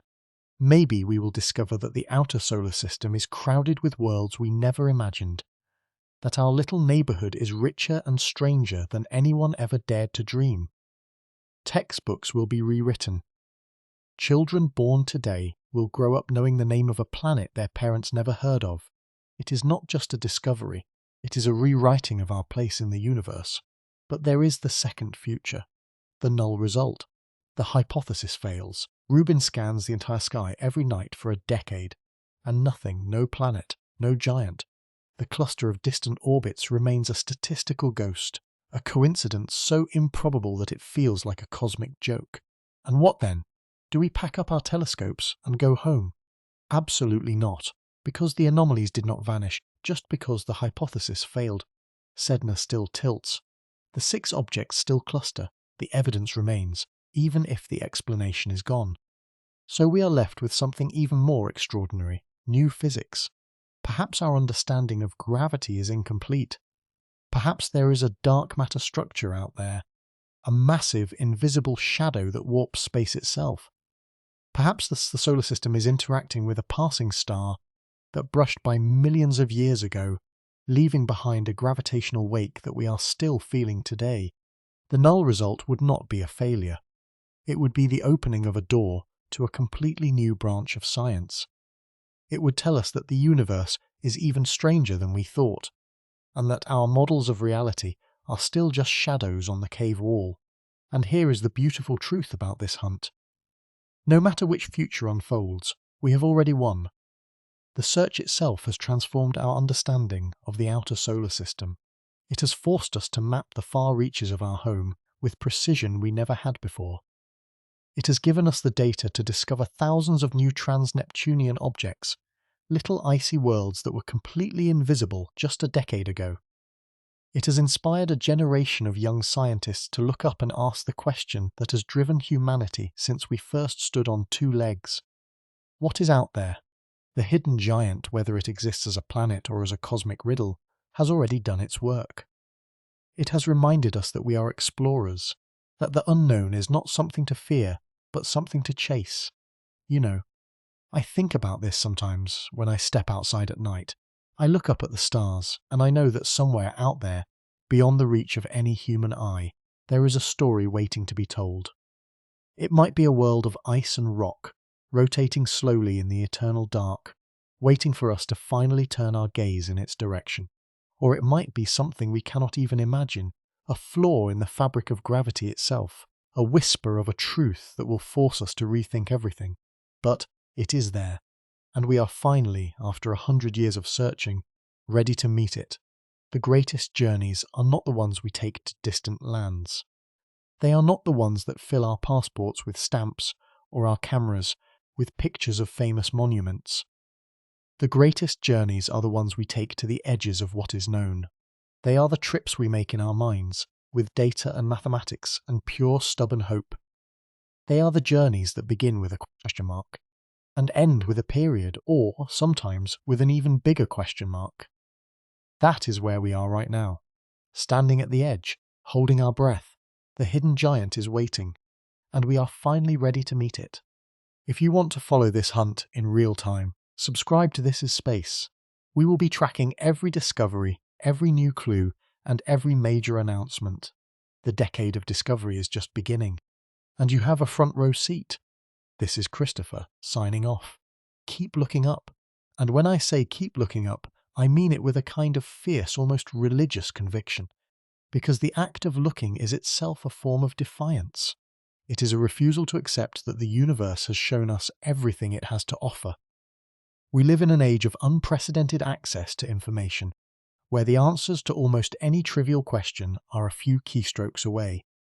And yet, out there, in the cold vacuum beyond the orbit of Neptune, there is a question that has resisted every attempt at an answer for over a century. That is a rare and precious thing. That is a mystery worth protecting.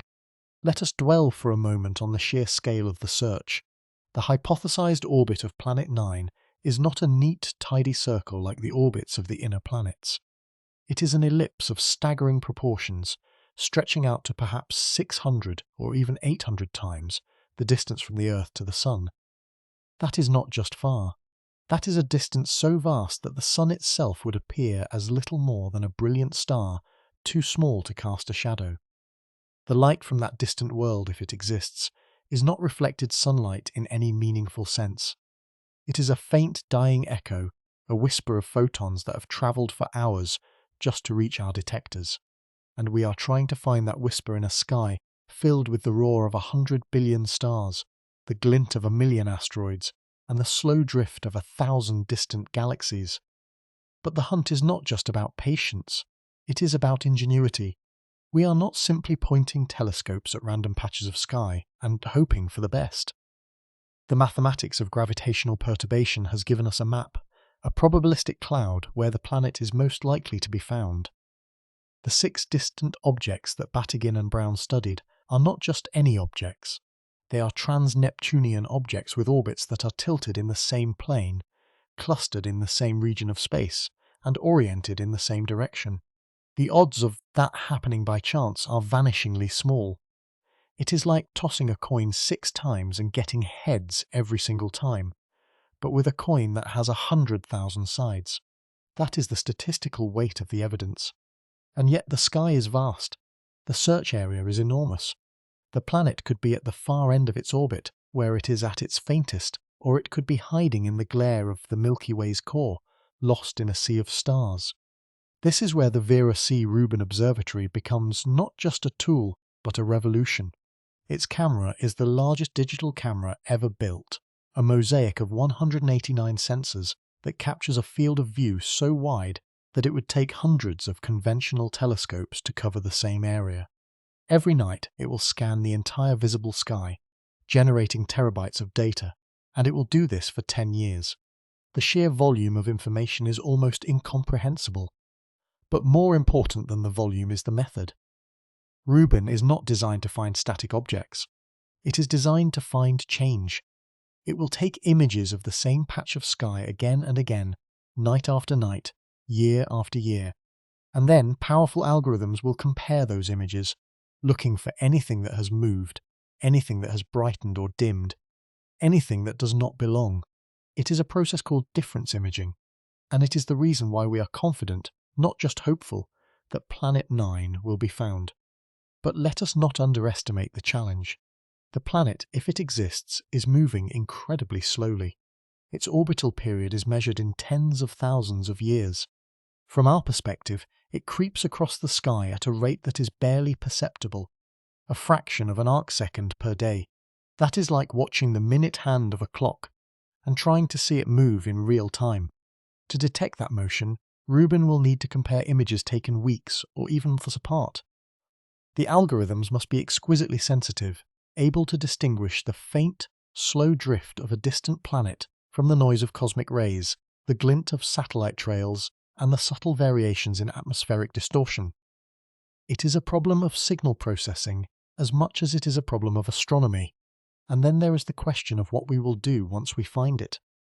The discovery will not be a quiet moment in a lab. It will be a global event. The International Astronomical Union will convene. A naming committee will be formed. The planet will need a name, and that name will carry the weight of history. It will be a word that children will learn, that poets will invoke, that future generations will associate with the age of discovery. There are already contenders.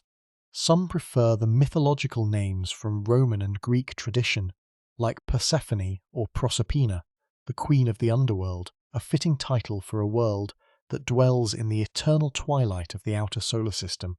Others argue for a name that reflects its discovered nature, something that acknowledges the long hunt and the triumph of mathematics over darkness. But whatever it is called, the act of naming will be a declaration. It will be the moment when the hidden becomes the known. Think about the psychological impact. For decades, astronomy has been a science of demolition. We have torn down the certainties of the past. We learned that Pluto was not the 9th planet. We learned that our solar system was not a neat set of concentric circles, but a chaotic, tilted mess of debris and ice. We learned that the universe is expanding, that dark matter exists, that dark energy is pushing everything apart. We have grown accustomed to a universe that is humbling, that constantly reminds us of our smallness and our ignorance. But the discovery of Planet 9 would be different. It would be an act of reconstruction. It would be a reminder that we are not just dismantling old models, but building new ones. It would be a victory for the old-fashioned idea that the universe is knowable, that with enough effort, enough math, and enough time, we can uncover its secrets. And then there is the possibility that we find more than one. The mathematics that predicts Planet 9 also allows for the existence of other worlds, perhaps smaller, perhaps with different orbital inclinations. The outer solar system is a vast, unexplored frontier. The Kuiper belt, the Oort cloud, the scattered disk, these are regions where we have only scratched the surface. Every discovery we make opens the door to 100 new questions. If there is one giant, why not two? If there is a population of objects shepherded by a hidden gravity, how many more are waiting? The Rubin Observatory will not just find Planet 9. It will find thousands of new trans-Neptunian objects, each one a tiny world with its own story, its own composition, its own orbit. It will be a decade of discovery unlike any in the history of astronomy. And what if we do not find it? What if the search ends in emptiness? That outcome, as I said, is not a failure. It is a challenge. It forces us to confront the possibility that our models of gravity are incomplete. There have been hints of this before. The anomalous acceleration of the Pioneer spacecraft, the odd behavior of galactic rotation curves. These anomalies have driven us to theories like modified Newtonian dynamics and to the discovery of dark matter. If Planet 9 is not there, the 6 clustered orbits become a new anomaly, a data point that demands explanation. And that explanation could be revolutionary. It could be a clue to the nature of dark matter, a window into the gravitational effects of a passing star, or even evidence that our understanding of the solar system's formation is fundamentally flawed. The null result would not close the book, it would open a new one. So we wait and we work and we look. The telescopes are ready, the computers are humming, the data is flowing. Every night the southern sky is being photographed, mapped and analysed. Somewhere, in a vast archive of digital images, there is a faint dot that will change everything. It is there right now, hidden in plain sight. We just have to find it. This is the moment we have been waiting for. 100 years of searching. 100 years of hope and disappointment and stubborn refusal to let go. And now, finally, we are on the threshold. The hidden giant is out there. It has always been out there, waiting patient as stone. And we are coming. Keep looking up.